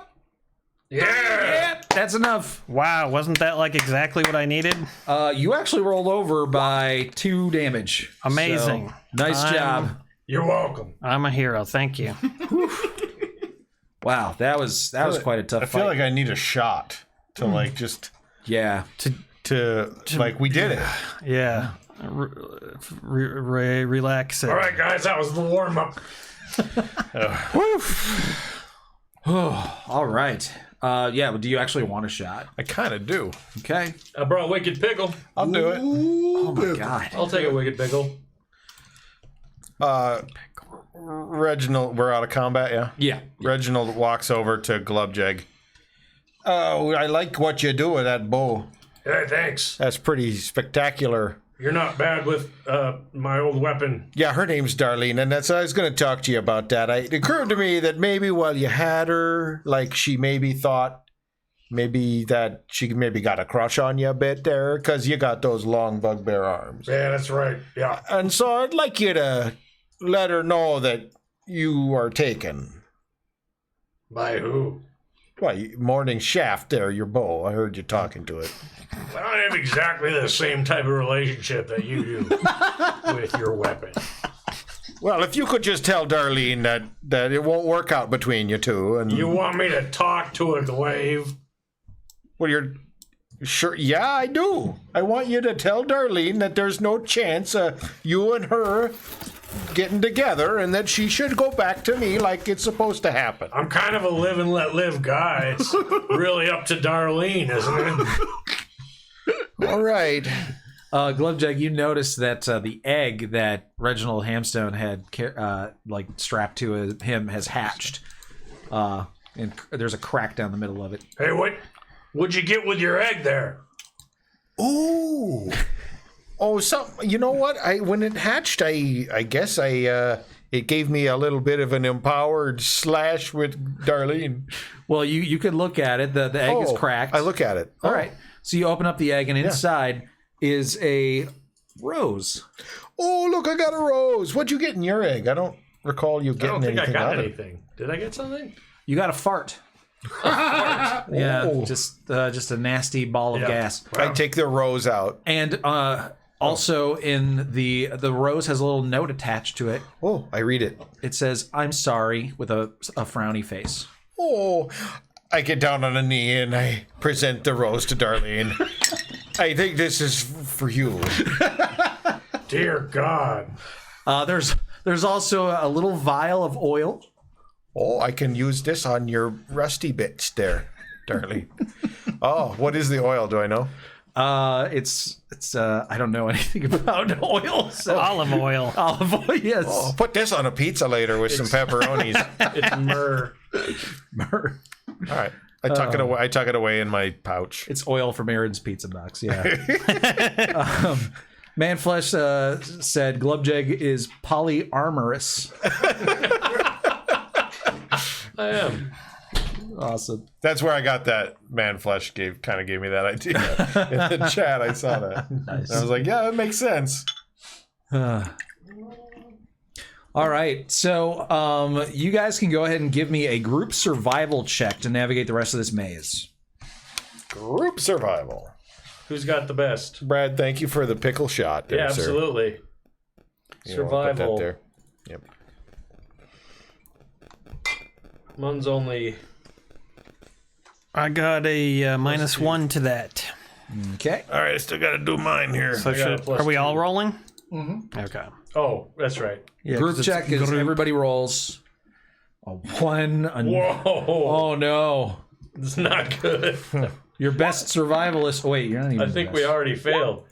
Well, Lulu, I guess. So I'm not going to include Lulu in the roll. You probably don't want her to be in the roll because I bet she's. Dion would have probably get a good roll. He's got some Yeah, except wisdom. If we he might gets have already failed. if he gets a natural 20, can he turn it around for us? Yeah. So 2 people have to pass this. Oh. So it's if not we already have a likely. 1, a 7, and a 9. Anybody got any inspirations here or anything? Maybe I have an inspiration. Hold on. I do not have inspiration. I do. I'm going to use my inspiration. Nice. To re-roll that. Or do I just get? Can you wait for Deanne to roll? Oh, survival. I think I need. Yeah, survival. so you need to spend it it in order to give yourself advantage, basically. Oh, right. Before the roll. Before. Okay. Yeah. Yep. What there? Oh, boo. Oh well. I don't think it even matters what you roll, unless it's a really low number we're trying to hit. Believe. Okay, I did the best. We did not survive. I'm gonna go ahead and give you guys a chance to, do whatever you need to do whatever you would do before you start trying to navigate the rest of this maze. You can do that, and then we'll move on to the next thing that you find. All right, fellas, I got a cast. Everybody beat up here? I don't have a scratch on me. Okay, I'm beat well, up. you can go look at a tree. Everybody else gather around. Lulu, get over here. All right, Lulu gets over there. I try to find a tree. I got one of these spell slots left here. Gonna give you all a nice juicy prayer of healing. That's right. Now, Give us the hamstone. Whore, hear me. I need you to help us get better. So everybody gets 12 hit points. Hey, I'm back to full. Thank you. Was that prayer of healing? Yeah. Nice. So that takes a little bit of time. I'm also going to cast Cure Wounds on myself. Nice. Yeah, it takes 10 minutes for that. 10 minutes. You know that. You know that. Alright, so I kept most of my spells. So I need to look up Lulu, what ability Holy she shit. actually I has. just healed myself 12? Yeah. I didn't even need that. All Okay. that. So in chapter 4, she regains her. Do you get 10 hit points once a day? I'm sorry? Is it 10 hit points once a day, or is it more than that? Your thing is like 3, isn't multiple it? times a day. Yeah, I think it's either your proficiency bonus or your intelligence modifier. I can't remember. You know, I'm also going to lay on hands It's and level, actually. do the rest of it because I need it. So I get another 20. Okay. So I'm back up to 57. So Lulu actually still has her aura of invulnerability. That's pretty cool, actually. So I'm gonna tell you guys this because I always forget about it, and you guys are probably gonna be the ones who want to remember to use this ability. But Lulu has an ability where she has a 10-foot radius around her that's invisible. Any spell of 5th level or lower that is cast from outside of the barrier can't affect creatures or objects within the barrier. Even if the spell is cast using a higher level spell slot. And it's 4th level or 5th level or lower doesn't affect things inside. She can use an action to suppress the trait if she needs to. So she has a little bubble around her that prevents like Magic. wizards from casting fireball on you and That's stuff. okay. Always in All effect? the time she has that. Oh, Yeah. so we can sneak next to her invisible? No, the aura is invisible, The aura is invisible. but she's not. Oh, it's not an aura of No, invisibility. invulnerability. Yeah. Aura of invulnerability. I feel like that possibly could have been useful in various points, and I just totally forgot about it. Well, Coslow. she wasn't there, unfortunately. Yeah, and that wasn't magic. That was just a fire. That wasn't, that wasn't a spell, so it wouldn't have been affected anyway. Same with the mummy rot. That's not a spell. Yeah. But if you ever have to fight a powerful wizard, it'll be very useful. Okay. So you guys healed up a little bit, and you move on, We pee on the mounds. of course. Pee on the mounds of evil. Oh, I drained my enormous bladder right on it. Oh, splash damage. Actually, I'm gonna Big old barf. I'm gonna literally do that. No, I kind of feel like I need to pee too. Yeah. I just did. Yeah, likewise. Smart. All right. Well, while Aaron's going off to pee, I'm just going to read a little bit ahead to make sure. All right, y'all read ahead. I got a P2. Oh my God. Okay. Do it all. I'm gonna do everything. I'm gonna pee and vomit and barf and poop and fart and Let it all go. I have a choice here of what you guys find. I have two things that I kind of would like to be the options. One of them is a combat, though, and I don't know if I want to do another combat right away. So I think I'm going to do the one that's not a combat. It's interesting that you have options. Yeah. So like with this, if the party immediately just rolls a survival check to navigate, and the group rolls high enough, you can just get to the end of the maze and bypass the shambling mound fight, bypass the other 3 things that you could theoretically find in this maze. But I was like, I think it's kind of silly if they just, just on a lucky roll, just bypass everything, because there are some interesting things in here, Yeah. And I know Jason really wanted to have a fight with his paladin. So I was like, I'm going to have them basically try to navigate the maze, like literally themselves, which I knew had virtually no chance of succeeding. Oh, really? And then the first time you run into a spot where like one of these random encounters is supposed to be, I would just automatically do the shambling mound one. Okay. Because it says I can pick or I can roll, whatever. But I was like, once we get through the shambling mounds, then I'll have you guys actually roll. And then if you guys roll high and skip right to the end of the maze, then no big deal. So yeah, a little peek behind my curtain there.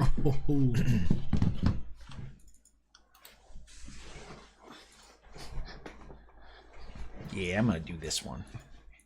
This is a good one.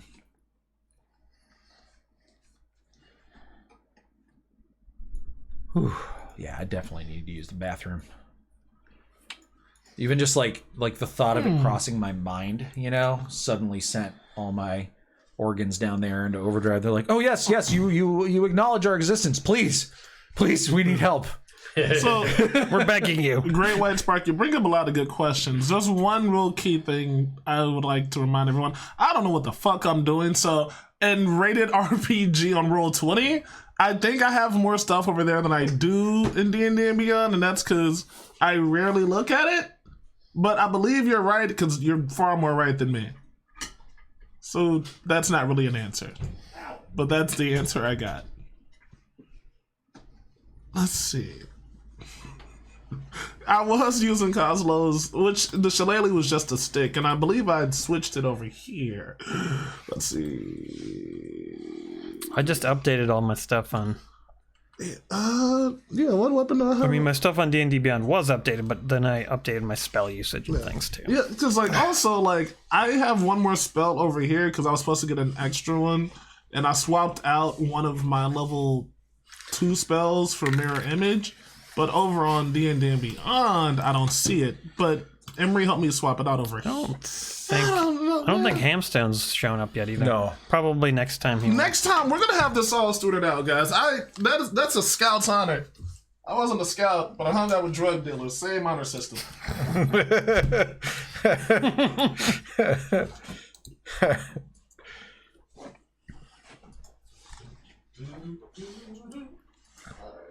definitely don't need 2 cups. That's just too much. Is there coffee left? Oh, hold on. I think there's a little bit. I don't know if it's warm. All I need is a little dab. Hey, just A little dab will do you. most days. Oh yeah. Should I cover some business right now? Yep. Okay, so we're gonna start. We want to thank some of our newest Patreon supporters. Okay, hold on here. Let me bring that document up. Archival Octopus and Mick and Addy, 2 of our new Patreon supporters. Although the names are different, let me just bring them up, make sure I got them.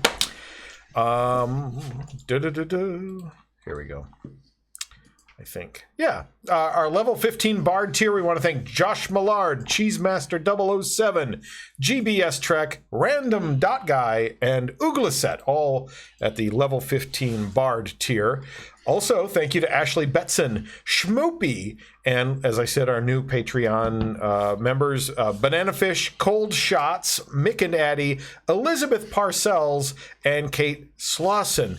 Kate shared the following statement. She said, "I'm happy that I can support Rated RPG. Although I've been aware of D&D and role-playing for years, it's always felt overwhelming and not accessible to someone who doesn't know much about it, like myself. This show and podcast have created a space where I can explore the mechanics and learn more about what goes into good role-playing. Oh, that's very Sweet. That's very nice of you to say. Having a first-time player like Dion on the show helps a lot, and I appreciate that he's there. The whole production has made D&D far less daunting and something that I could see myself doing. So there you go. That's from Kate. That's really nice. Yeah. Cheers. Yeah. What do you say, Dion? What do you any thoughts? I would say when this first started, I was like, I have no clue how this isn't going to be a dumpster fire. And I mean, it kind of has been in like the best way. I feel like the advice I would give you, just get people who, one, get that you're new and they're not going to try to just like jump off the deep end. And also play with people who really kind of want everyone to succeed. Because I've talked to like other people who play D&D and they're like, sometimes you get like a guy who just tries to like game the system to have the most OP asshole, talking to like other friends who play D&D. So if you got a group of friends who are knowledgeable and they fuck with you, I think you'll be good. Yeah. Awesome.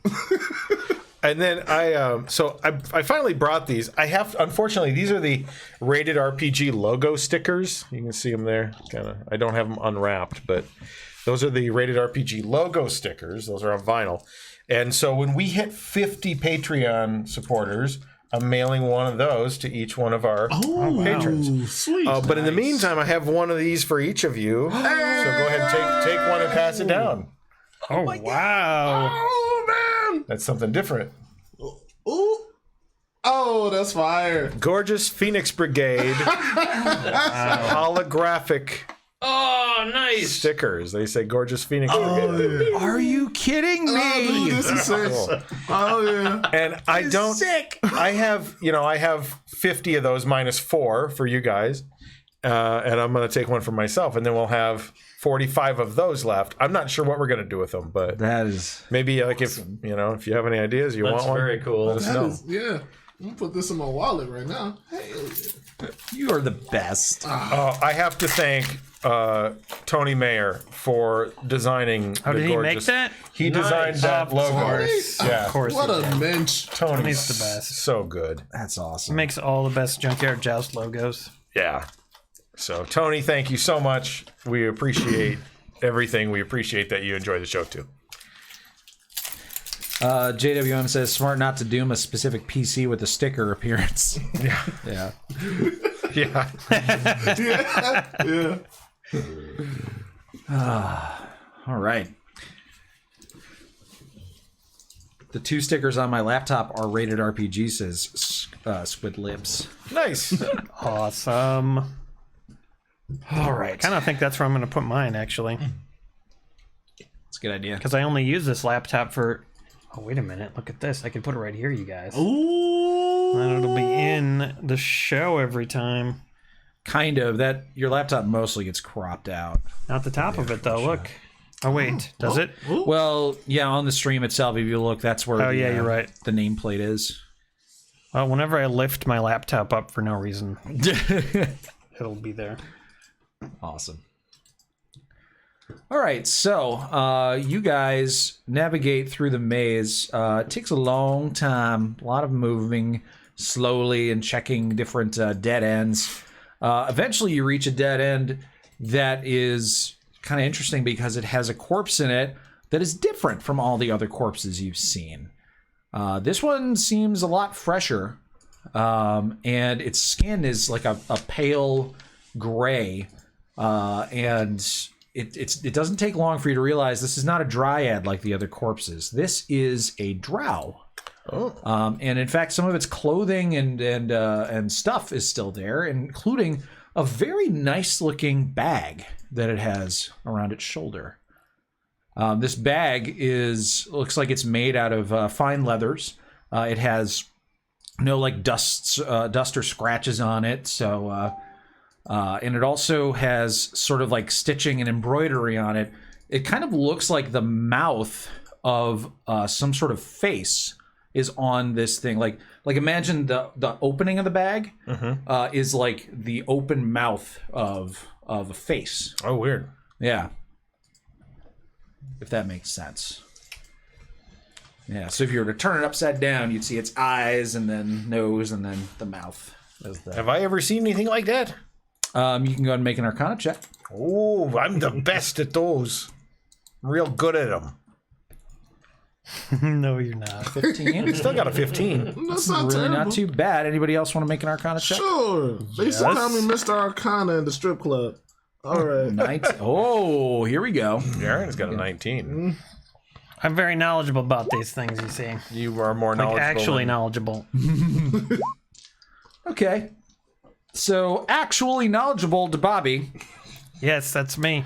You're an artificer, so you actually kind of specialize in magic item creation and giving magical effects to things.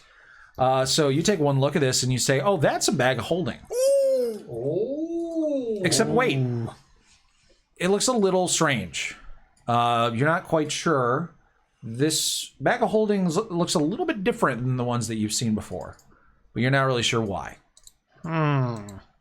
Something's a little different about this, you guys. I'm not sure what. I'm an Arcana it up. Okay. Oh, Hey, Race, do you do you have identify? It would. I mean, I know how to identify stuff, but is that like a spell or? Yeah. Oh no. Does Bobby have identify? Oh, that's another Nope. good question. I am almost certain it's on the list of artificer spells, but Yes, but I do not have it. don't have it prepared. Makes sense. Can I lick it? Of course. It's a free country. Yes, you can. I go. I'm just gonna lick the bag and see what I learned from it. Sure.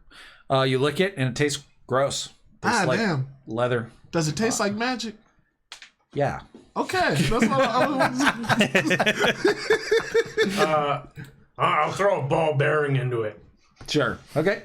You open up the bag and sort of peer into it, and it's just black inside. What? I don't know if you guys have seen a bag of holding, if your characters have ever seen a bag of holding, maybe on a shop window or something. But you've been shown, you open it up, and there's just like a black, like nothingness, like a void. And when you put something in, it's kind of like Mary Poppins' bag, where you can fit way more stuff than should reasonably fit in a bag.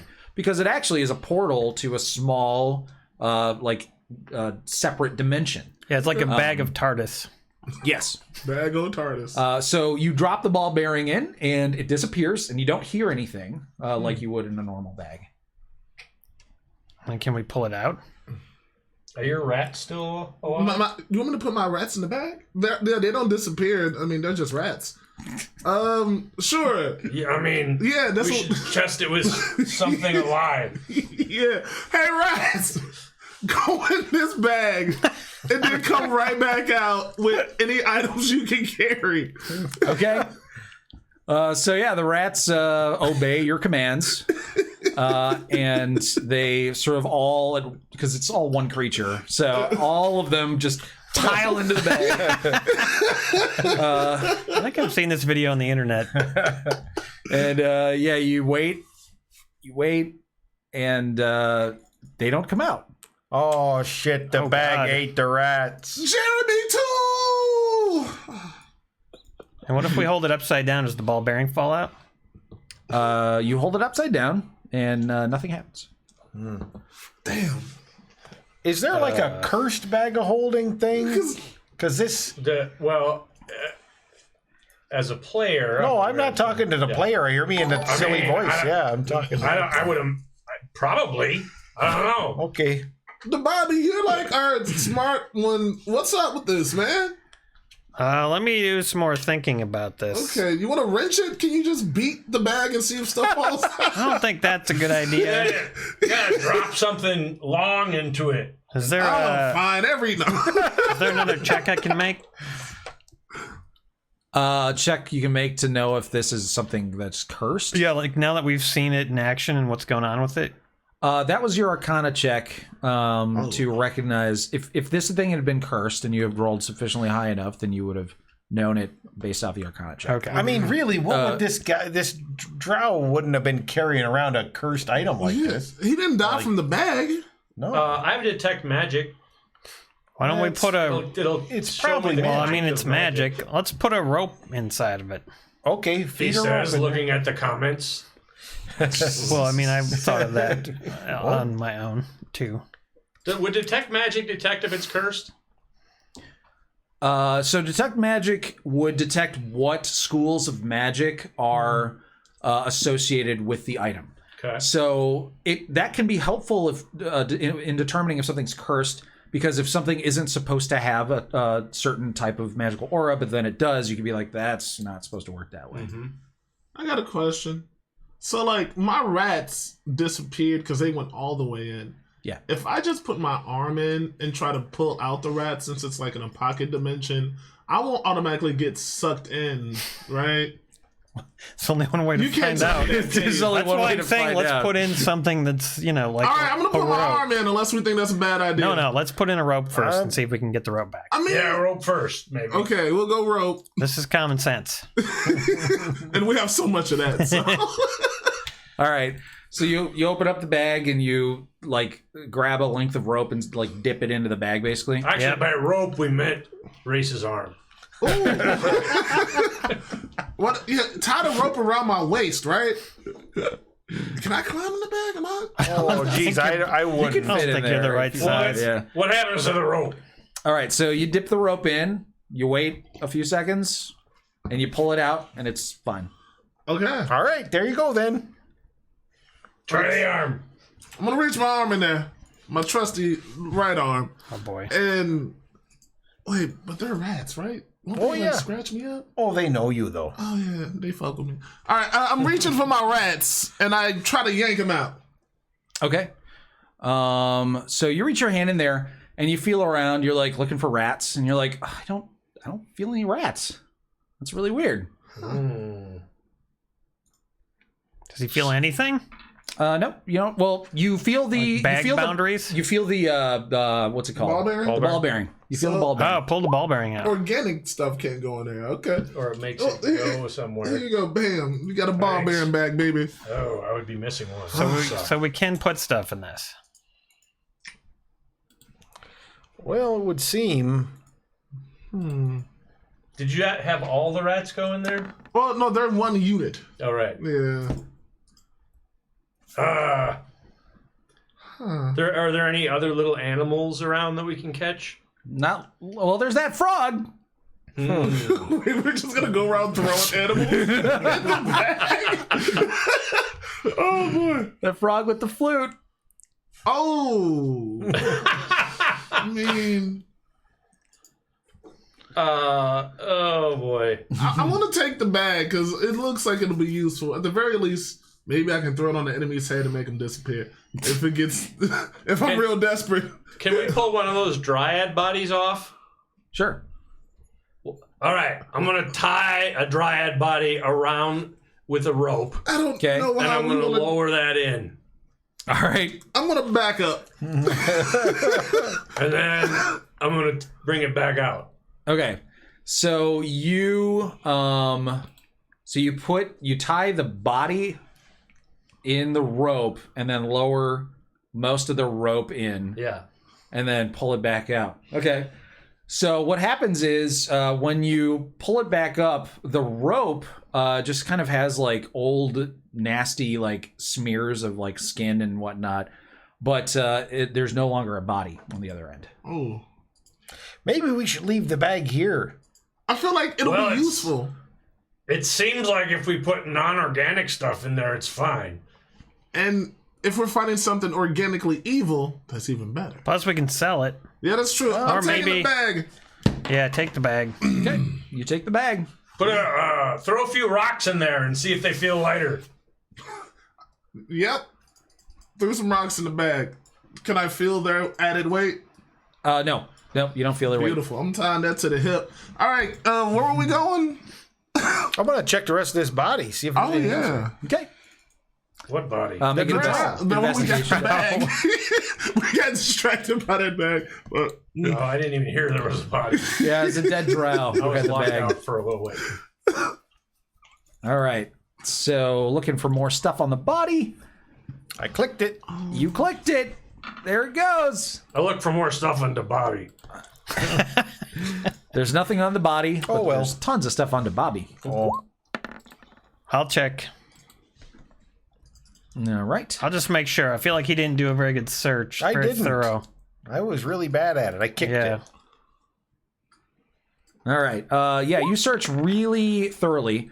All the cavities. Only thing you discover is that this drow appears to have been impaled by vines. Oh. And you realize that the drow's face, they had an expression of horror on their face when they died. Uh-oh. It's hard to horrify a drow. They were faced away from you, like towards the dead end of the path, and you saw the bag on their shoulder, and you just pulled it right off. So Dababi had to actually slide the body away from the wall, and that's how he discovered the face and the impalement. Oh, jeez. But other than that, you don't discover anything else. Okay. All right. Well, if you guys want to keep looking through the maze, that'll be another survival check. Sure. Also, before we do, I just want to dump the bag out. Dump the bag out. Yeah, shake it. Because he was carrying stuff in it, right? And I feel like I was able to find the ball bearing because I knew he had it in there. But if I just turn it in, won't his stuff just fall out? So I don't believe bag of holdings can be dumped out. I think you have to actually reach in and pull things out. Ooh. Yeah. I want to cast Divine Sense. As an action, I can open my awareness to detect forces of evil. They register as like noxious odor. Yeah. The location of any celestial fiend or undead within 60 feet of me that is not behind total cover, and I would know the type of the creature. Sure. All right, so you activate your divine sense. Or any place that has been consecrated or desecrated. So you get a celestial aura coming from Lulu. Of course. And a very strong fiendish aura coming off of Dababi. What? He's carrying. Sorry. It was what I ate this morning. No, what do you got? What's going on? I don't know. His shield is like It's a whole thing. They got a mostly hate relationship. it was. Yeah, it's just my shield, you know. It's not gonna hurt you. It hasn't even really talked much about you. Be true. It talks about me? No, not yet. It hasn't. It's an evil shield. Hey, Shield, what do you think about this paladin? I'm gonna fuck his wife. I'm not gonna tell you what he just told me. Well, that's fine, but if I get a chance, I'm gonna destroy the damn thing because I don't like fiends. I'd like to see a shield have sex with a glaive. You know what? I kind of would too, At least once. but not with my glaive. Oh, well, I mean, never. Does he sense anything else? Nope. No, nothing other than you guys. I'm going to detect And not the portal. bag. Okay. Detect portal, yeah. So the closest portal definitely is the bag. Okay, that's what I thought. Yeah. So, Are we going in? well, I mean, We can't I think stay here. It actually, I think it takes organic matter somewhere. Oh. Okay. Well, we don't have much time before the rats probably disappear, so. So, what do? We gotta go find. Hey! I yell. Yeah, let's find this Hey! oracle. Red Ruth! Red Ruth! Red Ruth! Where are you, Red Ruth? Yeah, just an eerie silence as that you hear a flute playing in the distance. That's that frog. Red Ruth, tell me the truth.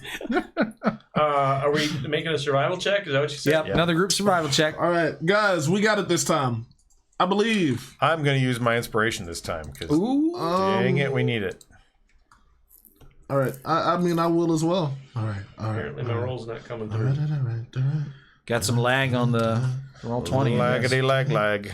There's 15. Well, no, that's not a word. If his came I believe. Come on, boys. Okay. So Wait. Can I use my magical luck power for errands? That's not a 1, that's a 2. yeah, it's a Oh, two. yeah. what? He has got a -1. Oh, first. damn it. If it was a natural one, it'd be red. Oh, okay.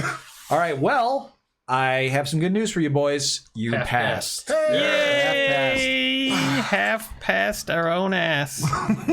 So we don't have to go into another hour-long combat. Oh. I know. It's great, right? And I'm going to move you guys straight to the end Oh yeah. of the maze. Yep. This is the end. Dun, dun, dun. My only friend. The end. Do, do, do, do, do, do. Oh, look at this. Ooh. There you go. Look at that. Yeah. You guys can all see Red Ruth there. Oh, kinda. Yeah. I see a little corner piece. Yeah. Yep. Little corner piece. Okay. That's good. All right, so you guys reach the center of this maze where you find a cave-like hovel. Hovel? Hovel. Lying at the center of it. Hundreds of bones and body parts hang by twine from the entrance, and the ceiling is strung with garland made of bloody entrails. Oh, it must be Halloween. The air buzzes with flies. Upon hearing your arrival, a woman emerges from within the cave. Tall, bluish skin. She reminds you a lot of someone else that you met here in Hell. She reminds you a little bit of Mad Mags. But is she red? She's wearing a dress made from stitched together bones. And her hair is soaked in blood, just constantly dripping gore all over her clothes, all over everywhere she walks. She also appears to have a string of infant skulls hanging around her neck. In fact, the first thing that you notice, well, you don't notice her like with your eyes, you notice her with your ears, because a creepy chorus of nursery rhymes accompanies her everywhere she goes, being uttered by the skulls of infants dangling around her neck. Oh shit, that makes me feel real uncomfortable. Excuse me, is this Ruth Red's Witch Steakhouse?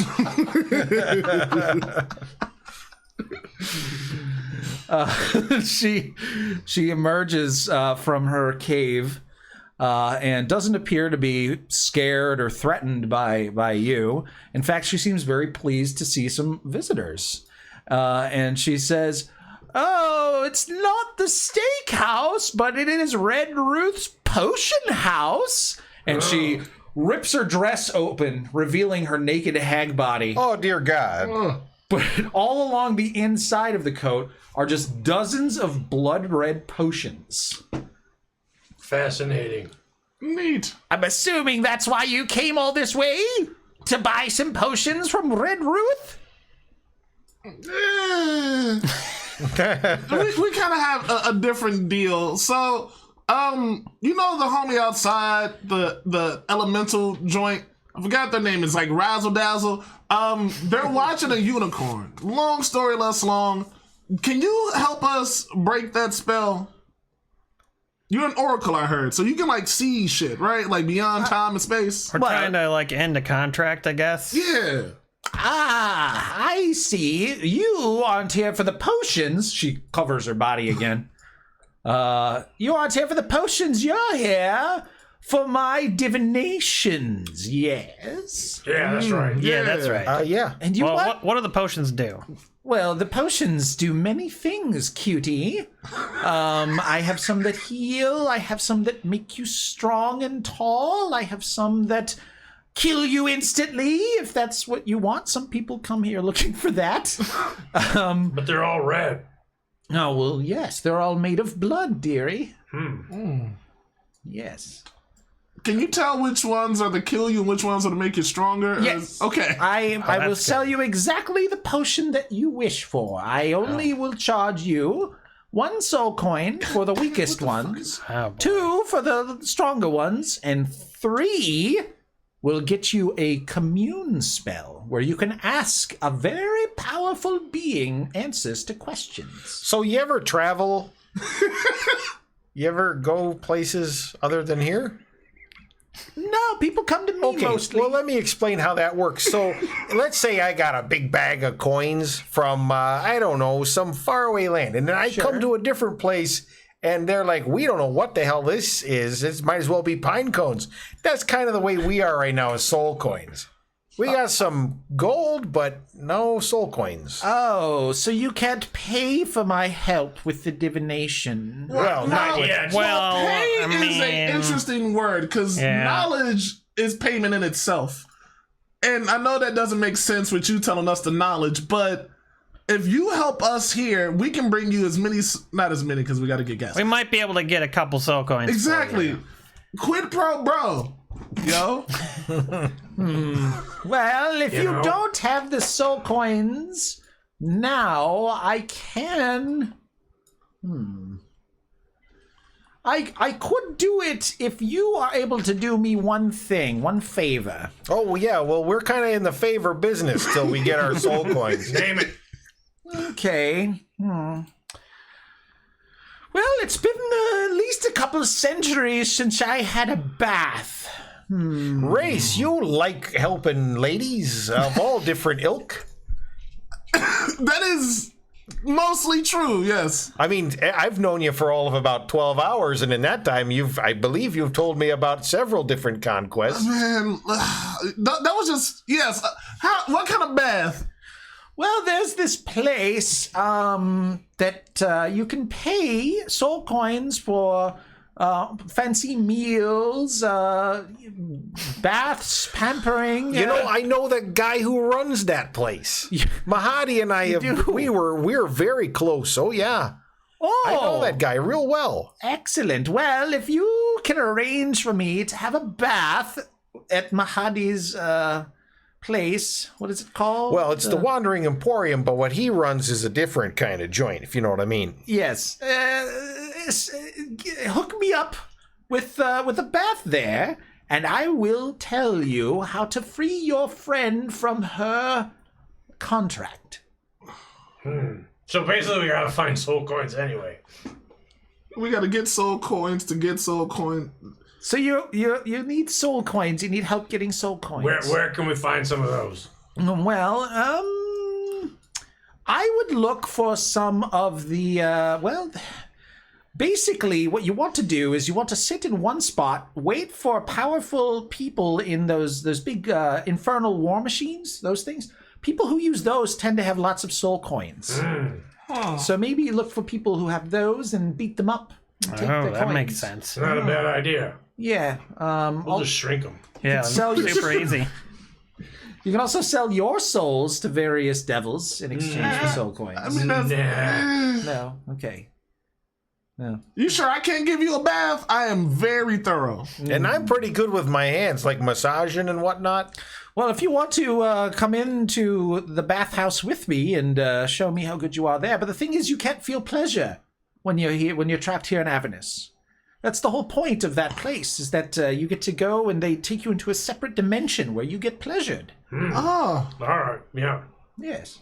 I can tolerate just about any kind of smell. Well, actually, we have a bag you might be able to climb into if you want to, experience pleasure it's in a different dimension. inside of a bag.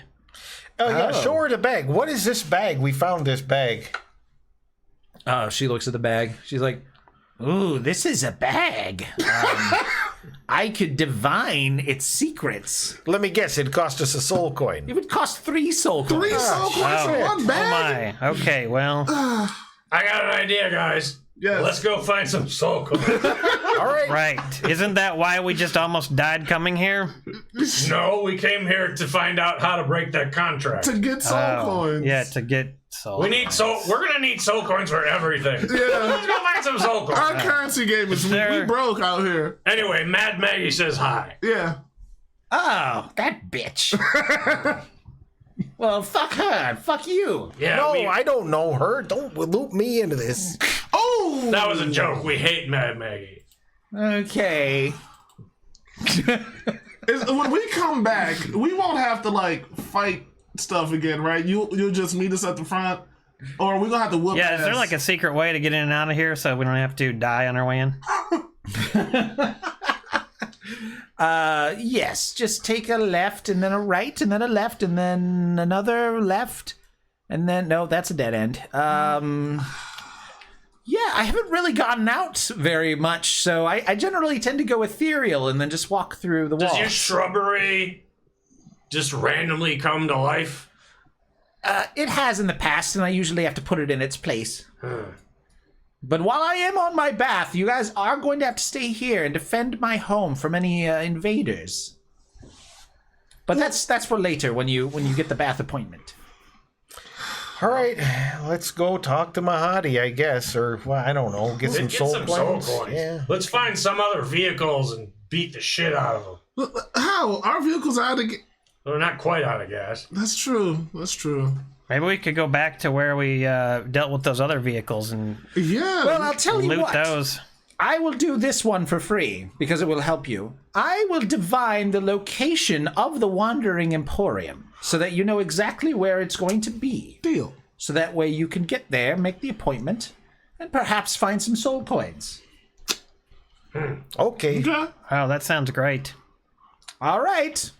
She, let's see. How does she do her divining? I bet she puts fingers in something. We're gonna have to call the next stream, brother. Can you spare another soul?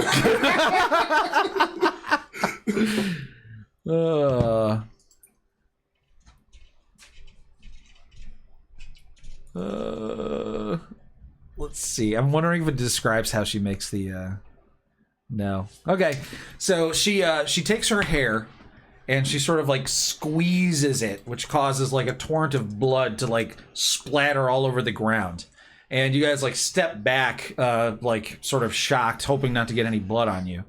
And when you look down at the ground, the blood has sort of created like a pattern that looks vaguely like some sort of a map. And in one section, in the like somewhere in the middle of the pool, like defying all laws of reality, there is a section that is just void of blood, and the ground can be seen through it. And she's like, "Ooh, okay. Any of you have a map?" Nope. Have we ever had a map, fellas? I think we've just been using Lulu's intuition. I believe you guys were given a map at the very, very beginning. Yes. From the wizard. Yep. So you guys pull out your dusty old map that you've never looked at. Oh yeah. Oh! And you notice that there are a few places that are marked on it. One of them being the demon zapper. And she points to a spot that isn't that far, and she's like, "By tomorrow morn, you will find the Wandering Emporium right here. Deal. But don't be late, otherwise it'll move on." And what is it? What is it marked as on the map? It's just the middle of nowhere.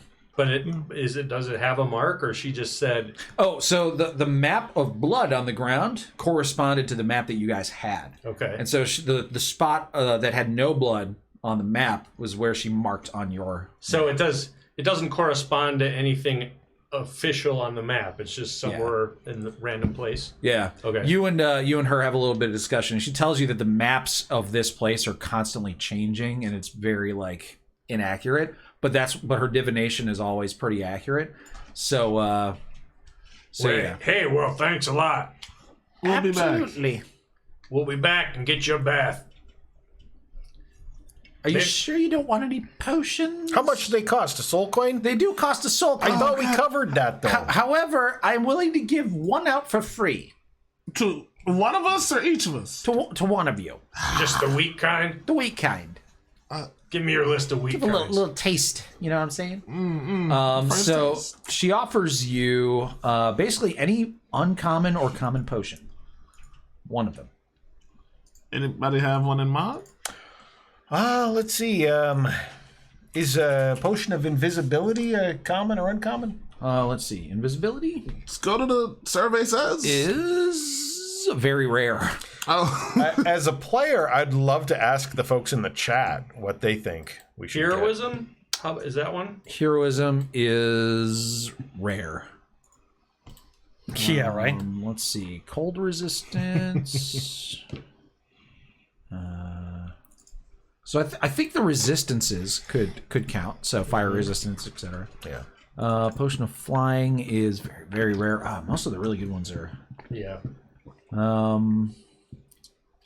Speed. Wow. Water breathing? Maybe. Okay, you can do water breathing. So much water down here. Drowning constantly.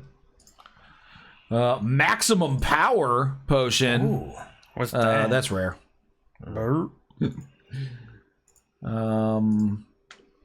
There's obviously healing potions. Yeah, you can't go wrong with a healing potion.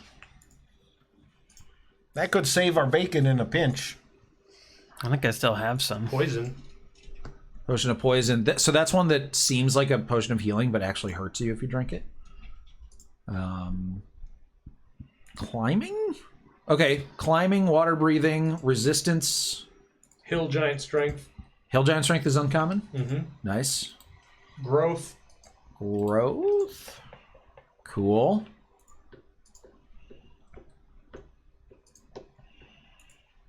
Any of these sound appealing? I don't know. I think just a potion of healing might be something we could use.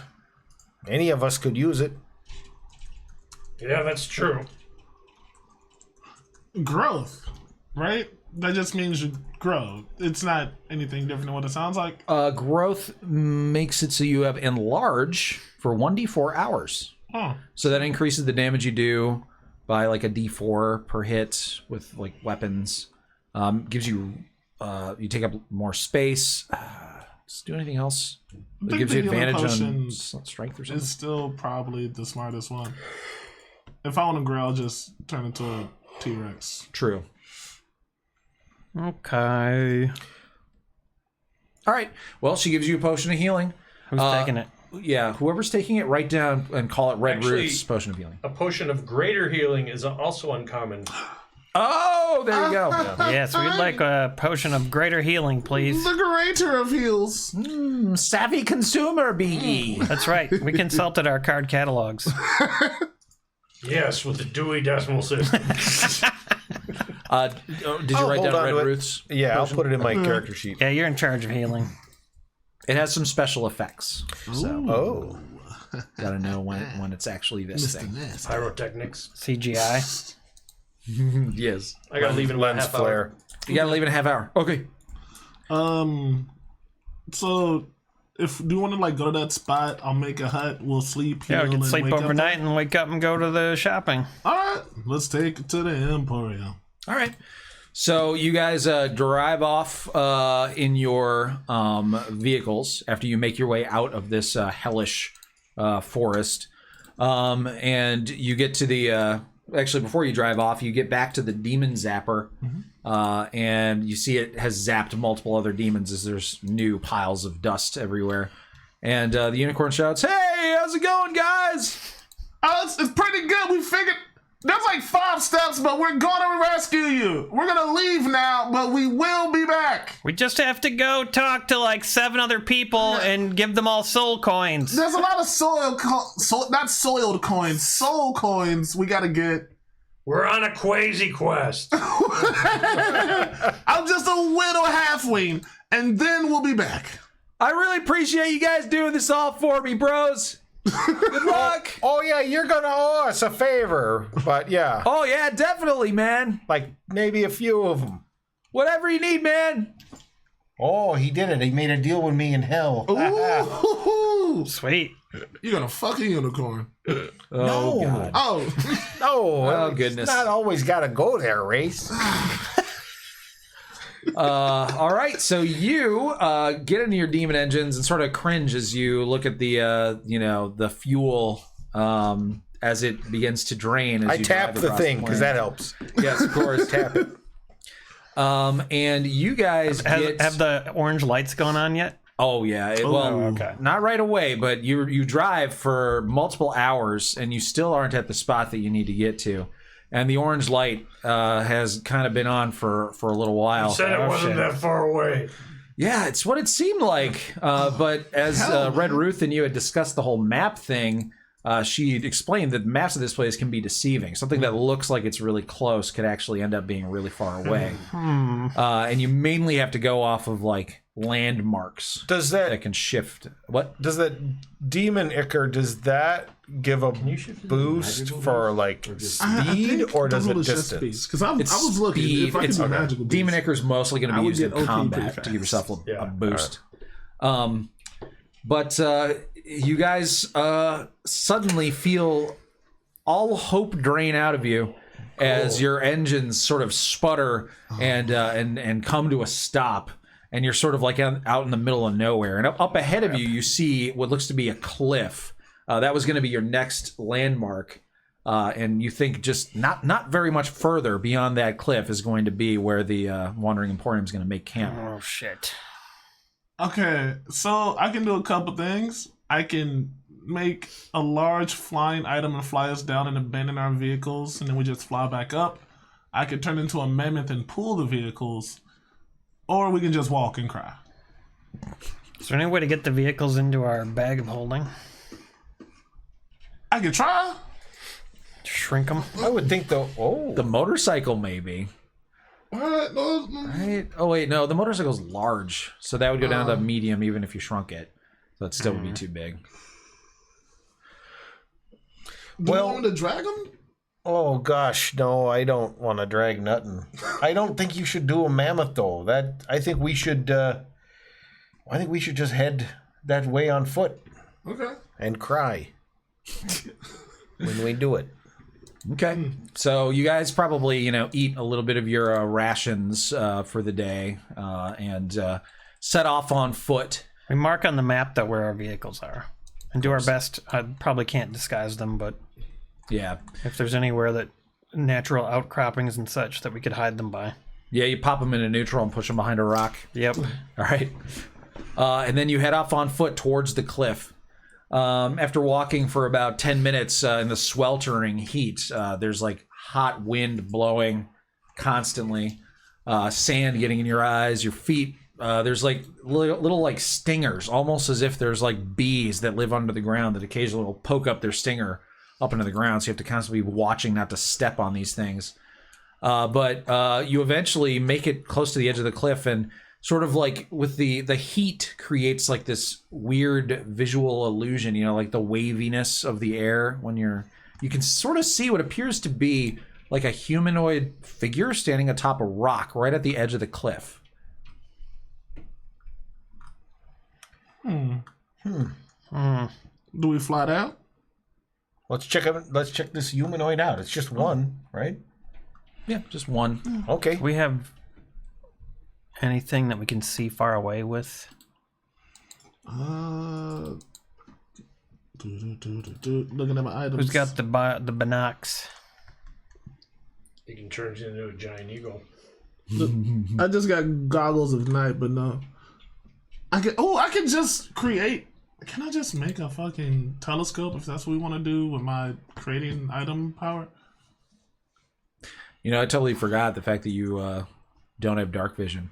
He has the goggles of night, so he can see in the dark.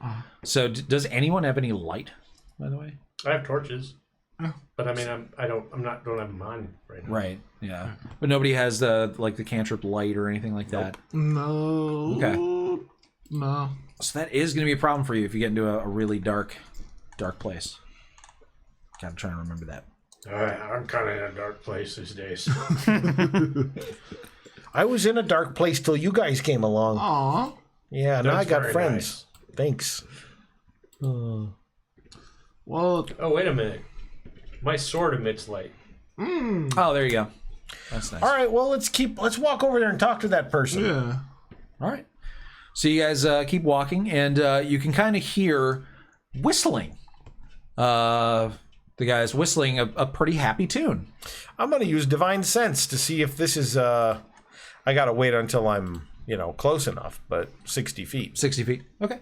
So you guys approach, so you get to within 60 feet, which is definitely close enough to hear the whistling and actually get a decent look at him.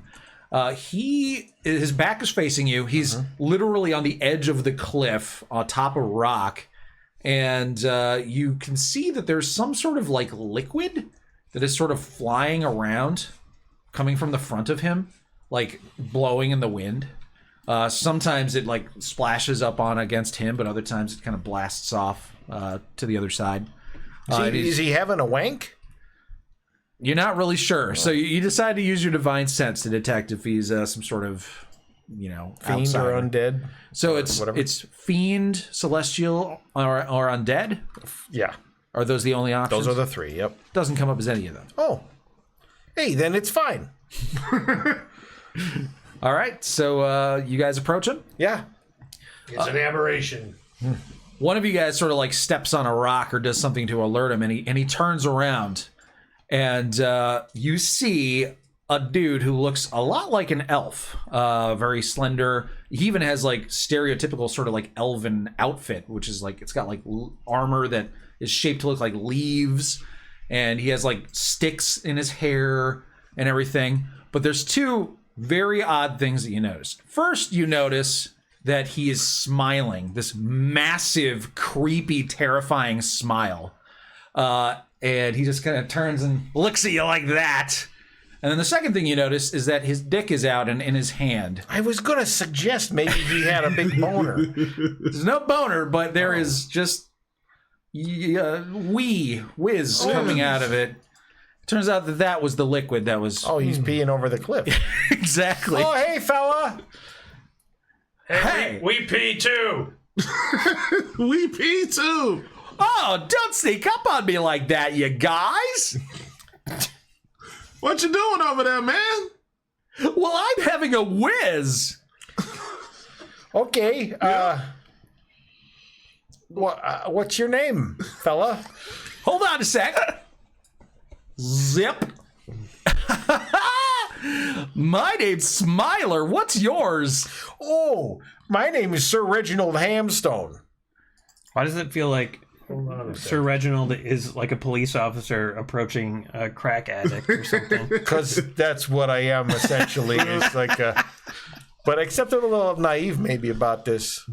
Oh, well, yeah, we're the gorgeous Phoenix Brigade, and we're here just doing some stuff.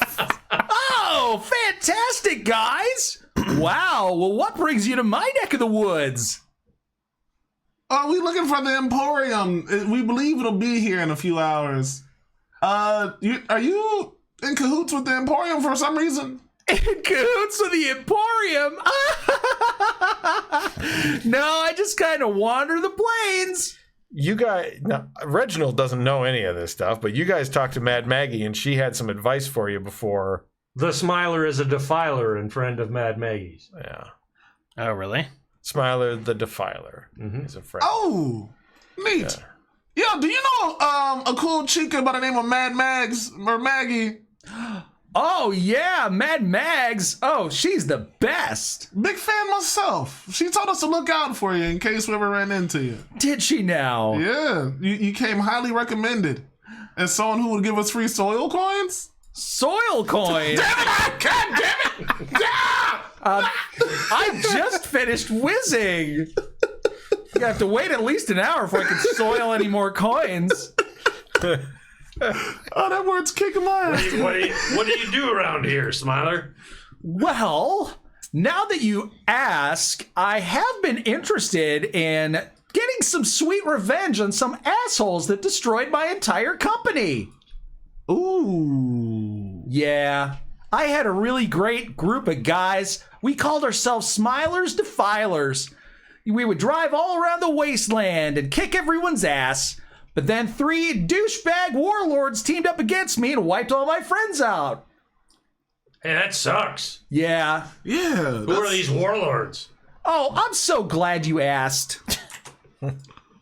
He pulls out a computer. How did I not expect you to ask this question?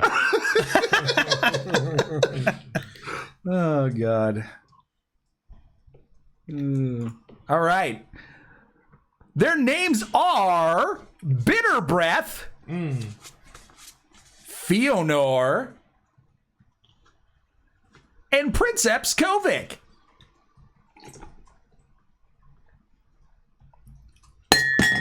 What's the first one? Bitter Breath.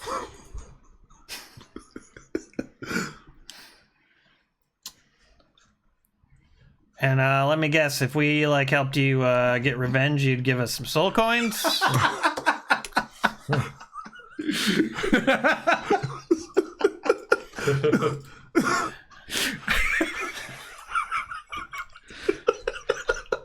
Well, I would take 20% of the soul coins that you find off their corpses. Wait a minute, you would take them? Sure. 20%? Finder's fee. We'll call it a finder's fee. Oh, and then you'll tell us where to find them. Yeah. Are they all in the same place? No, sir. Who do you hate the most? Well, I hate them all equally, but the closest one is probably going to be Princeps Kovic. Who's the weakest one?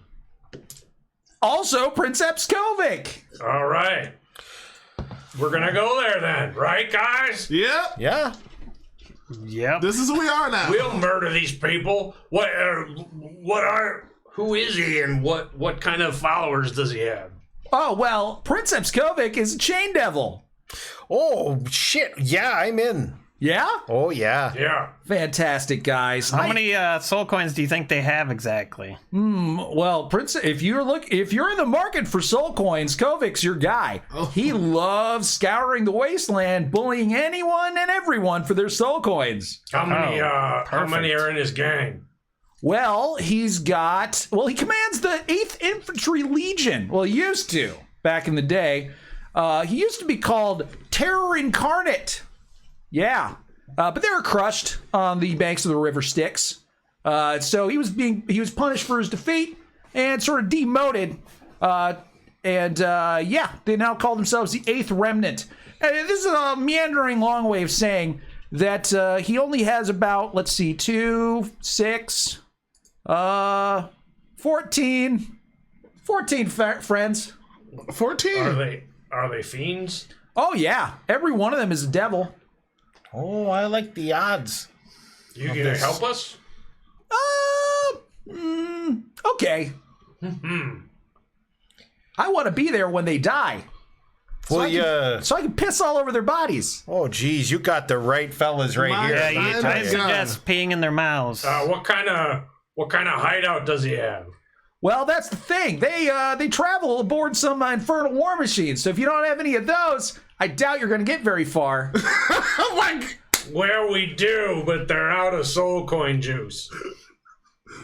Oh boy, that sucks. Well, Smiler, could we borrow soul coins to get there, and then we'll give you an extra to replace the ones we borrow to get there? Or are we just butt fucking each other at this point? so, well, you guys are friends of Mad Maggie's, right? True. Yeah. Tight like a whistle. You Yeah, wouldn't we do- helped her out with some stuff. Okay. You wouldn't do anything as foolish as attacking poor old Smiler, would you? No, a friend of hers is a friend of ours. No, we wouldn't want to cross Mad Maggie. As long as you do right by us. Yep, Something tells me I can trust you boys. you can. I didn't make it very far down here in Avernus by trusting boys. Yeah. And Lulu floats up. She's like, you can trust them, Smiler. They're good fellas. Or, at least neutral. Listen to the elephant. Yeah. So Smiler, he kind of jerks around and looks both ways and then hops down off the rock and then reveals that the rock was actually a motorcycle the whole time with some sort of weird illusion over it. Handy. Picture like in Lord of the Rings when they yeah. had the elf cloaks. Uh-huh. And he's like, what, ta-da! Do you like my ride? Love it. Yeah. Oh, Stylish. beautiful. All right. I'll let you folks have 2 soul coins. You gotta pay me back. Oh, yeah. We will. We will. Yeah. Yep. All right. He pulls out a bag that's sort of taped underneath one of the covers of one of the wheels of his motorcycle. And he pulls out a couple of soul coins and hands them over to you. And as you get closer, you could see that his smile is like having a smile that big all the time would just be painful. And he's kind of got tears in the corner of his eyes, constantly. Is he Pennywise? You better hope not. Hey, is it possible to squeeze 2 passengers onto your vehicle? Darn tootin', it's possible. You got a right bitch, though. Yeah, can you take me and Bobby back to our vehicles? Sure. Ooh. Wait, Okay. two other people? 2 other. Only one other person. I'm sorry. All right. I'll go get the cycle, come back and pick one of you guys up, and then we'll go back and get the All other. right. Yeah. Boy, you guys sure are lazy, huh? We just Incredibly. we feel a little time crunch. Yeah. All right, fair enough. Plus, these things keep poking at our feet, and we don't like it. I feel for some reason I gotta leave in like 10 minutes. All right, so you guys make the deal with Smiler the Defiler Yeah. that you will hunt down the warlords who destroyed his gang.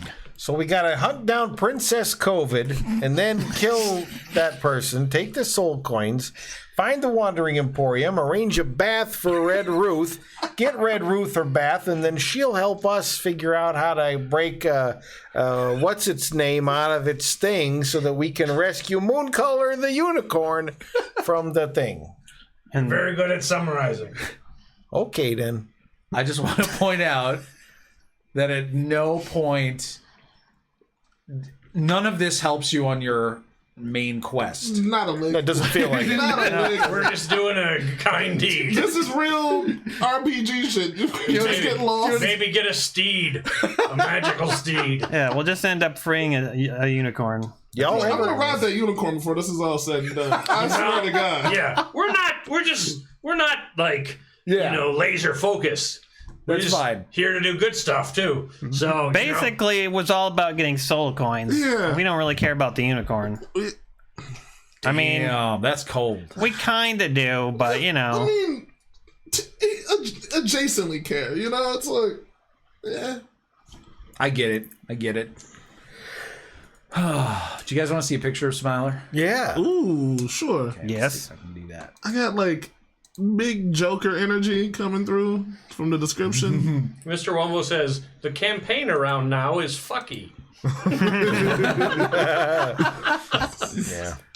Yeah, it is a little ridiculous, isn't it? Say we have something to do. I like that. You need soul coins to It's been a make while soul since we had coins. missions.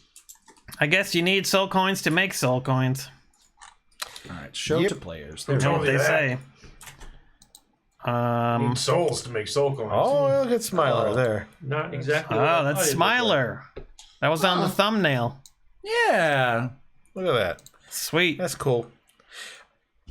So we're wrapping up then, and we should draw for the Emporium Entrepreneur. looked like. Oh, the Emporium Entrepreneur. I love this comment by Misanthrope, by the way. Which one? I think I get it. This is hell for adventurers. Just endless side quests, never completing any main objectives. Yeah, this is the grind. We're grinding it out. Actually, that's mostly how I play computer RPGs. So for me, this is heaven. All right, yes. Let us draw for the brand new Patreon tier that we've just created. All right. Is it an actual draw? It is. Once I get in here. I gotta do this. He's got to do this. Gotta do We're that gonna do business. this. Gotta do that business.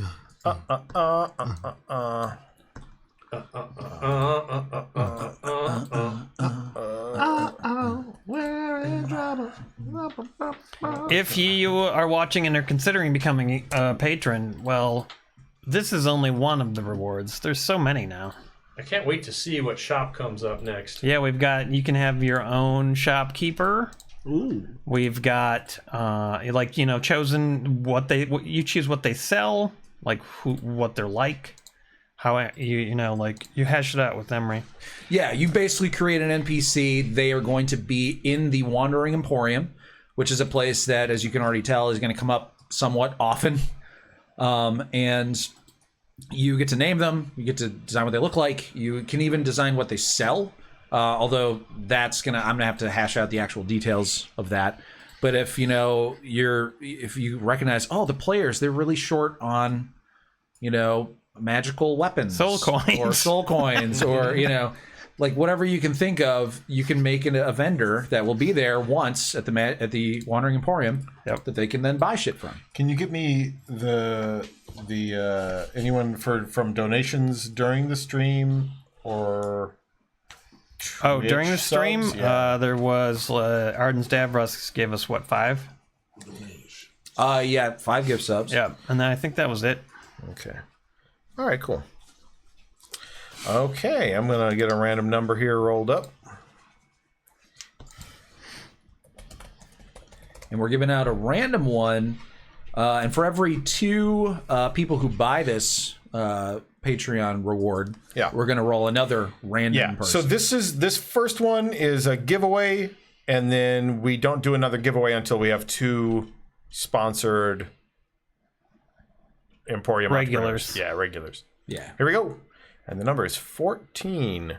So we go. I gotta do some counting. Cover for me, guys. Hey, do you like counting? Cause we love it over here, girl. Oh, I count 2 boobies and 1 leg. Try not to count while I'm counting.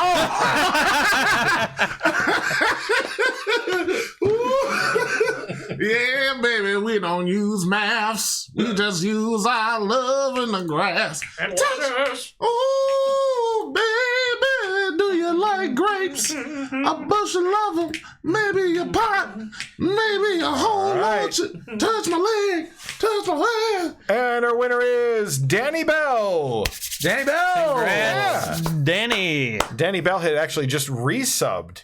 Like he took a month break or so, a little over a month maybe, and then resubbed. So there you Just go. in time. Just in the nick of time, Danny Bell. Welcome back. Congratulations. Shop sells bells.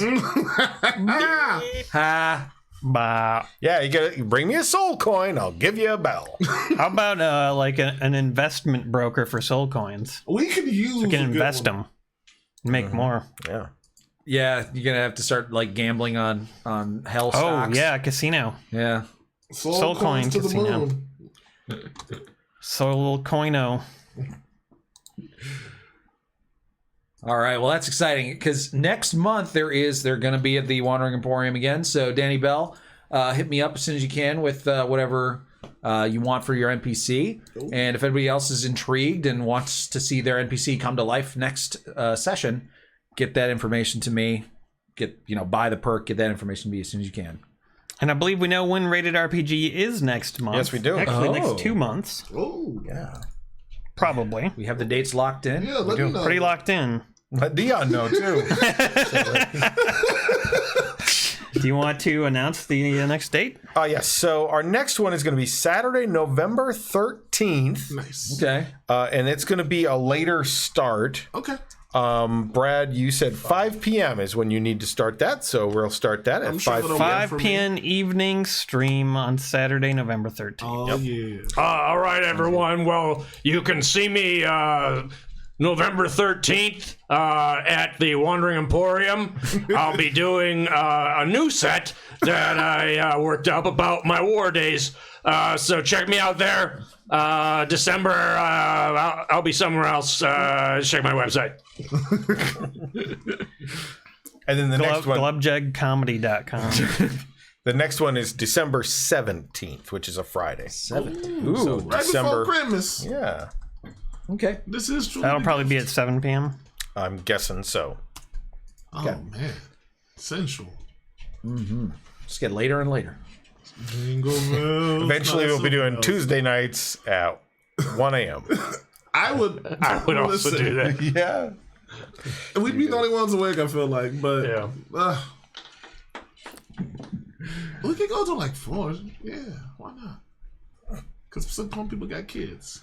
Yep. All right, last question. Zyken wants to know if there's Halloween in the D&D universe. I mean, Oh. in hell, probably every day is Halloween, but I believe in the Halloween. I believe in the Forgotten Realms there's a Halloween type thing. Well, let's check. Harvest Festival. Yeah, they have a lot of holidays are pretty analogous. Let's see. Feast of the Moon is the closest. Apparently, it is an annual festival occurring between the final night of Oktar and the first day of Nightal, the onset of winter. You celebrate and honor your ancestors and the respected dead. You bless your ancestors' graves, perform the ritual of remembrance. You tell stories of deeds of your ancestors and of the gods until deep into the night. Oh yeah, Nighthall helps you get your Z's. Yep. That's funny. Apparently, most of the most battles in Faerun were typically fought between harvest time and winter. So, like, wars were waged typically during those times, which meant most of the fighting occurred in the month of Oktar. So, a lot of slain soldiers joined the ranks of the dead during this period of time. Tasty. Yeah. Waterdeep celebrates Trolltide. Oh yeah. Trolltide. Yeah, that's a Waterdeep specific one. That city. There's kids dressed up in like Halloween masks that trick or treat. It's basically exactly like Halloween. Oh, neat. Anyways, a little bit of information, because what is Game Society Pimps if not educational? That's right. Right? Yeah. That's right. Yeah. We should do something special for the December episode. Christmassy. Yeah. Gifts. Yeah, maybe Emery Claus will. Oh, nice. Yeah. D. Emery Claus will deliver us each a gift from a big sack. Oh, maybe I should. Okay. Bag of holding. Yeah, definitely. Will I include one terrible gift? You'd be more like Krampus. Yeah. You'd be more like Krampus. I'll put you all into a bag and whip you with chains. Deal. Best Christmas ever. All right, good night, everybody. Thanks for tuning in for the show. Cheers, all. Thanks Much for love, watching. guys. Cheers. See you next time. We'll see you in a month. Bye. Oh. Bye bye.